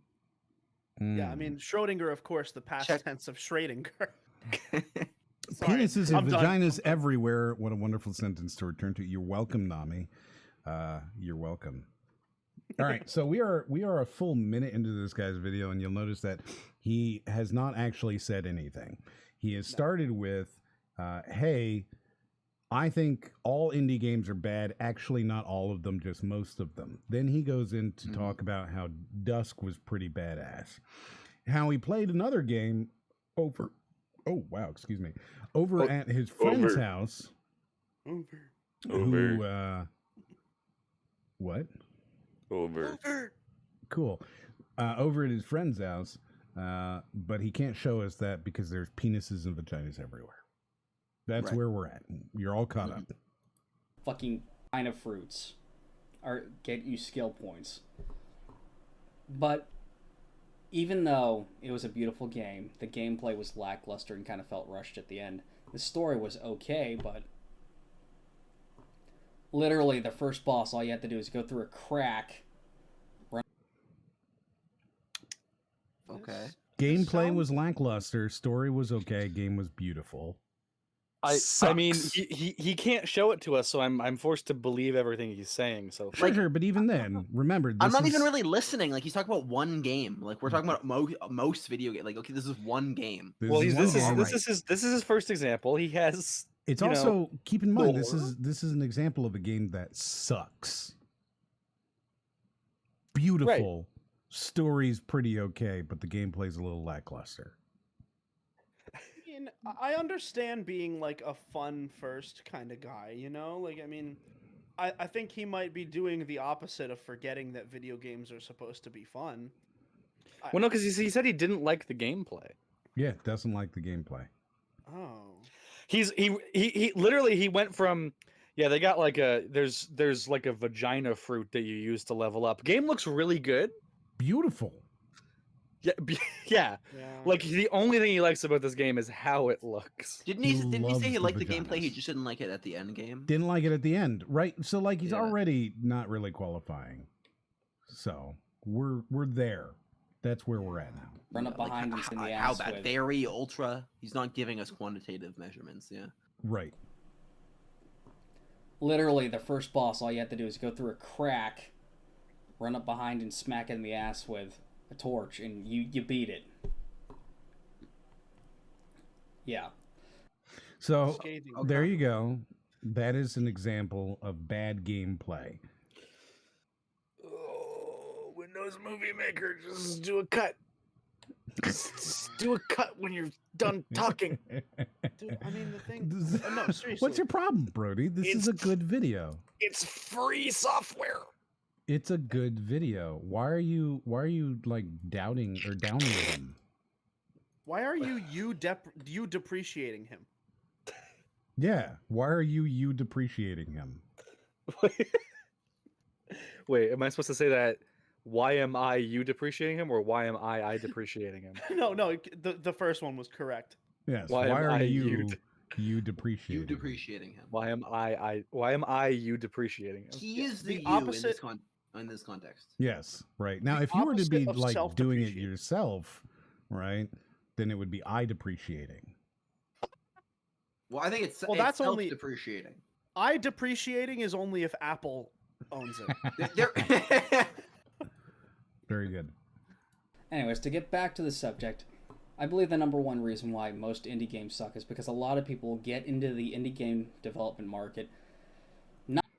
I'm curious what you think he's going to say, Brody. Wait, hold on. What's the premise of this sentence? Wait. Are you not listening? He's about to tell us the core of his entire thesis here. He's about to tell us why he believes video games actually suffer from suckiness. Right, but he was talking about the devs. Right, so the devs get into it. What do you think he's going to say after this? Why they get into doing indie development? And it's a bad thing. Right, it's a bad thing. Movement is saying to make a quick buck. Yeah, I mean, like, I feel like realistically, that's probably because he's probably gonna be like, oh, you know, you could do Minecraft again. You can make a game quick and make money. Like, the problem is I can't think of anything that is good, but he would think is bad, because I feel like that's going to be the answer. Okay, so we're all on board here with your prophecy of to make a quick buck. Not because they want to make fun games and do great things with their games, but because they just want the money. Oh, incredible! You did good, Brody. Good job. I mean, I don't know. I think that was more movement than me, but yeah. What is his? Why are you so shocked? No, I just like. Yo, dude, you're like shocked. You're like, okay. Well, what do I say now? No, you're good. I mean, I'm curious as to why.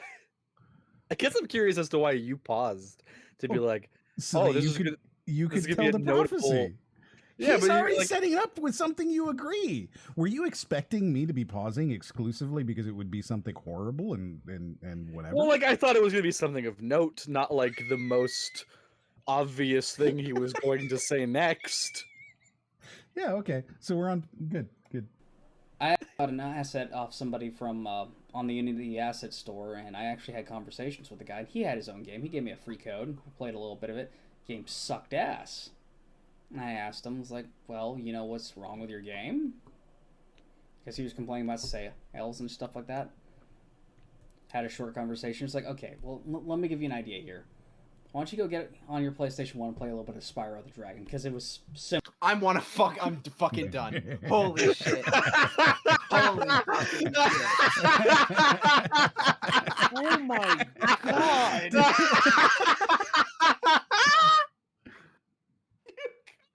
It's literally... I'm pissed the fuck off right now. I'm so unhappy. I am so unhappy. Oh my god. Talk us through it, Ryden. Why are you so unhappy? I feel like it's self-evident. I don't... Talk us through it. You're just re-traumatizing me to make me explain to you exactly what I'm going through. Come on, talk us through it, my dude.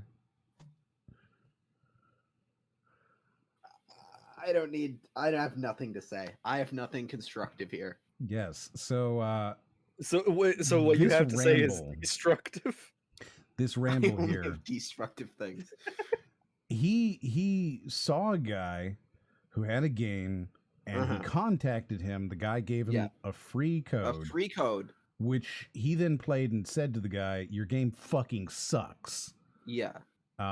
Why don't it sell better? And he said, maybe you should go play fucking Spyro. The thing I'm confused, is this a criticism that does not extend to like AAA developers? Like all the AAA devs in it for the spirit of the game and then just love to have fun, and then just those fucking indies ruining video games trying to make money out of it, and like the AAA companies who just care about games. Right. Yeah. It seems like kind of maybe like a good idea just aimed in the wrong direction.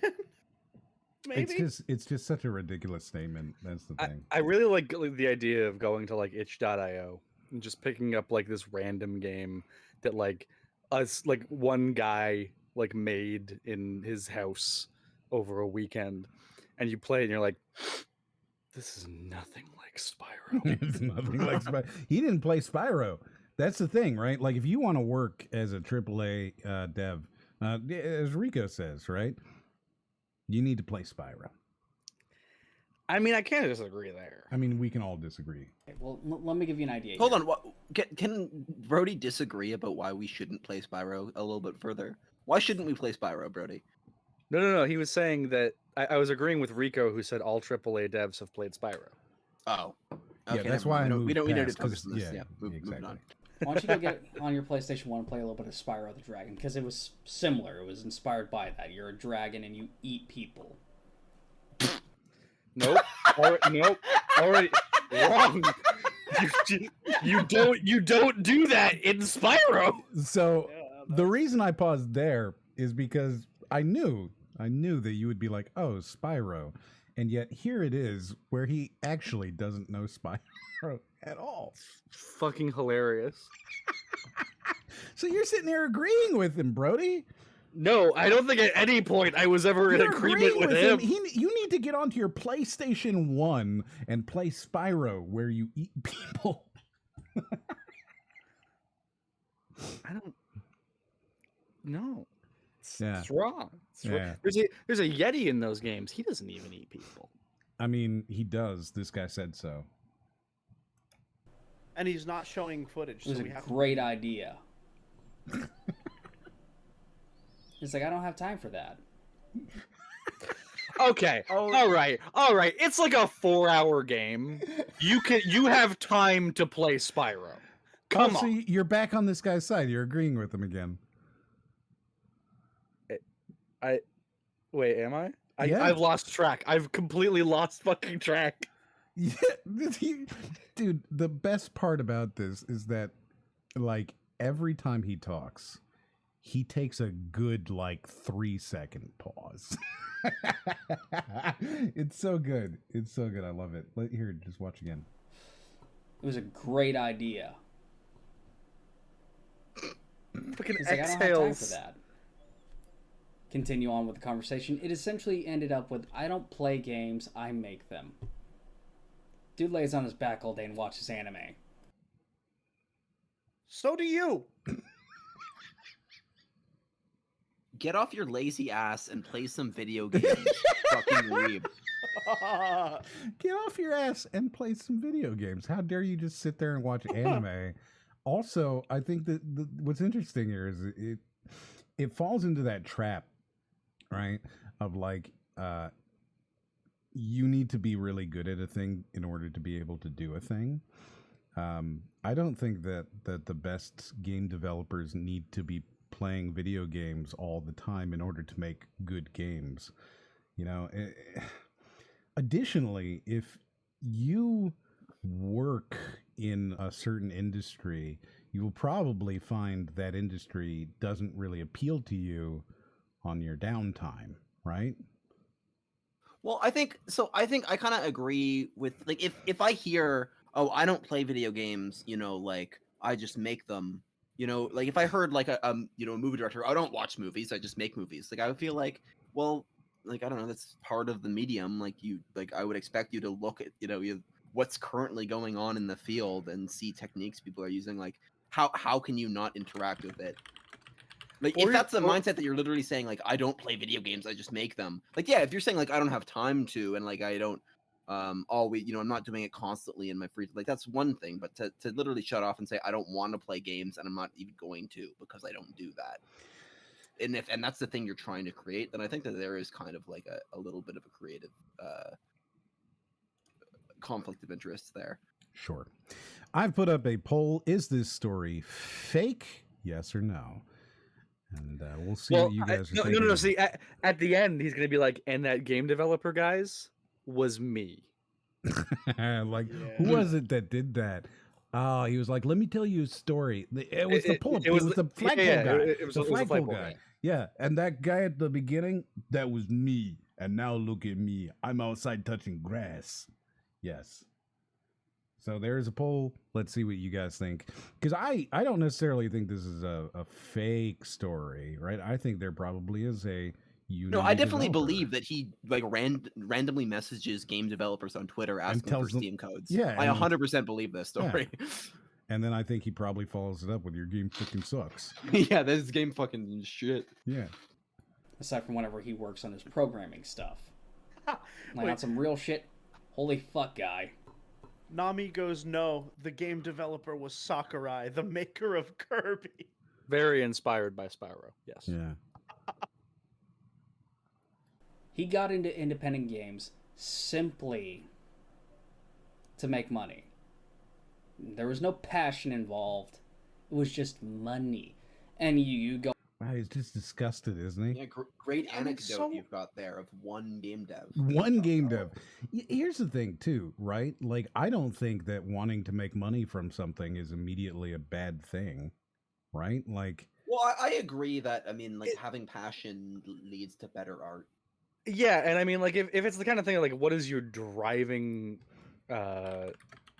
motivation? Like, what is your chief motivate? I think it's fine to be like, yeah, we like doing this, and we're gonna fucking get money. But if you're going in it with just like, oh, we want to make money, you end up with EA or Activision, and you get loot boxes, and Not stuff that, like no, monetization and things like that. I think that is certainly commercialism taken to its most extreme extent, but there's plenty of examples that don't reach there. For example, like Thomas Kincaid. All right, so Thomas Kincaid, very famous artist. He died, I don't know, 10 years ago or something, but his work was very, very popular throughout the world. And the way that he did this is he would make a painting, a single painting, right?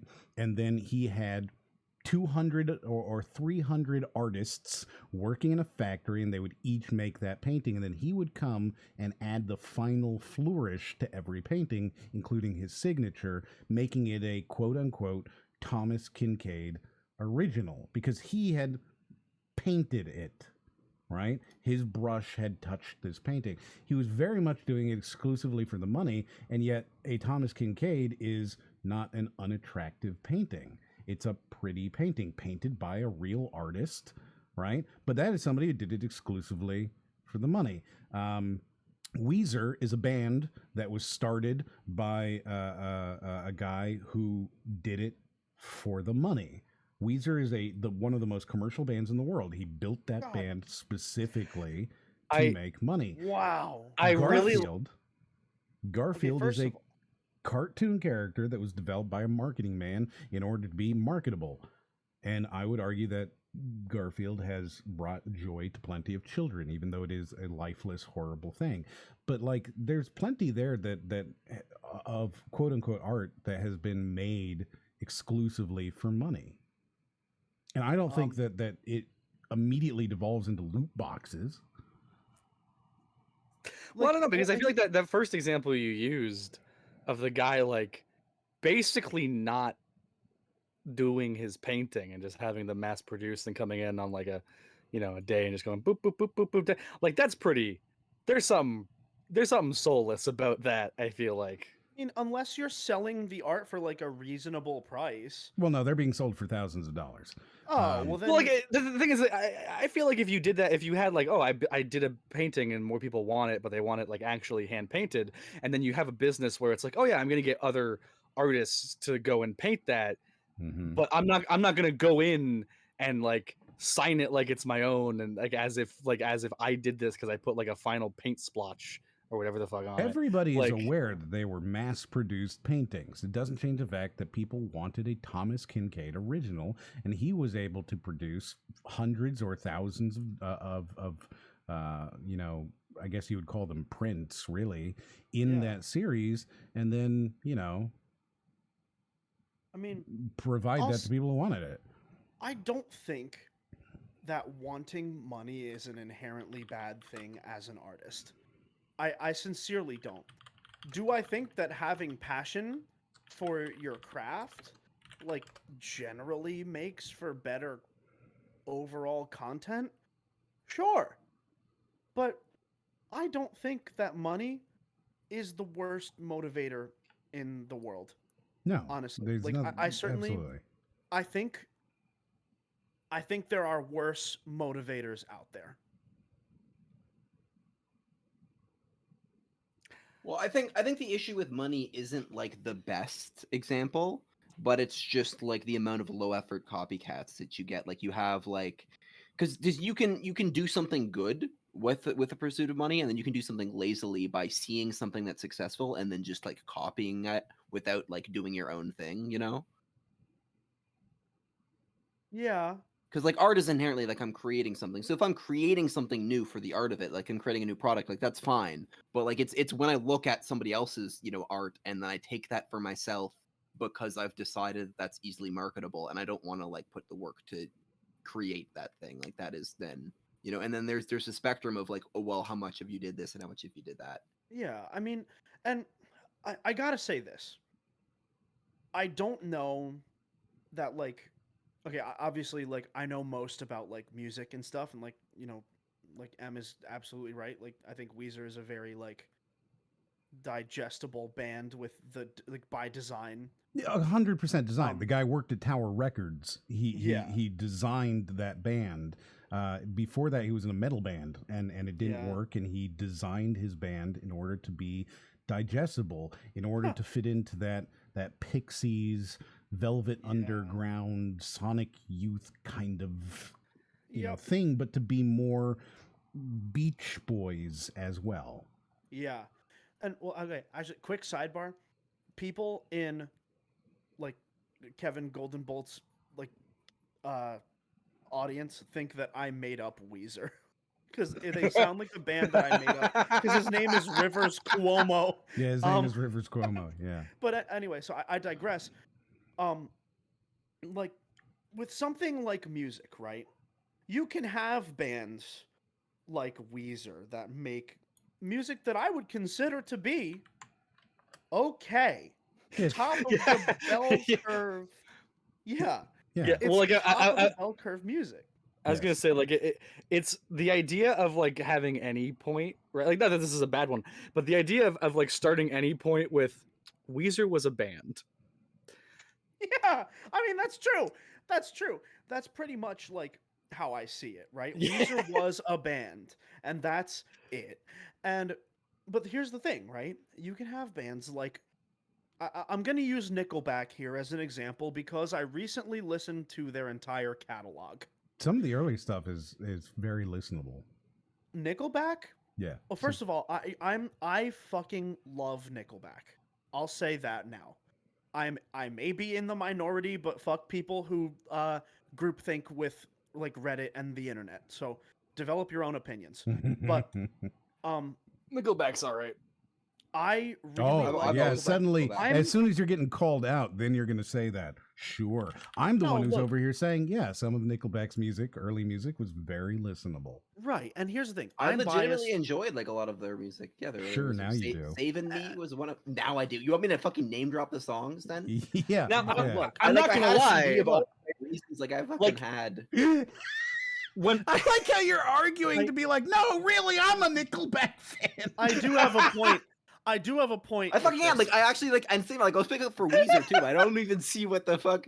They were good. There's no problem with Weezer. They are Nobody's just saying what they're I bad. consider, We're saying that they're Garfield. I consider Weezer, I like consider Garfield. 50%. I hate Mondays. I consider 50% of all music to be better than Weezer and 50% of all music to be worse than they Weezer. aren't the perfect middle point. What the fuck? Okay, No. well, okay, no. I get what you're saying though. I kind of, because it's kind of like they're the Destiny of music, like in terms of like Destiny the game. Yeah. Because Destiny is a game where like 50% of games are better than it and 50% of games are worse. Exactly. Precisely. Anyway, that's kind of more high concept. What I'm trying to say is Nickelback, right? I tried to listen to their whole discography to be like, where did this go wrong? Did they actually just start making music like for the money? I think Rockstar is where it went wrong. Right. Or, well, actually, it was a little after that. Funny point. But here's the thing. It never actually went wrong. What happened was Nickelback started to make albums that were like 50-50, right? When they first started, they had a sound that was like very cohesive. And it was like they made like one or two types of songs, right? Or like one type of song that was like had different vibes to it, right? As it went on, right around the time of Dark Horse, maybe a little after, so like 2011-ish, they started making two types of songs, two very, very distinct types of songs. I hold to it that if you take the first song of every Nickelback record and put it on one record, it would be a very well-received hard rock record. Then after that, on these records, there are two types of songs. There's either the Nickelback, like, hard or rock songs that I like and that I think people generally enjoy.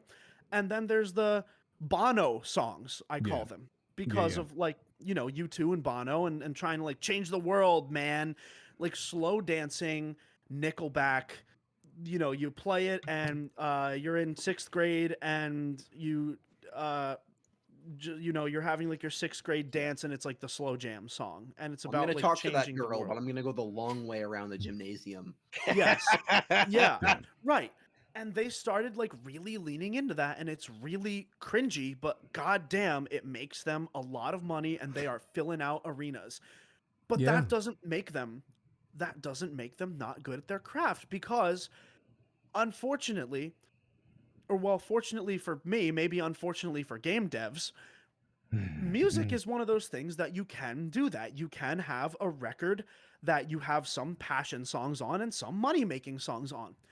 With game devs, if you're putting all of your time and energy for like 3, 4, 5 plus years into making one game, and it's all just about the money, and you don't consider like, accessibility, or like, I don't know. I don't even think this guy's going to go that deep in his argument. I'm bringing it up for myself, right? And for us to kind of dig into, but game devs don't have that luxury. And so there is some validity to, there's all a really roundabout way of saying there's some validity to saying in game development that being all about the money, maybe not the best thing for that medium, but it is viable. Well, I mean, from what you were saying, though, right? Like, I think if you're going to go into a 5-year-long commitment making a AA, triple I, whatever, even a AAA game, it better definitely be taking into account the money, because you're taking 5 years of your life and other people's lives. And if money doesn't come as the end of that, then you have wasted that time. Yeah, absolutely. Absolutely. That's a better way of wording what I was thinking. Speedy says Moriarty streams for the mon. I mean, because he loves us. I don't stream. We don't. You think I'm making money streaming? You can, like, come on. You can literally look at the top of the Twitch chat and see how much money's been sent to us.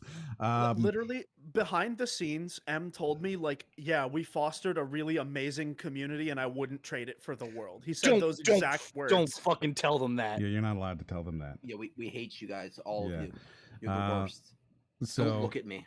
So, like, yeah, we stream, certainly not for the money. If this was a full-time job, like, eventually it would be nice to be able to have Brody and Ryden being full-time streamers, making enough money doing that. That's a long way off, you know. And I'm on TikTok. M told me he loves me, but it was just for the money. That's true, though, right? Like, I'm not going to tell you I love you unless you give me money. I had somebody pay me $10 to record that. I mean, M wants you to have a sense of pride and accomplishment in feeling that you are loved. Exactly. Yeah, I remember you know him, Zach, not Zach, Ryden. Oh yeah. Yeah, he paid me $10 to record "I Love You." Yeah. If love flows too easily, then it's meaningless. It means and nothing. I absolutely am happy to be paid $10 to record that. Don't ask for my taste in music. If you looked at my groove music, you'd be ashamed. Dude, I have the most eclectic music tastes. If I pull it up, you'd be very surprised at what I listen to. My Spotify playlist that I make, that I have, I share it with people, right? And I hope this doesn't start playing music. Okay. So I share it pretty happily. I have 7 followers now. Wow. Right? That's fame. That's I guess we're closer to a full-time job than we thought we were. There you go. That's my Spotify. You're more than happy to go through that. I guarantee you won't like it. Did you do something with that? Did you say you're more than happy? Yes. You more than happy. You are happy to go there. Yeah. Yes. You're welcome. You're welcome.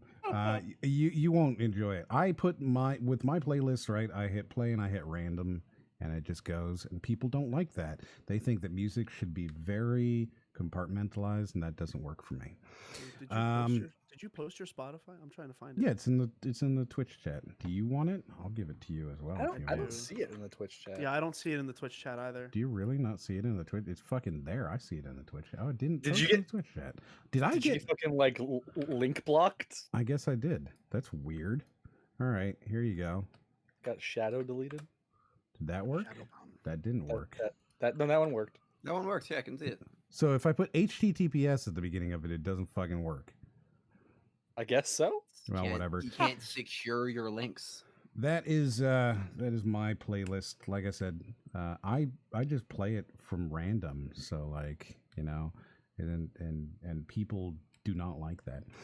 Toby Keith is a classic moneymaker musician. There's a lot of money-making musicians that all they do is they sell out and they make music, and this is or make money. And this is why the sophomore version of a band's discography tends to be fucking trash, right? Is they go out there and they make this one album that they've been working on usually for years, writing and refining it and playing it, and these are their best songs. They've been doing it and doing it and doing it and doing it, and then they get their deal and they put out that one album that's fucking awesome, and it's all these great songs that they put together and that they've been refining and they've been working on, and it's the heart and soul of everything, and they put it out there, and now, okay, you've got 6 months, we need another album. Mm-hmm. Right? Like your contract says you're going to put out another album. We need another one in 6 months because that's how long it's going to take us to start marketing it and getting you onto another tour schedule, because tours are 3 months long. So you've already been on tour for 3 months. That's 3 months under contract. You said you'd have another one out in this calendar year. You've got 6 months. We need another album. And they put it out and then they stop. Right? Like that's it. Their albums suck. So whenever you see somebody come out with a third, fourth, or fifth album, that means that they've done something right. Well, and here's my thing, right? Weezer. Like exactly what you said. You never know how long anyone has been working on their first or even second record. But everything after that, you know exactly how long they've been working on it. Yeah. So as Fulgaldi says, the sad part of listening to many genres is that you'll be listening to some metal just to get some slow stuff after. I'm very fine with that. Like, I listen to literally everything. Well, that's why I use playlists, because I'm not okay with like any song coming on in any order, even though I do listen to like basically everything. But No, like, any yeah, song, any order, I'll man. have. Sorry, You're fucking monster. Any song, any order. No, I mean, I mean, you're you a monster. could do that. I could sort my library, but I make playlists. Guys, the solution is simple. You have all of those super hyper specific playlists. You know, you have the one that you listen to when you're just going for a walk. No, through the you woods. don't have super and then playlists. And then you've got one playlist that's just like, fuck you, this is everything. No, that sounds fucking terrible. This is the most evil playlist I've ever seen. Like, I'm sorry. This is like, you have really good taste, but also like, what the fuck? This playlist gives me anxiety. I love it. It's how I listen to music. How the hell are you following up Eve 6 immediately with Dolce and Gabbana by Riff Raff? Dude, yeah. That's how I do it. I'm sorry, like, that's like, you really, when you say I listen to everything, he is not lying, ladies and gentlemen. Yeah, wow. I listen to everything, man. I'm sorry, like, I needed to point that out. Carry on. Excellent. Let's continue. Yeah. Go on asset stores, you'll find 99 clones of games that already exist, and they're not even 1/10 the quality of the top tier version of that gets copied and copied and copied and copied and copied. I mean, just go Call of. See how many things are trying to go and loot off the Call of Duty franchise. You know what? I'm going to do that right now. Juarez. Yeah, I don't know if you wanted to like use Call of Minecraft, then you could do something there. But Call of. I want Cthulhu. I want to be very specific. We're going to do this by name. Call of. Right, hold on. Why are you showing me non-call of? Steam search blows. Love you, S. Falgati. All right. Yeah, What did he we redeem? love you so much. Can you put your back into it, please, Em? Come on, man. Yeah, come on. Let's have some enthusiasm. Thank you so much, as Fulgadi, for being. See, this is what a happens fan. when someone is only saying "I love does you" it for for the the money. money? They don't have the Right. passion. They don't actually. All right, so here we go. I'm looking at the call ofs. We've got Call of Karonga, Call of Cthulhu, Call of Duty, and a billion Call of Duties. I'm scrolling and there's still Call of Duties. Call of Fries. Call of Fries. Call of Juarez. Call I of call Knights. Call of LDPR. Call of Myth. Call of Otachestvo Donbass. Otachestvo Donbass. Call of Pixel. Call of Serengnar.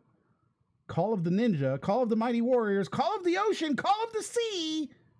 Call of the Starseed. Call of the Void. Call of Tomsk-Skaven. Call of Unity. Call of V. Call of War. That's it. That's the last of them. Wow. So, The Last of Us. I do like that the last one's Call of War, because I feel like that's the one on the list where you're going to be like, oh, no, that one's trying to do it. I'm going to look at Call of War. This one actually looks like it might be really shitty. Look at this. All right. A Google search to make sure that I was right about something. Ooh, this has $199 loot boxes. Wow. What? Yeah. Why did Metallica Oh, this is misspell a mobile Cthulhu? game, though. Yeah, this is a mobile game that's been ported. Yeah.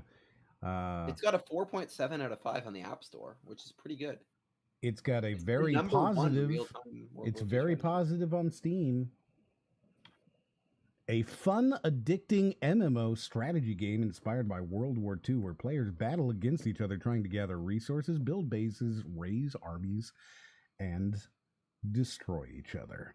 Fans of the board games like Risk or Axis and Allies will love playing Call of War. And you can also spend $199 on a loot box. Uh-huh. Well,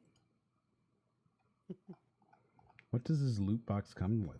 Oh, it comes with premium currency, and it also comes with 12 months of their High Command membership. So they have a monthly membership system as well as premium currency.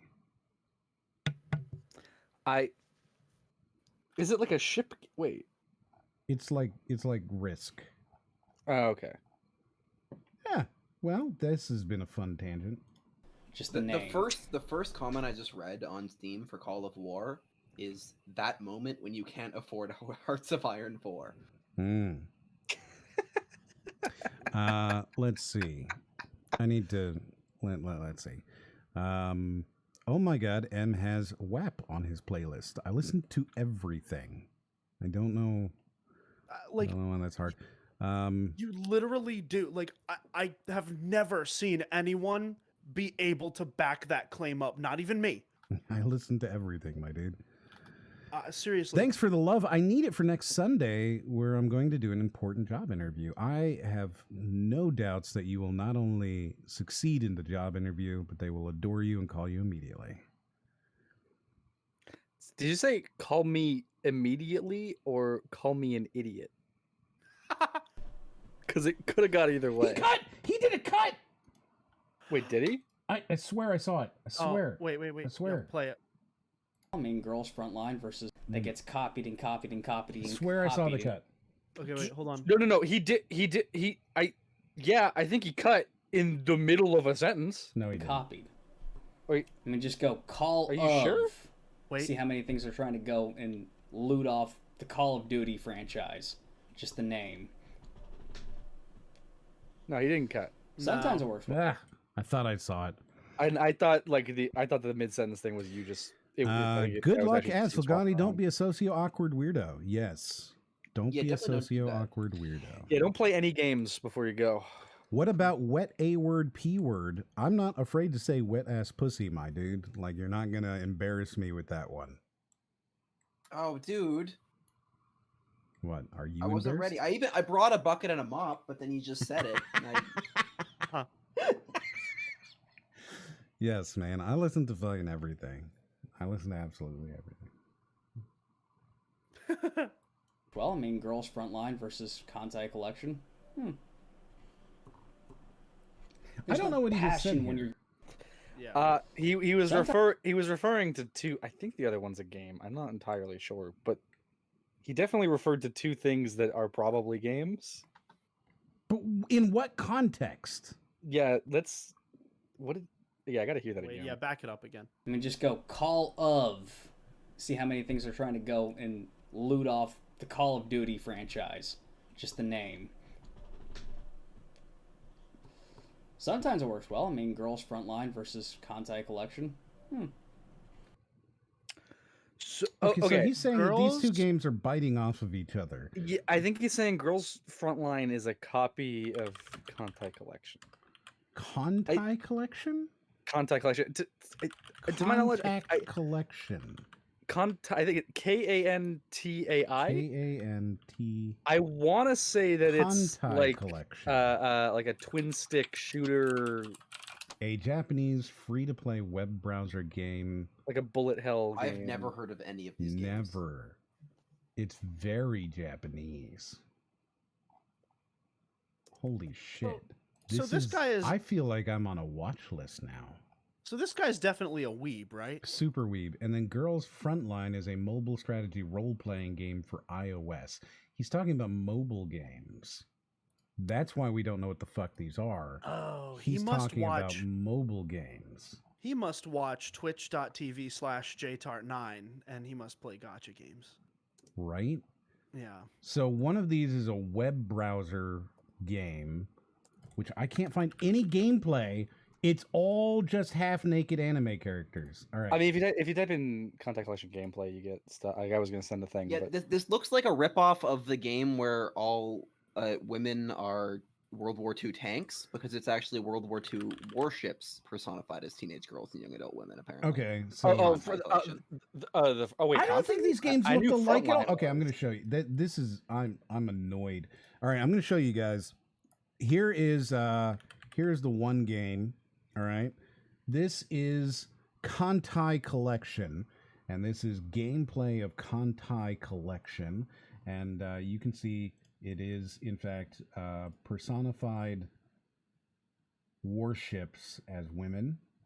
So that is Kantai Collection.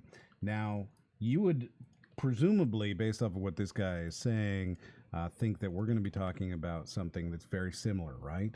So here you go. This is Girls Frontline. There you go.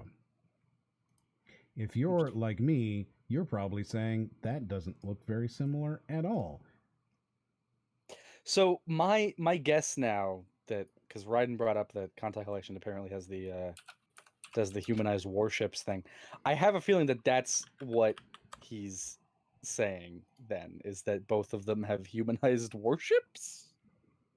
Apparently, that's not that's not Kantai Collections. That's Azur Lane, which I don't know how to show the difference of this. What was the other game again?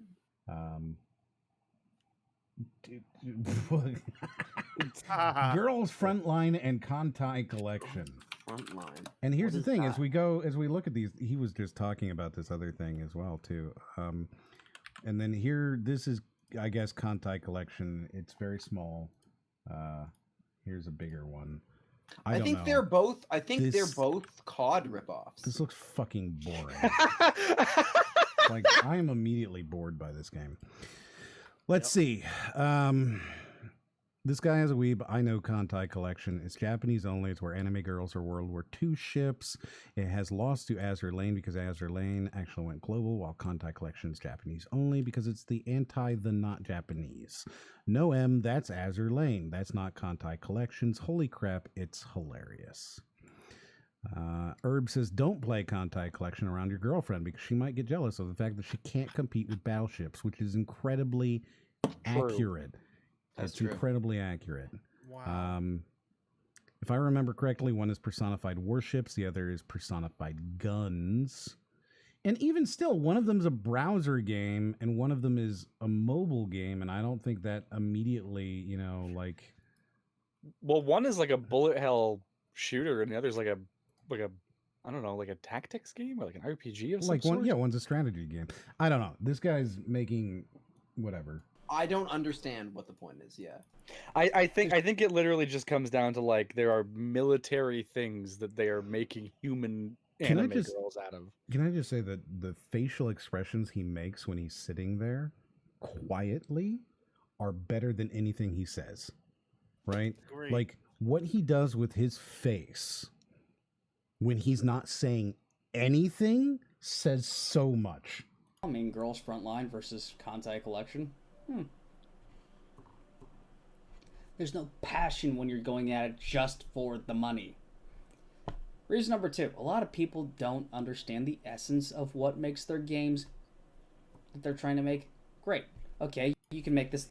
So, first point, people are making video games for money, and that is immediately bad. Right. Okay. Second point. Wait, should we go back? Should we address some of this bingo? Like, how much have we? Oh, would you like to look at the bingo? Do you think we have more bingo? Right. So I can't remember who, but somebody pointed out that we had like immediately wrong in the same sentence from what was that he? He was just like, I said, go play Spyro. You're a dragon in that, and you eat people. Yeah, the Spyro you eat people. We wanted to be immediately wrong. I kind of agree with that one. I feel like that one works. I don't know if there's anything else that we've like hit at this point. I would say this whole video is my opinion is right. Your opinion is valid for sure. Let's see. I feel like we'll probably get that more explicitly. Yeah. But I think we're definitely there on that one. I'm sure we could argue, repeat the same point multiple times if we could understand any of his points.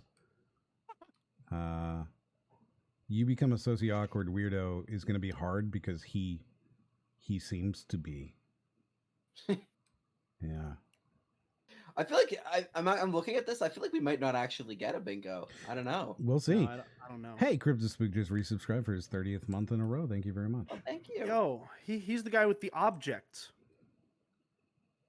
What? when we were playing Gartic, we called the CryptoSpook object. The CryptoSpook object. Yeah. What was that? Was a penis. That was a phallus. Yeah. So the CryptoSpook object is the penis. Man, I don't have a memory. I'm sorry. You've got to learn this. No, that's okay. I'm used to the things that I say being non sequiturs, so it's all good. No, I really like the edges. That's the guy with the object. Yeah. I think at this point I'm pretty well known for not having much of a memory. So I mean, do any of us? Huh? I know I don't. I sure as shit do not. They're trying to make great. Okay, you can make this thing. Okay, can you make it fun? And a lot of times, I'm telling you, he's so good. Why does he look so mad? It's so good just to let him, like, when he's quiet, he says so much. I fucking love it. Oh, God, it's such a funny video. Answer's no. They think it's fun because, hey, look, I made a thing, yay! And then when it fails flat on their face, they get depressed and they never improve on the thing that they fucked up on. What is this point? What is I kind this of point? I kind of see what he means a little. Like, it makes no sense to the argument he's making, but I definitely do feel that like things I make I like, and I'm unable to like judge critically because I made them and I just kind of like it, and it's like that's just kind of like what it is. If I made something, even if it's complete garbage and I know it's garbage, I still like it just by the nature. But this has nothing to do with what he's talking about. No, it's just a random thing he's saying. Well, he's acting like indie games are one guy. I mean, some are one guy, but... Yeah, but I think he seems to identify them as like, you know, all of them are the same. Because he's comparing this Kantai collection to like one-man indie games that are made with Unity assets with absolutely no understanding of the difference between them.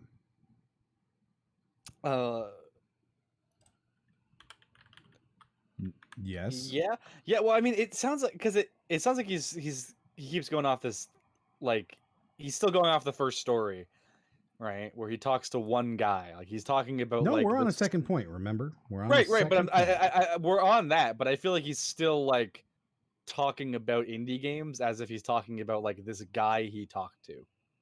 Okay, but he just made a comparison between this Kantai thing and this girls thing, which, you know, I don't know anything about them, but I assume that they're not made by one guy. No, well, that specifically I think was more being like, look, here's a game that copies another game and it's successful. Right. I don't think it's a good point, but I don't think it's necessarily related to Guy with the object is on the same level as Wilford Brimley, the guy who was alive. Yeah, you know, and like I wish I hadn't called him the most alive, because then he died and I felt bad about it. Damn. But he did like my tweet on Twitter just before he did that, so like I guess I can't say it evened out, but I like that you're saying the man died, like as you're like he did that just before he did. I heard that too. Yeah, he did it. Wow. I mean, he did die. That's fair, but like you made it sound like dying wasn't a thing he did. Like it wasn't. Oh, like, no, I mean, before he went off to do that, he like did. No. I have to say, like, he did. Like, if we're talking about he did it, he did die. Right, he did that thing. I don't know why you guys are picking on me here. I'm suggesting that perhaps, you know, he went off on a new adventure. And you guys are making it seem like it's, you know, it's very bad. And you know, he brought a lot of happiness to everybody. He sure did. I'm sure. Do you say diabetes or do you say diabetes? Right? I say diabetes. Because I say diabetes. diabetes is what he cared about. Thank you very much. I'm here all week. Let me give you an example here. No, you're not. You're only here on Sunday. Let's say somebody wants to make a Doom clone. What made Doom great other than being very politically incorrect and just the center of controversy for the time? Other than that, other than being politically incorrect. Zero things. Right? Other than that, what else made Doom? Nothing. Other than just being politically incorrect. Literally nothing. Like, what else could you want? I think that's really the core defining features of Doom is its political incorrectness. Like, I see one of those like floating eyeball guys. I'm like, right? Clearly, he's talking about the Democrats with that, right? Like that's what that design is from. And the pink ones, that monster's going to come to me and say a slur. I can tell. Yes. Oh, they're criticizing both sides. Yeah. There's Here. I don't think M could answer this. He doesn't know much about Doom. Fuck you. God. It's true. I don't think that's true. I mean, Doom 1 and 2 was... Dude, I gotta say, this feels like he thinks it's a gotcha with this moment. Because watch his look. Like it's not a what about the wind, right? But like, just watch his face after he's like the political correctness, the center of controversy for the time. And then watch this. I mean, Doom 1 and 2 was bloody and gory as all hell for its time period, but nowadays it's just kind of meh. It wasn't just the gore. Cut! It wasn't just cut! Just cut! Just I love it! Fucking cut! I love it so much! Just take the breath, just fucking cut! It's so good. It's so good. Oh my god, Look, I know that this is going to be like one of the least popular episodes because we're not like making fun of this guy for anything of substance, but it's just so funny. Oh. Just the blood and it was the level design, the atmosphere it portrayed. Doom 64 is still, in my opinion, an unsettling game, which gave it that horror vibe that, guess what? Not many games have been able to copy and replicate to full effect. So, what makes Doom games besides its political incorrectness is Besides the how much the violence. enemies say slurs. Right? Like, I mean, come on. Then it's violence and gore appropriate to the time and period that it exists in, of course. Followed by level design, and that's about it. Which I think actually the level design in Doom is kind of legendary, right? And I actually agree with him that the level design is very good. There are a couple of levels that fucking suck in the Doom, specifically the id, like Romero Carmack period of time. Like, some of those levels fucking blow. They're not very well designed, and Romero knows that they're not super well designed because they're fucking mazes and they're not whatever. But like, the point is that just in general, I think that most people would agree that the level design of those games is pretty fucking epic, especially for the time. So like, yeah, I'm right there with you on a lot of this. Half the shit you say is fucking out of this world, just bonkers, my dude. Are you making memes too? Dude, we're gonna have so many memes to get through if you're also making memes, Nicco. So I have to to recap. Yes. Things you agree with this guy about Doom. 1, level design is good. 2, love how controversial it is. I didn't say that. Well, you agreed with that, and you agreed with agree with that. You agree with that, and you agreed with the level design is good, and then you said 50% of the rest is insane. So I didn't agree. I mean, is that that it's like controversial? It's like the level design is good and it's controversial, and that's why it's good. So does that make up 50%? I think that's probably about I hate you. 50. They don't get the essence of what they're trying to do. And a lot of these indie games, they're inspired by these other older games, and they don't get the essence of it. Shovel Knight got the essence of NES games like Mega Man right. But it also did a little something different, and that's another thing. Nobody wants a complete copy. If I made a Quake clone that was almost exactly like Quake in every way, shape, and form, people would be like, huh, that's neat, and they wouldn't talk about it all that much. He's lost me. I don't think I disagree with him, but also what he's saying has very little substance. Also, I'm not sure about comparing Shovel Knight to Mega Man. Yeah, I mean, I always thought that game, was it trying to emulate the NES, or was it trying to emulate the SNES? I'm not going to quibble with this man about the difference between the NES and the SNES, but would you really say that Shovel Knight is Mega Man? I almost see the compare. It just, well, in terms of like NES games, I think of when I'm thinking of like 2D platformers, I pretty much think of Mario, Mega Man, Metroid. Well, that's the thing, right? Like I would say it's more of a Castlevania than anything, right? Yeah, I mean, it definitely skews more to that, in terms of like the art style. Well, that's why I was confused if it was supposed to be NES or like 8-bit or 16-bit, because I know that like the devs of that game, I want to say that they did a thing where they like identified like the sound and like the way you could do color on whichever console they were emulating, the way you could do sound on it. And I want to say that they agreed on color, and they were like, okay, we got to like, make sure that on any screen it can only have 8 colors or 16 colors, whatever. But then on one of them, I think it was music, that they were like, we're not gonna abide by this limitation, and we're gonna like, or maybe they did. I don't remember exactly which one it was. Yeah, I don't know what you're saying. You're going off on a fucking wild ass tangent here, my dude. My point being that like, if I'm gonna compare it to an NES game, Mega Man is close. So. Well, okay, so like with Mega Man, right, and Shovel Knight, you've got the themed bosses who have their own levels, right? Like that's the big thing. You've got your Spring Man and your whatever. Like I don't know.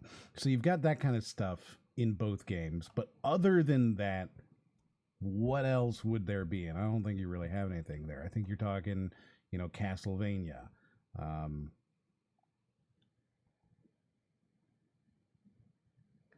Herb brings up DuckTales. Yeah, actually.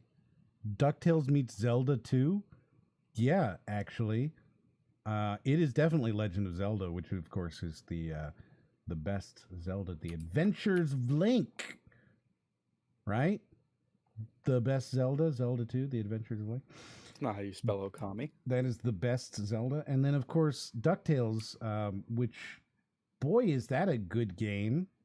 I think it's still available. I think it's still available, right? Like you can still, they remastered it, I think, right? They did. Yeah, they remastered it. Super cool game. I'm pretty sure they gave it away for free because they ended up pulling it, right? Like it lost its licensing. I feel like it lost its licensing and then was pulled. Oh, and it just returned to storefronts. There you go. It was pulled from due to an expiration of Capcom's licensing deal with Disney, but then it was returned. Yeah, no, you're absolutely fucking right, dude. It is DuckTales and Zelda 2. You're right there with it. Yeah. Did you want to disagree with me in any way? Because it sounded like you did. No? Okay, Brody. He's just... Oh, me? Yeah. Who else would I be talking to? Raiden wasn't involved in this. He was the one that made a noise, and then you said that. I had to make a noise because you weren't responding. I'm like, Jesus Christ, he's asking Brody, but enough time has passed. Like, he needs some feedback here. Right? So I started mumbling and making random noises to make it clear that I had nothing to say, but I'm just kind of like, Right. He's saying to you that you need to step up. And what are you doing? You're just letting it fall. You're just blanking out. Staring at the wall going, look at that paint. That's incredible paint. I wonder if that's eggshell. Do you think that's eggshell or do you think it's just kind of dirty? Maybe I should clean my wall. This is what Brody did. All right. I'm not going to lie and say that I didn't zone out a little while you were talking. But... I don't think that there was anything in there that was like, oh, it's clearly to me.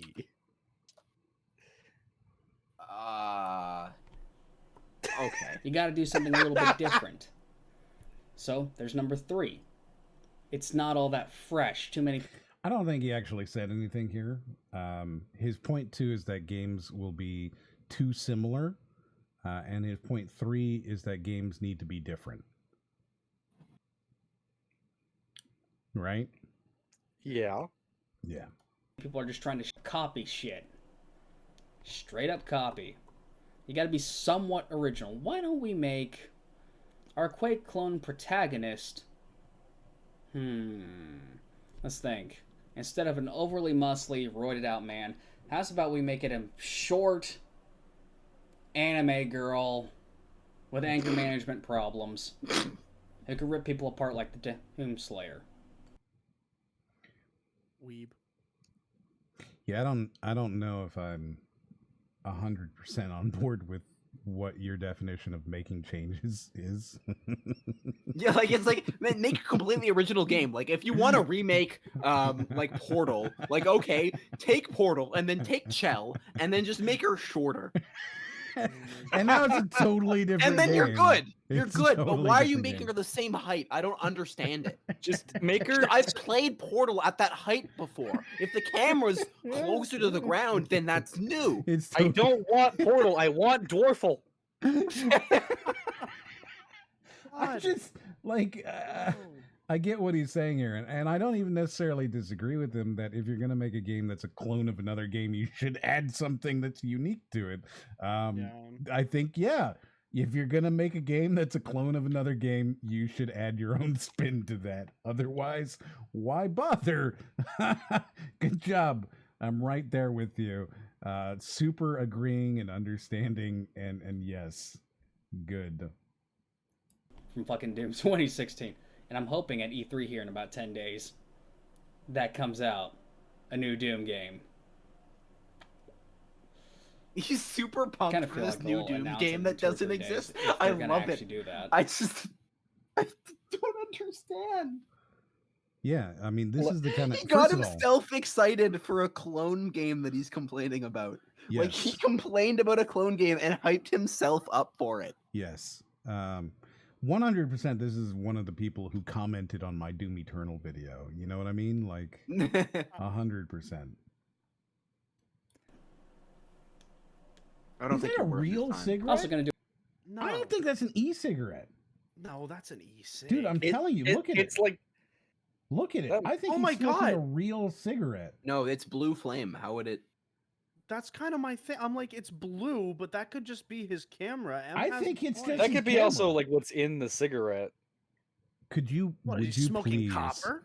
No. Would you please white balance this? Yeah, I mean that's a fair point because no, like Raiden. Yeah. Would you please take this screenshot and white balance it? Well, so the thing is, if that's a real cigarette, then isn't he smoking out of the filter? Like, isn't the filter where the light is right now? No. No, he's Because smoking. isn't that white light. little? Okay. But I need to know what this man actually looks like. This That his camera will turn his cigarette blue. are we assuming that like his back wall is white? I don't know what you're gonna think is white in here. I think you're gonna have to play Well, with it because like, that cigarette should be orange. Like with white balancing, you need a point of reference, but there's stuff like under like The there's this Converse, wall. the Converse is gonna be white. Yeah. The Converse sole is gonna be white. But I'm telling you, I think this guy is going to be like an angry shade of red. Well, look at. So this is if the flame, like if the color matches what a cigarette light should be. Like he's just green, right? So it's clearly like it's not white balance. Like the hue is just off. Have a good night too, Tim. Peace. 07. Yes. Yeah, no, like that's. I'm just really curious. I think he's going to be fucking like angry red. I think he's going to be really, really angry red. To make what? To make what? To make the. He's saying that if you white balance the whole scene so that like the stuff in the back that's like supposed to be white actually looks like white, and then you change the hue. Why are you assuming that the walls inside of a guy who's smoking Not indoors the walls, house? his shoes. We're talking about his shoes are supposed to be white. Okay. So Herb definitely has a good. Herb has a good point in that vapors were coming out of the cigarette when he was not puffing. So like that could that's just, dude, it's a cigarette. You can see it's a cigarette. I know. I'm gonna go ahead and say that's a really shitty webcam then. Yeah, right, exactly. So we need to white balance it, and then we need to change the hue so that we can get that cigarette to be orange, and for the whites to be red. And I bet this dude is fucking angry red. No, he's green. Like I told you, if you get you like if you look at the photo whatever, right just now, do it. I want to know. I need to see it. Well, I'm telling you, like he like to get it red, like he has to turn green. Yeah. So the thing about this is blue. This is like the white balancing. There's something to that, but like the thing about the red to blue, it's like right here, is that if that is a red flame that is being turned blue by the camera, that might be like a unique thing to the flame itself and the way that flame gives off light and cameras pick up that kind of light. It should still be orange. No, well, like it should still be orange. It's a fucking cigarette. I think the idea is that if the dynamic range is like if it's so intense light that it's not within the dynamic range, then it's peaking in a spectrum of color that is most sensitive to light. So, for example, when you have a camera, it turns out to actually save space. The blue sensitive light is like I think twice as sensitive as like if you look at them, like its cameras are much more biased towards blue than they are green and red. So if you're peaking a camera, it'll peak at blue much like easier than it will peak at red or green. Does that make sense? So like the white value, like if it's so bright that you're seeing it white, like that means that all three are like going off at 100% value, right? And then anything that isn't peaking the green or the red might still peak the blue. Yeah. So in this case, like it's not that his cigarette isn't red, it's just that the parts that are red are the parts that are white. that are showing up as white. It's just, yeah, the nature of like chips and how cheap cameras work is that like just they tend to be much more sensitive towards the blue spectrum. So it's possible, but I don't think that it would like change it that much though. No, it doesn't make sense to me that flame would actually be red and we're seeing it as blue. Well, see, what I'm thinking, right, is I'm thinking we're seeing the whole flame, and like the bottom of the flame is just blue, but like that immediately goes away the second it has like any oxygen, right? Because it's not actually that hot. So I'm thinking that like we literally just the rest of the flame is just blown out, basically. We're only seeing. Well, it's not a flame; it would be the embers. That's the thing. It's not a flame. Like it's not hot enough to be a flame. It's the like the burning ember at the end of a paper that. I mean, I don't know, because it's like pure white, like it's pure blown out, right? Yeah. So like, I guess that just gives me the impression that it is more of a flame, but I guess it wouldn't be. Yeah. Cool. All right. So. Kind of feel like they'll announce it in 2 or 3 days if they're gonna actually do that. Also gonna do a video on Fallout 76. The fact of the matter is, most of you don't get what makes... What? Come on, it's so good. What is he even saying? Yeah, well, he's crazy, right? But it's like a great kind of crazy. It's like the kind of crazy that you want.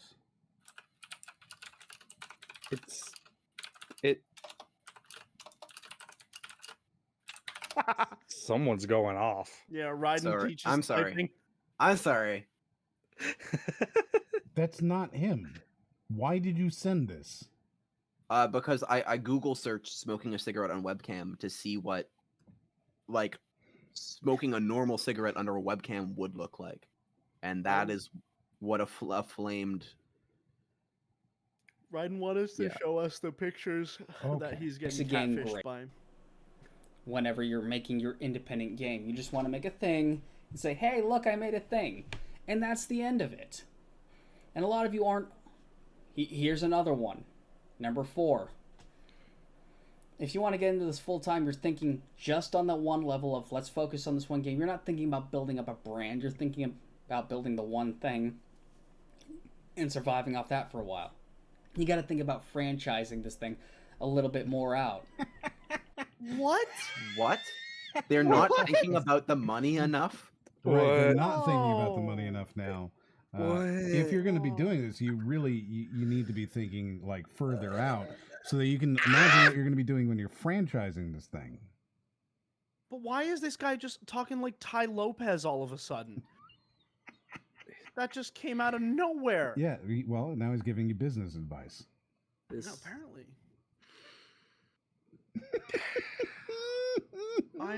This is frustrating. Is it? Are you frustrated? I really like it when people get frustrated during Was this. there a point some kind that he of didn't contradict? No, himself? so far he's done absolutely everything. He's done that. I think the universe is at a net equal after this video.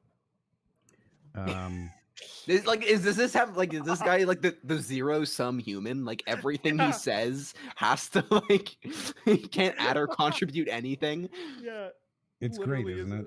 He's my net favorite. zero. He's really my favorite. I fucking love this guy.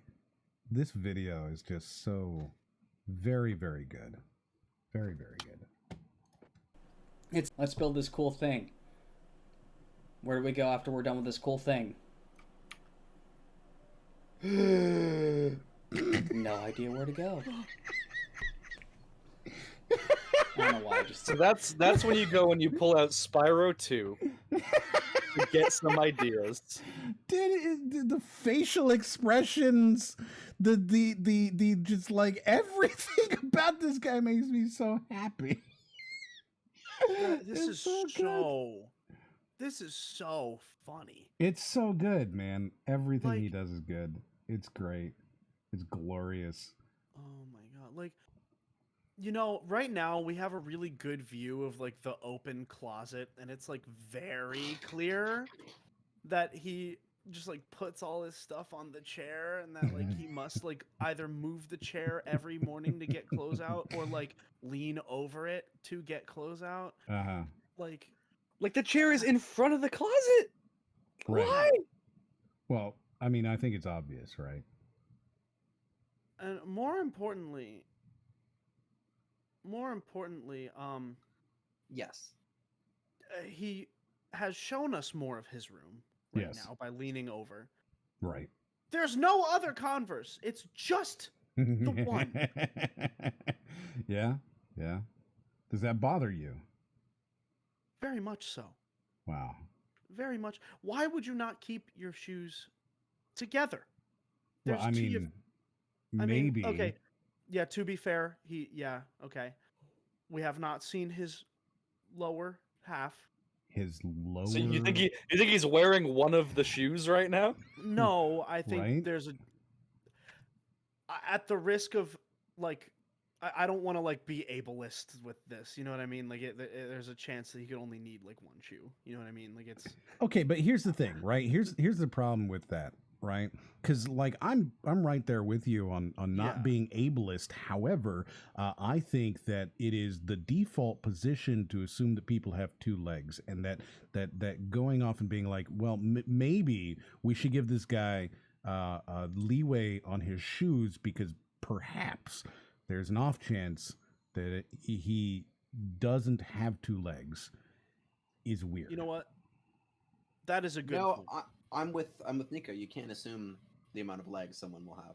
Yeah, I honestly, I don't know. I feel like it's almost more likely that he has two legs, but he's just wearing one shoe. Yeah. You know what? Yeah, I like this seems like the type of guy to only be wearing one shoe. Honestly, I'm just saying. I think it's weird to immediately like have to give somebody that kind of out. Yeah, no, I mean that's fair, but it's like that's fair, but it does seem, it is something that is a non-zero chance. So that's the only reason. Sure, absolutely, 100%. Yeah. And I would never make fun of somebody for not having a leg.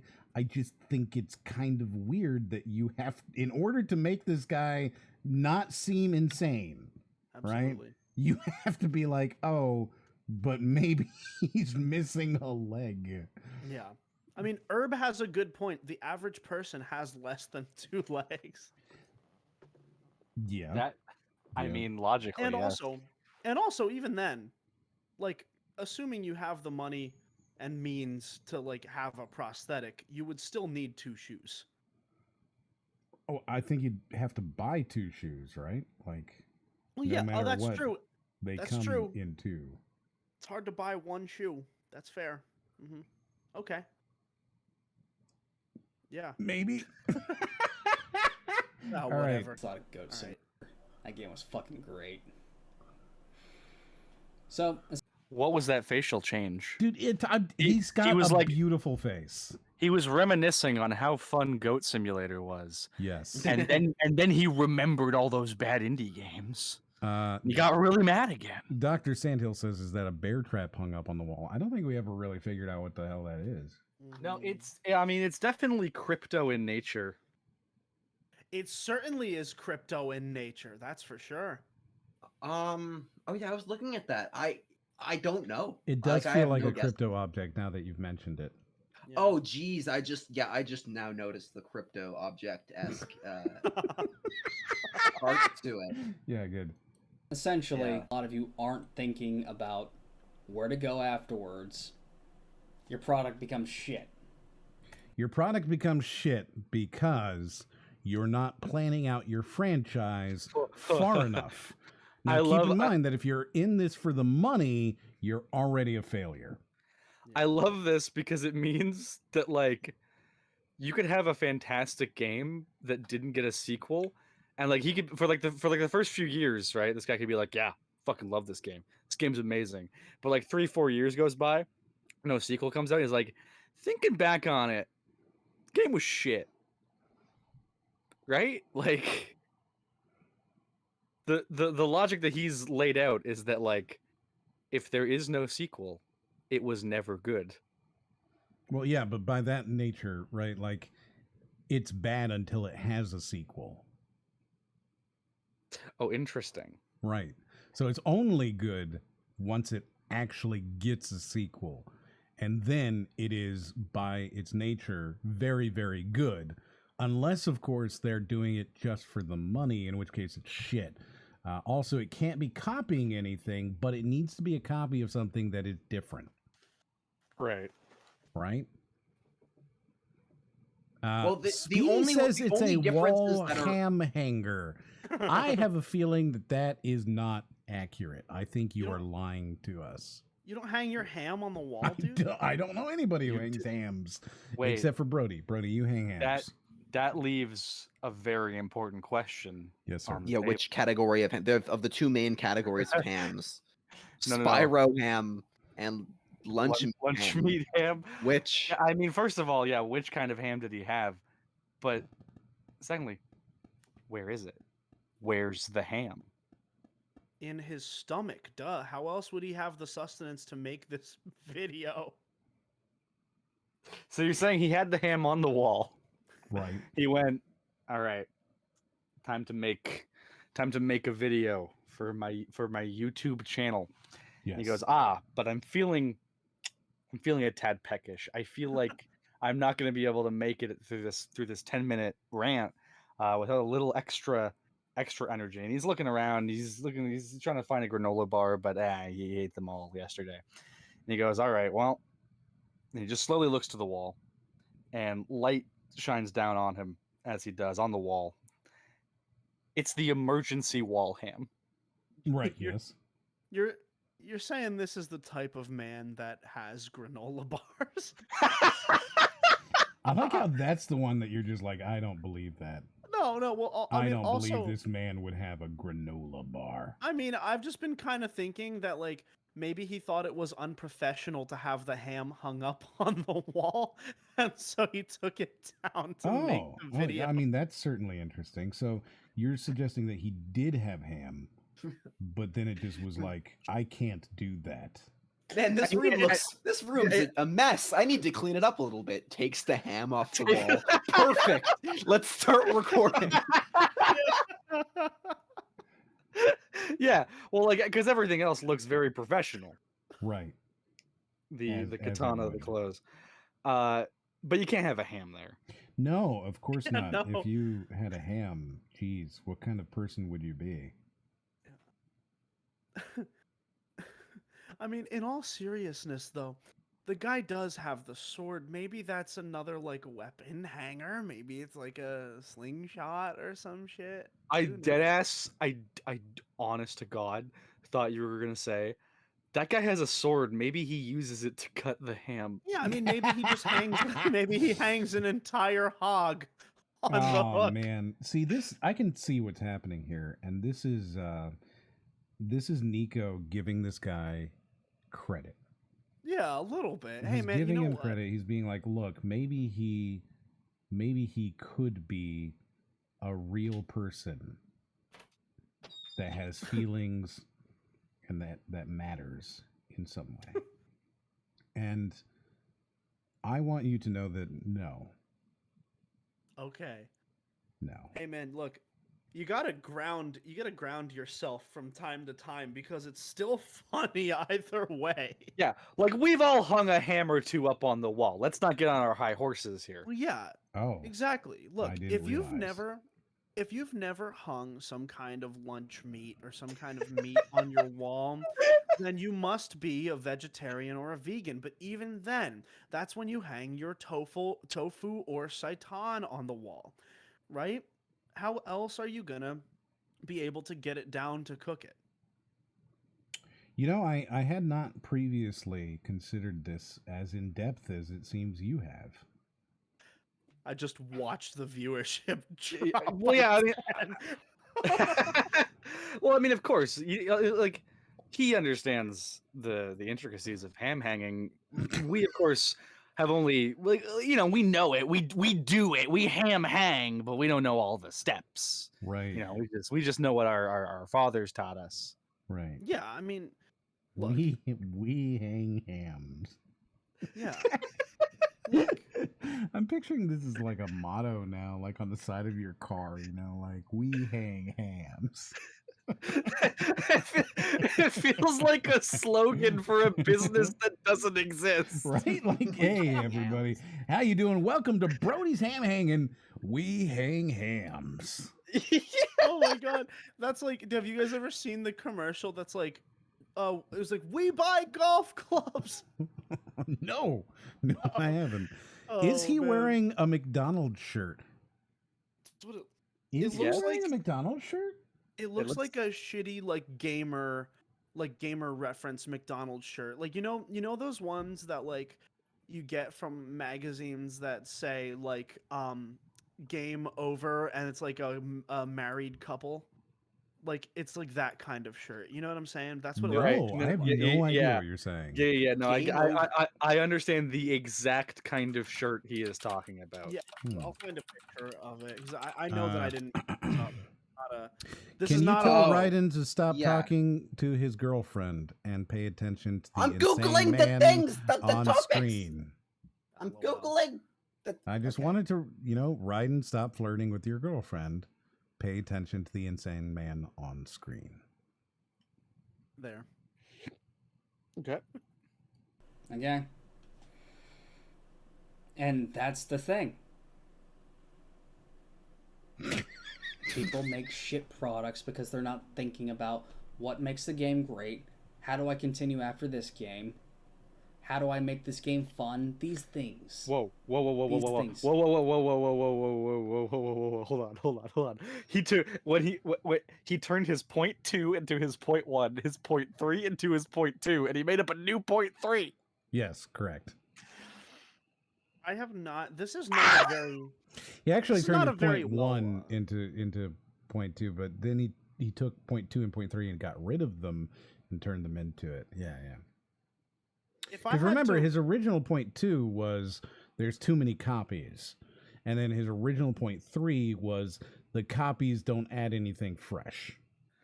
Oh no, I thought his point 3 was they don't think about sequels. No, that's point that was 4. point 4. That was He point 4. he had more than 3 points. Yeah, that was his 4th point. Yeah. Yeah, he said Oh. number 4, and I was like, "What were the first 3?" But now I remember. Now I remember what the first 3 were. Yeah. So the first one is that Unity game was shit. The second one was it's all a clone. The third one was I like the clones, but I wish that they were slightly different. And then his 4th one was they don't plan ahead for their future franchise.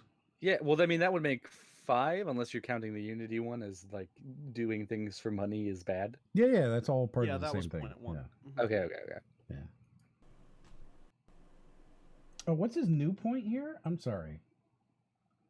These things. Yeah. No, he created a new Thinking point. about what makes the game great. How do I continue after this game? How do I make this game fun? These things. How do I make this game fun? Which I think he was kind of That saying was a in- previous point. Well, he Yeah. bundled it into the first point, right? Like it's Yeah, all it's- about money. He was talking about the gameplay of the sex game. It sucked. Yeah. So Well, it's he all kinda- part of the same point. He kind of explained it by if I make a game, then I think it's fun because I made it. I don't think he did that. I think he's breaking apart his original point 1 into 2 separate points. So I think his point 1 was originally they make too many or they're all about money, and here are some There's no examples, right? There's no passions and they're not fun and they're not thinking about the fun, they're just thinking about the money, which he then split into the 2 points here. Then he missed his point 2 and point 3 entirely, took his 4th point and made that his 2nd point. We're there. We're on it, guys. Okay. Things. All right. These things.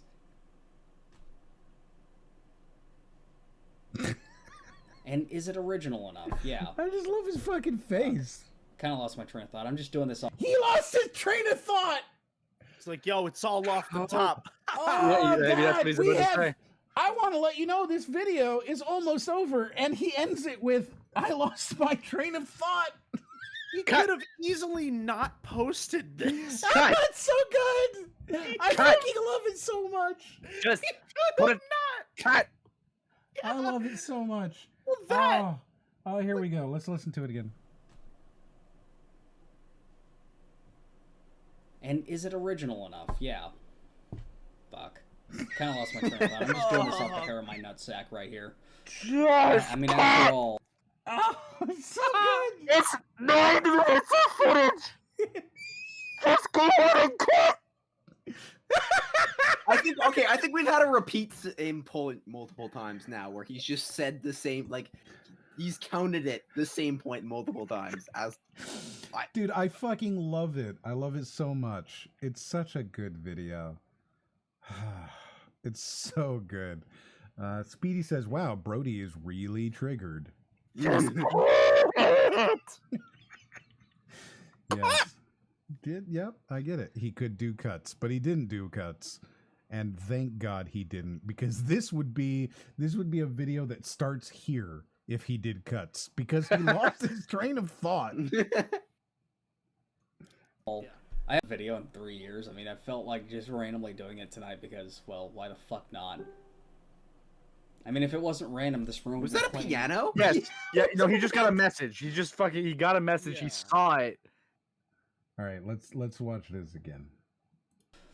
I mean, after all, I haven't done a video in 3 years. I mean, I felt like just randomly doing it tonight because, well, why the fuck not? I mean, if it wasn't random, this room would be clean. He acknowledges it. Oh, well. Anyways, that being said, tell me what you think. What did the comments section of this video look like? I don't even know. I really don't even know. It's got very few views. This is not a popular video. No, Independent Games. Why are we starting it over again? Oop, I clicked the thing. I fucked it up. What have you done? I was trying to do the thing where you click on the video to open it in YouTube, but I did the thing where I clicked on it to restart it, and then Brody did it. I didn't admit to anything, but Brody did it. Tell me what you think.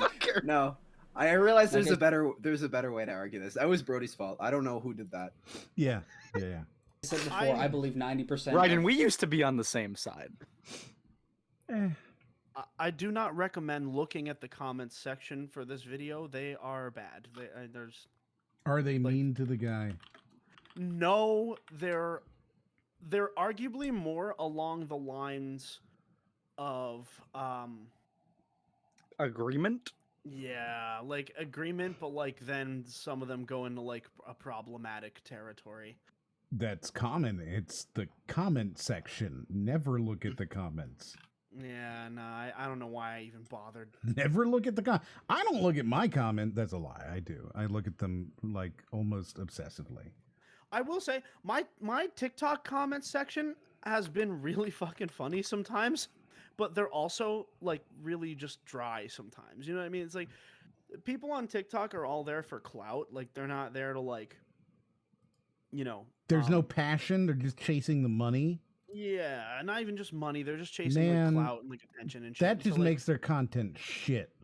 Well, what they need to do is they need to clone something that somebody popular does, but then they need to like add their own like spin to it, right? And they need to be thinking about like the future and like how they can make content for a long time. Right. Yeah. Mm-hmm. I like the idea of coming up with like a sequel TikTok. Oh, dude, people like. I'm in the process of doing that right now. Like it's awful. It's awful. Is it gonna be as good as your debut TikTok? Apparently not. No, never will be. That's okay. The comments getting derailed isn't new. I read all of my comments. Don't look at comments. Have you learned nothing from this experience? We suck. Well, I will say my TikTok comments, like I said, the ones that are funny are amazing. Like they're like, "Oh, you look like the one elf from the Santa Claus," and I'm like, okay, yeah, that's actually really funny. Which elf from the Santa Claus? Oh God, I don't remember his name. Let me just send you a picture. Please do. I'll send a picture in the Discord because I don't remember the name because I've never seen that movie. I don't remember the name because I've never seen that movie. I've never seen the movie. But Santa, like, with I Tim like how Allen? you weren't like, oh yeah, I've never seen it. You were like, I don't remember the name because I've never seen the movie. That's funny. Yeah. Also, I'm pretty sure there's only the one elf, and he was nothing like you. Oh, his name was Bernard. Yeah, he looks nothing like you. I mean, There I was guess there was a bunch of elves in. There was like the elf task force. there was the king elf. Here. How do you guys remember so much about the Santa Claus? How do you not? I feel like I saw don't. that movie once as a little baby, and then I've never committed a single scene of Dude, it to memory. I don't know how you could possibly.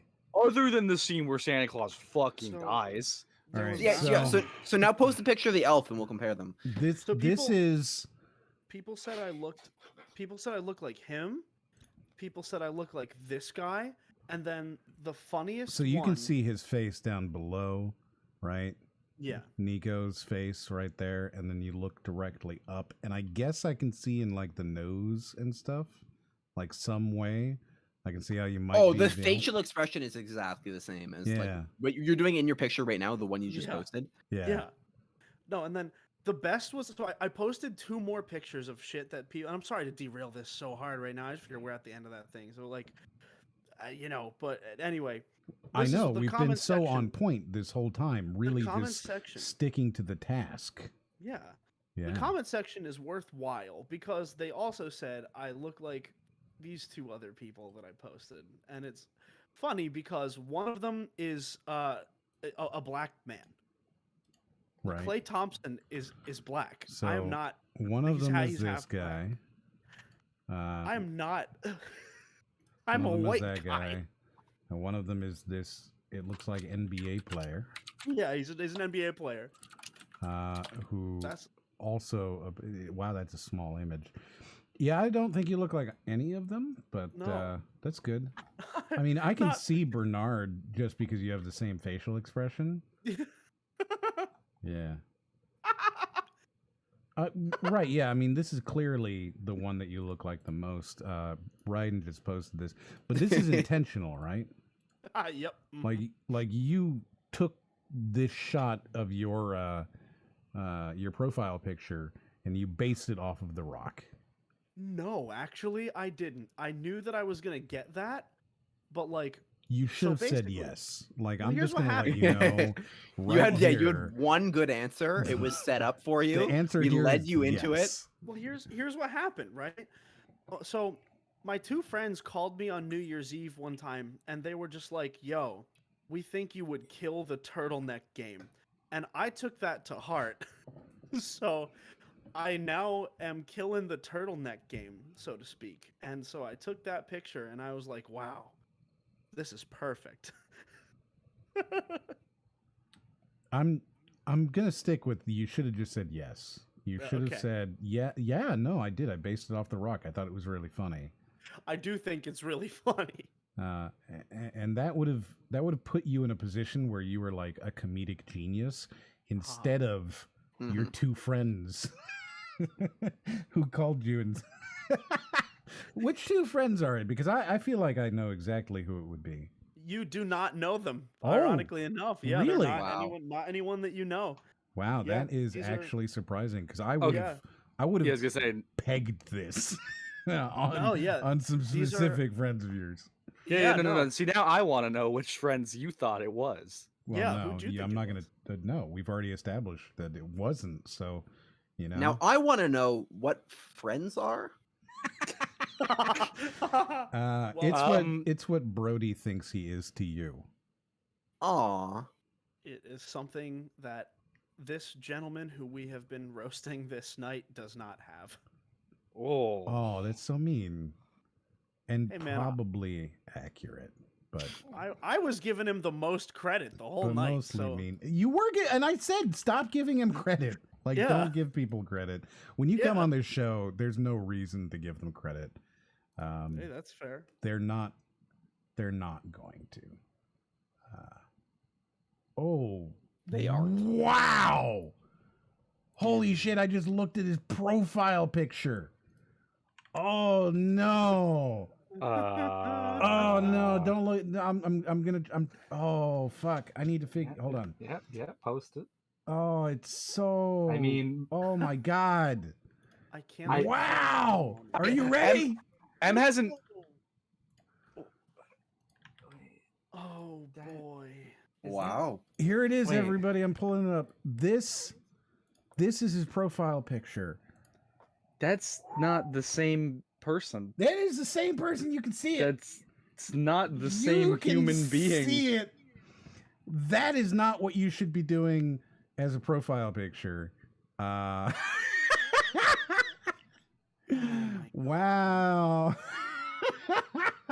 I'm sorry. I don't mean to make fun of people. I try to be nice and wholesome and kind, but holy shit. Try is a strong word, but yeah, like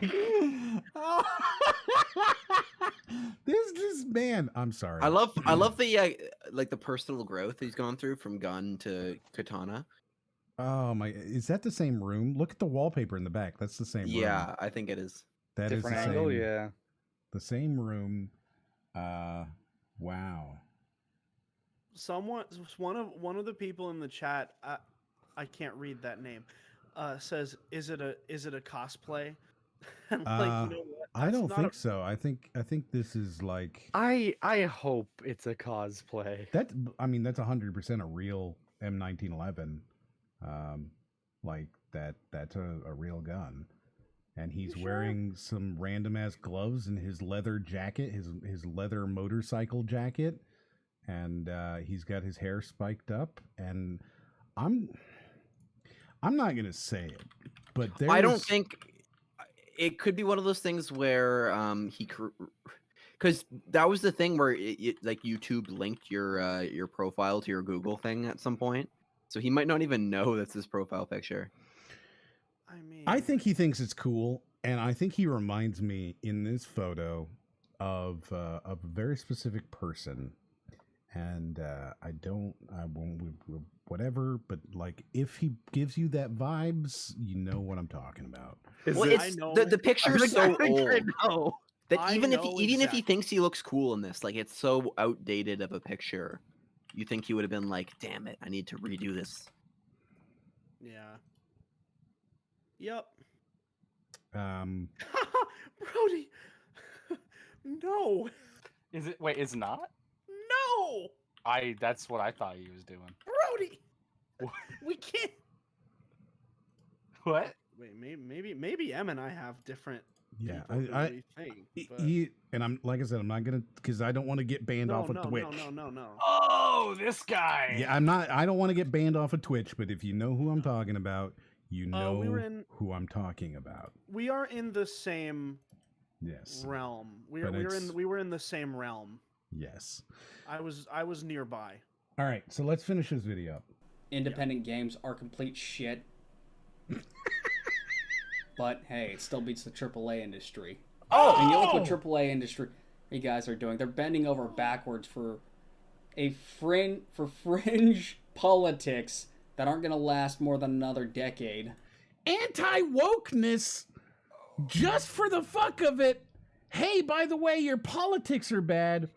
Man, like the thing is that I don't necessarily even disagree with most of the shit he's saying in this video.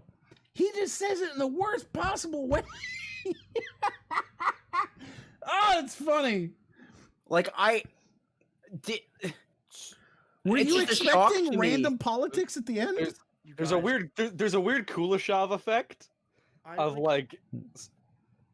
Sorry, Nico, go on. No. I was saying, I literally I had a visceral reaction to that. I sat back in my fucking chair, and I am just marinating in this right now. Asphalt Galdi says, based and anti-indie pilled.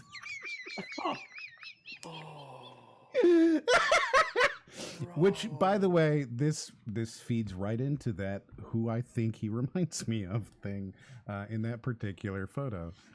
Yep. Yes. Ah, beautiful. And they're completely ruining franchises because of it. It's pathetic. I really wish he'd made that video, because I think that would have been really funny to see what franchises. At least they have franchises. Well, that's true. They have franchises, so they're clearly not shit. No, they're worse than indie games, he just said. Because- indie games are better off than AAA. Because Because AAA is ruining their franchises. Indie games doesn't even have any.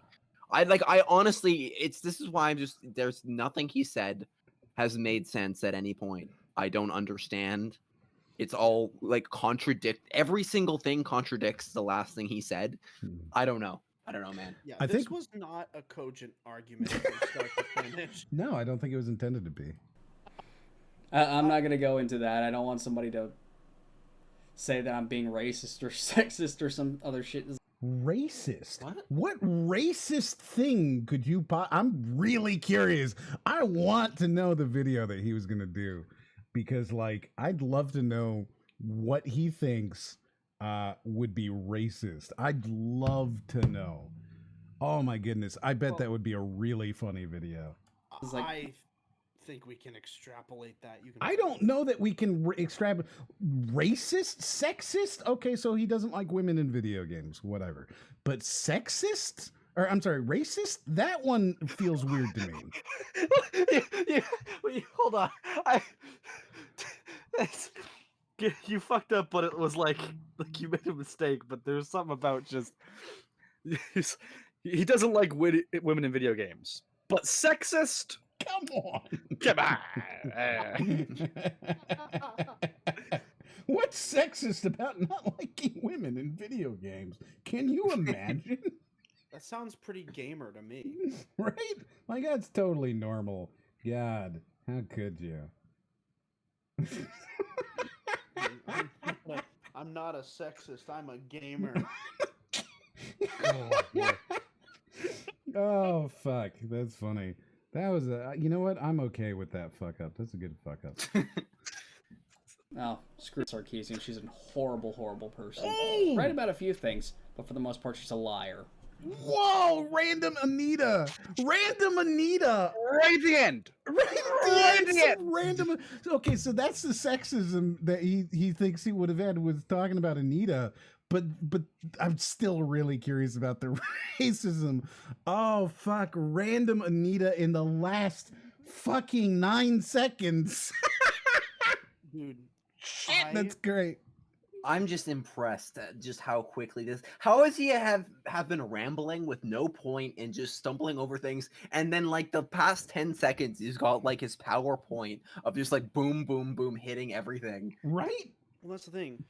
So like, no, you know what? I have nothing to add to that. You guys are just right. It's so good. It's so good. I fucking love it. I love it so much. And here's the thing. I think Anita says a whole lot of crazy shit. We've looked at Anita's videos to see if there's any way to cover them. And there's not, because she says just enough stuff that you can't disagree with, that you can't disagree with it. You know what I mean? And she couches it in such a way that like you can't disagree with it, or else you're a villain.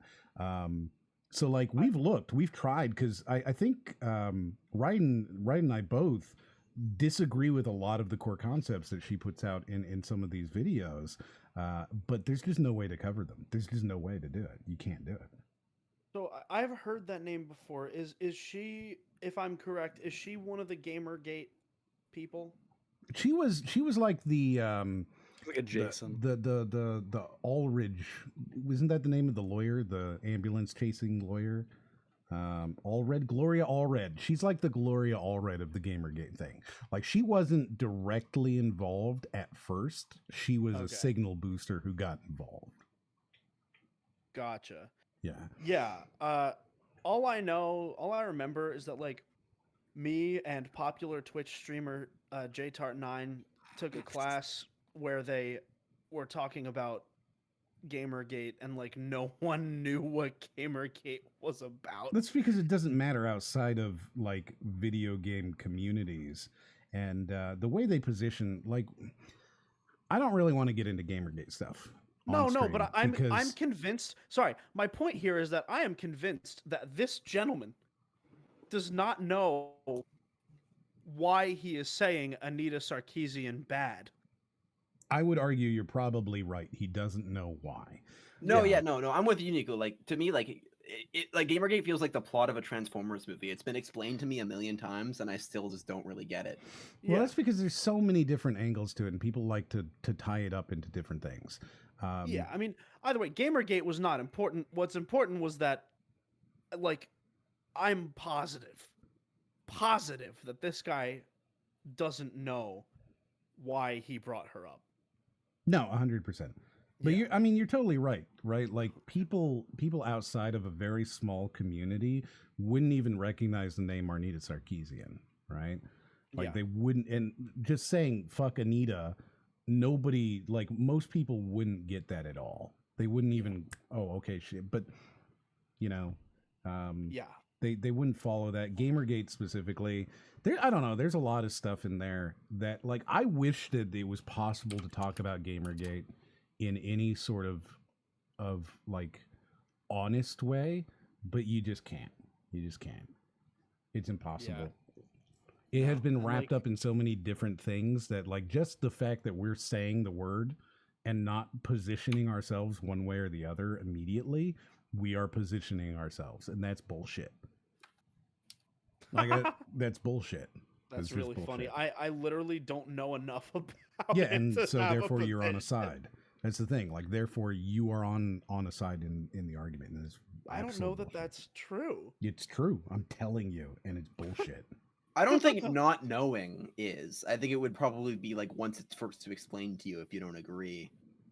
But just saying I don't know doesn't like inherently pick a side. Yeah, no. And anyway, But I digress from Gamergate, but like this guy, man. He's literally, fun, right? like, The last few seconds, fuck Anita. By the way, sexism, racism, video games are like, AAA games are bad. Oh, I would have loved to see that rant. Dude, he literally... You know what? That probably just got my shit banned right now. Anyways, have a good day, guys. And his outro is fucking on point. Bro. He literally, like... Okay. Have you ever, like, been in an argument with someone and then they just have to, like, get the last word in before they, like, leave the room? Yes. I'm on this podcast. Yes. Right. Right. Exactly. So that's so that's what this guy it just did here. He was like indie games bad, indie games bad, indie games bad, and then at the end of it he's like, but they're still better than AAA games, and by the way, also politics and agendas and things. Yes, he went off there. That was great. I fucking loved it. I love this video. It's so good. Let's get some memes, shall we? Mama. So here's our first mem. I'm gonna change the size on these. Hold on. Oh, that's a great mem. Aha! That's And an then amazing. he tried to make a Jar Jar Jar impression. Yes. Jar. Oh, you can almost do it, except it's more Elmo. Like you're doing an Elmo. Hi there, guys. It's me, Elmo. That's like clearly Elmo, right? What? That's 100% Elmo. That last one was Elmo, yeah. But when I'm just like, Yes. Misa Jar Jar, you know. Yeah, but that's still 100% Elmo. Yeah. Dude, yeah.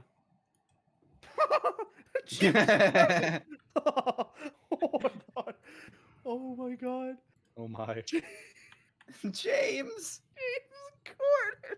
American loving James Corden. Wow. He's a true patriot. True patriot. True patriot. Thrusting. I don't even know who you are. Well,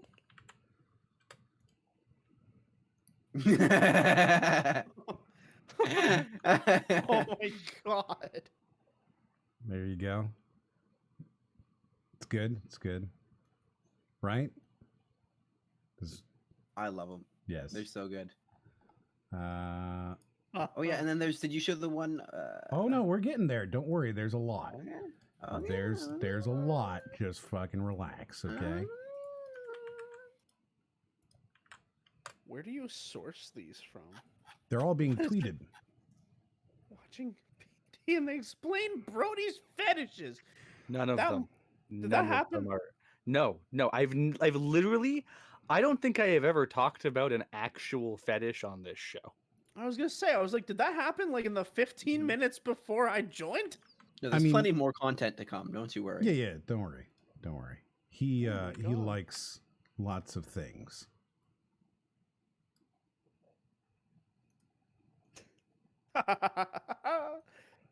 Wait, what is this? That's M's sandwich. Well, what's the bottom one? Second one. Is that the guy umbrella spinning lightsaber? That's Okay. the umbrella spinning a lightsaber. Yeah. Oh, okay. Yeah. Yeah. You didn't like me talking about my sandwich.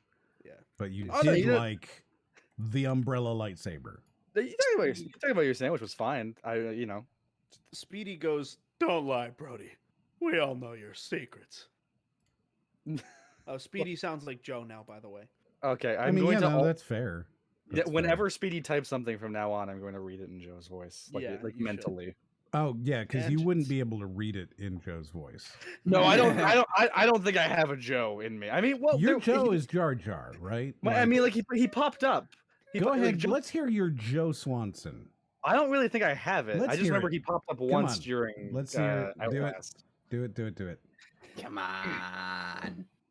All right, let me see. I mean, obviously there's an activation phrase. Just do it. Hey, Bader, let's go down to the glam. Got some ice cold brews. Hey, Bader. Oh, hey, Joe. What are you? Very nice. Very nice. So we have tangents. Us going for the tangents, ignoring the main video, and completely ignoring the obscure indie game trailer. Yeah. That's fair. That's totally fair.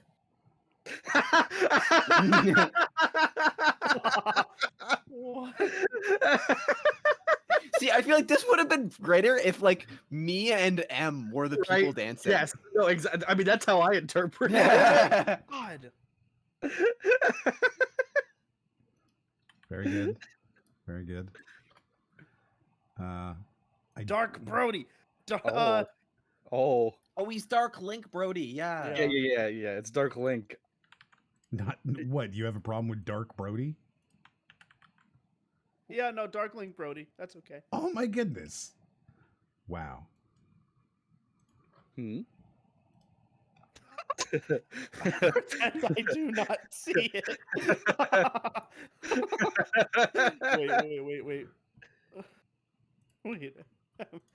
This is that. Hold on. This is a relevant image to that last one. Yeah. I pretend I do not see it. I mean, I was way off. Yeah, baby. Nice. I like how you made him look like Nicco. I cut my wrists and black my eyes. I like that song a lot.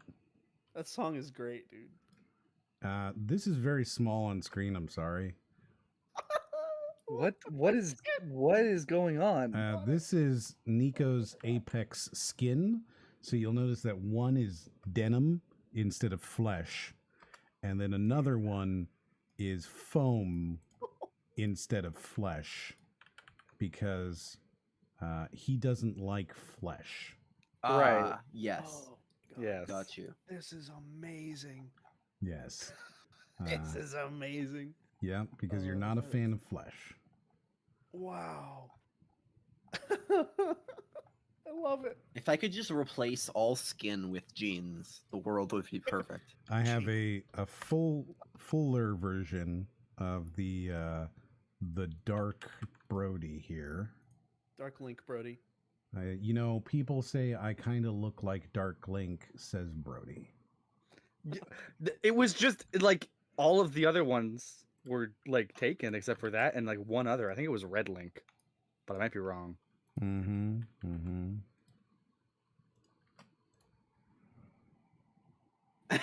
Yes. Rido Field. Yeah. Yeah. Yeah.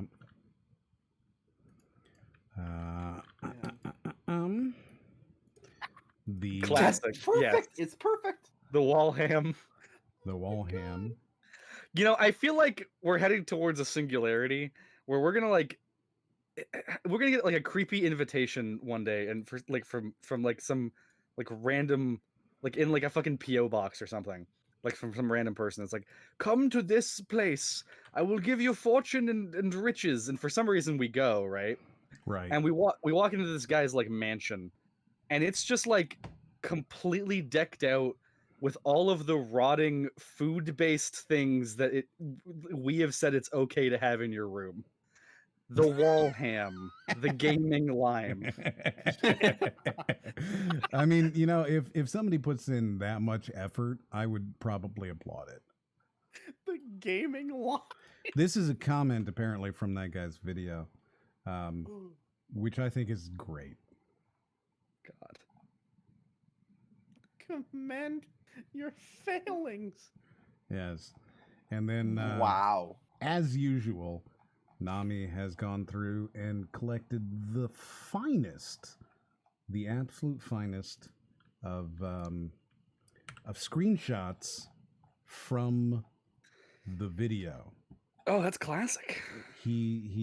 Oh man. Some of these like, boy, they're very good. They're really very good. Oh, I like this one. Hold on. This is maybe my favorite that Nami has taken. That's a PS3 character. It's so good. It's so good. Oh my yes. God. And then I believe I need to scroll back to find it, but I believe we have a mem here from Brody. No, not from Brody. No. Not from Brody. Here, not Brody. From the not Brody Brody. Yeah, yeah. No, me and Ryden both like made this meme before the very end of the video. Here's the first one from the not Brody Brody. Right? AKA Nicco. AAA Studios making games for money. I sleep. Yes. And then indie games making games for money. Real shit. Real shit. And then this was responded to by Mr. Ryden with this one. This one was the best. I laughed so hard.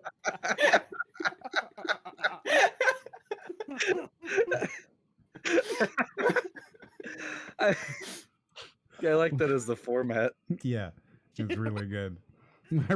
I like this one as a format. Yes. Like, yes. I really like that one. Yes. So let's go ahead and tweet that out like it was mine. All right. Oh man. Wow. We'll go ahead and grab this, and we'll save that, and we're gonna tweet this out, please. Oh, that was loud as fuck. I'm sorry to whomever. I forgot that I have everything turned down because of the video. All right, I'm about to get loud again.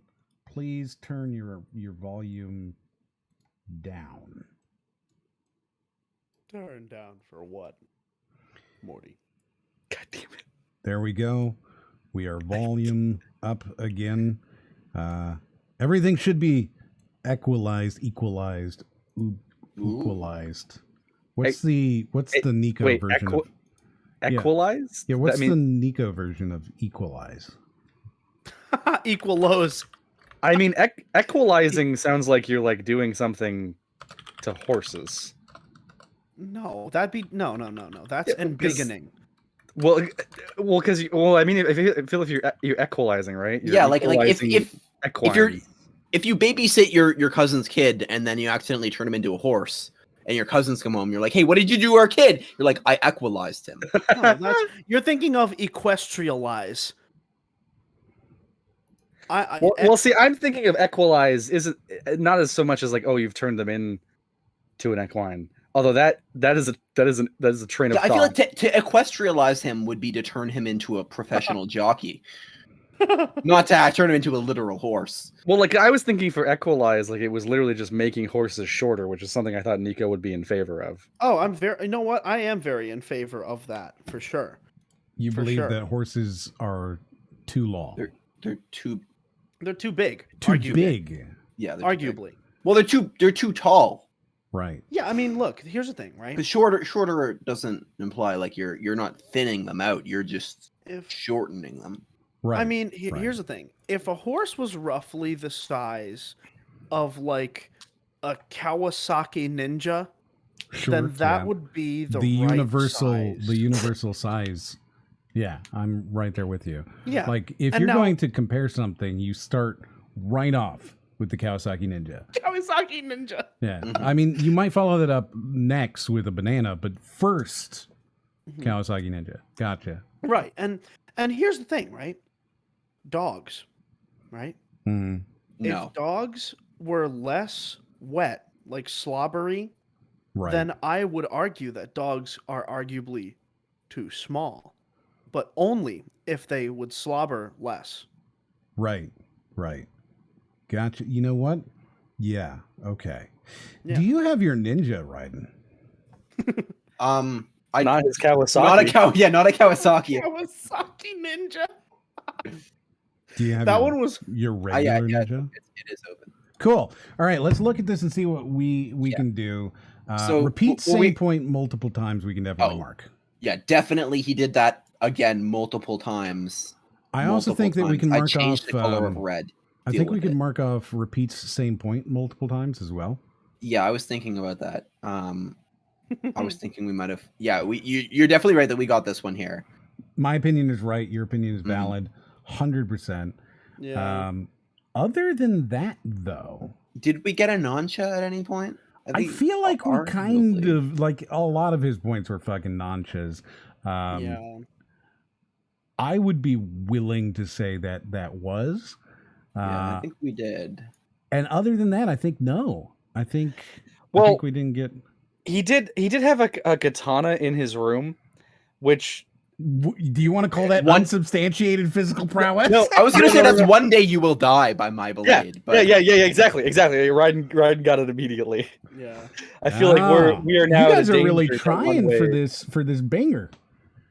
Well, I was just joking around. I don't think it actually fulfills the requirement, but I think it is funny to suggest that it would. Yeah. I think the point needed to be raised, but maybe not followed through upon. We desperately needed an unrelated cutaway clip. Yeah. It would have been nice, right? Can we if he put had it done that, it would have been a better video. Actually, I do appreciate it. I think it actually is a fair point that just having a katana there is unsubstantiated physical prowess. I'm willing to give him that. I just think that's hilarious to call it unsubstantiated physical prowess. Has a katana. I mean, Swoopus is telling us that it is. So yeah, I think that's fucking hilarious to be like, no, you have a katana in your room. That is unsubstantiated physical prowess. That's funny. All right. Other than that, though, I don't think we have anything else really, and we certainly don't have a bingo. Forgetting games are fun. No, he remembered that games were fun. Okay, yeah, that's what I thought. I just wanted to say it, But can we put a green check mark on "you should go outside" for things we want to tell him? Oh wow, that's pretty harsh there, my dude. Also, do I see a Shrek up there? No, you see, it's when I change the color of to orange, he turns really fucking green. Wow. So Here, there you go. I'll, That's I'll our do this for you. Shrek. This is important. We'll have to. Here Witness we a cloud. That's beautiful. Oh, wait. Oh, there you go. go. Yeah. Oh, that's good. That's really good. Ah, beautiful. I mean, what if he's like, what if he literally, like, what if his room was like all green lights and he just tried to get it to, What are you doing? We don't need to check that ARF. Brody asked for it. I please people. Okay, but here's the thing. That would suggest that what we're saying is that we are now the repressioners in the binger. Oh shit, you're right. No, Like, yeah, Brody, I didn't think through that We implication. can't do that. Oh, I Yeah, thought no. of that before I even said it. Yeah, we can't be repressioning the You bingers. that's the first thing that you thought of. You didn't think of, oh, it would be great if this joke I was making. You're like, oh, how can I circumvent and undermine the bingo as a very concept? You see, this is why No, he's a bad person. I mean that it crossed my mind. I was like, oh wow, if they do it, that'll. I mean, that kind of turns it around. Do you see? Do you see? Wow. He's a bad. Hey, there might be consequences for my actions, but oh well, until someone brings it up, let's just deal with it. Fuck you, Brody. I swear to God. I do think that gentleman should maybe witness a cloud. Witness a cloud. It's something I Wow. heard I heard that elsewhere. Someone like was saying I that think instead he of like should go outside. witness a cloud. Yeah. That's pretty Someone on the funny. internet. Someone on the internet said that. Yeah, no, I did that's not a Buckets original, but they were just like, yeah, they were like, witness a cloud. No, I like that too. That's funny. Yeah, so that's all the memes. Let's see. Daldrell followed the channel. Herb Beta Patched followed the channel. John Dua followed. Bjorn Acer followed. Thank you very much, everybody who followed the channel. We sure do appreciate it. And what else we got to say? Are we done? No, I think. Yes, no, Brody. yeah. I mean, What do you? I would want to know what you think. Oh, I mean, we should probably plug Nicco, right? Well, yeah, we'd Hell get yeah. there eventually. we? But I feel like he's just going to use his plug on J-Tart, so... Lamau. Hey man, no, I just like to meme on that guy. I understand. He's worthy of it. Yeah. I made last-minute memes. Oh, we got to check out the last-minute memes. Also, you read it wrong. And you need to end the. Oh, don't worry. I'm going to steal everybody's points. I'm just letting them go for a minute. Oh, you're letting all the people who lost like realize that they they lost need and it. that it's coming. They need it. Actually, it's I made last minute memes. Call from earlier. Here, they're using the meme format, which is great. It's great. So here's our first one. Oh, I need to take off the. There we go. So here's our first one. This format is so good. I really like it. I like it a lot. I hope that people use it because it's fucking hilarious. This format is so good. Here's our other one, though. I think you could have done this properly. All right, I'm just saying. Like this could have been. It could have been the right meme format. It could have right? been. Whew. Holy shit! Wow, this is great. This is Yes. amazing. So Hold on, thank you. I'll explain what the error was on that one. Oh, okay. Just real quick. Go for it. Real quick, let's just pass the time as Photoshop opens. Yeah.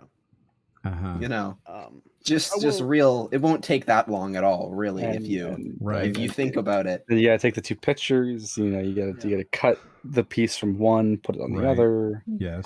And Control You X. know, kind of. Go over Okay, the that other, wasn't worth it. the other file. Control V, and then you gotta go to Save As. I have to Yeah, ask you've got you to. guys. The hotkeys exist. Yeah, exactly. Probably I have to- probably save it as a PNG. I do have to ask you guys Yes, sir. about the bingo board. Yes, sir. Done. Do you guys randomize the order of the bingo board every time, or do you just keep Not the same yet. one? Not yet. But we are going to. But no, not yet. Okay. Okay. Oh, okay. I'm sorry. Let's. yes. So he has improved. He has improved this so much. I can't wait to show you. He has improved the meme very badly. It's great. Wow. Look at this. Here you Very go, badly? everybody. That is the new version. He knows what he's doing. Raiden knows what he's doing.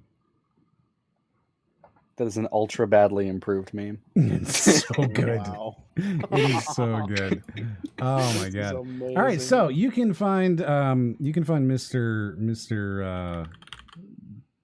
TikTok superfan over here Yep. It is, at here's- All Hail Buckets on TikTok.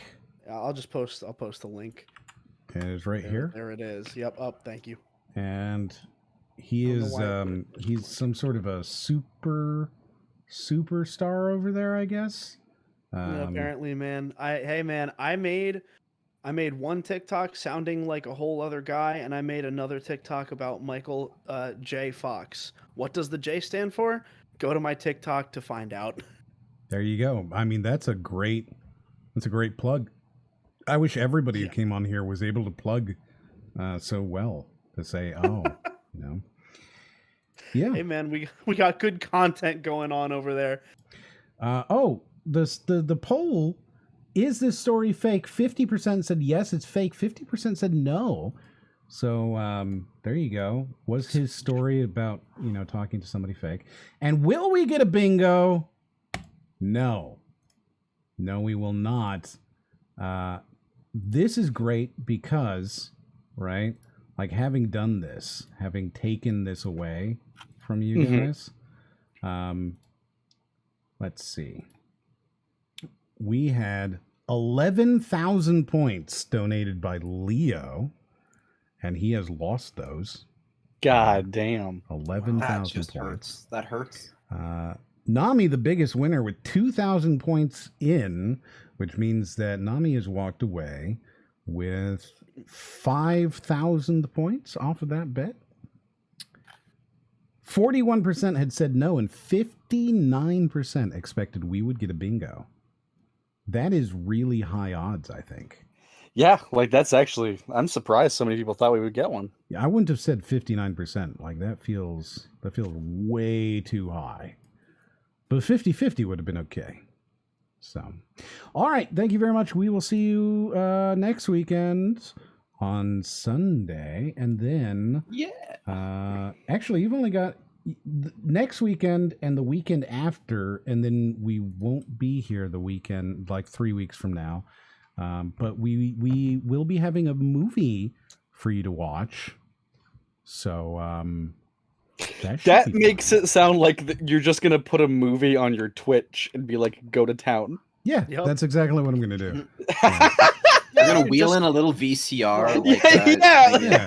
And you guys are gonna have a movie night. Fucking substitute teacher energy, like. Yeah. Just put on Night of the Living Dead. It's in the public domain. I don't. Yeah, I mean, this is what we're doing. I don't know why you're even. Yeah. Say goodbye. Goodbye. Hi, everyone. Goodbye.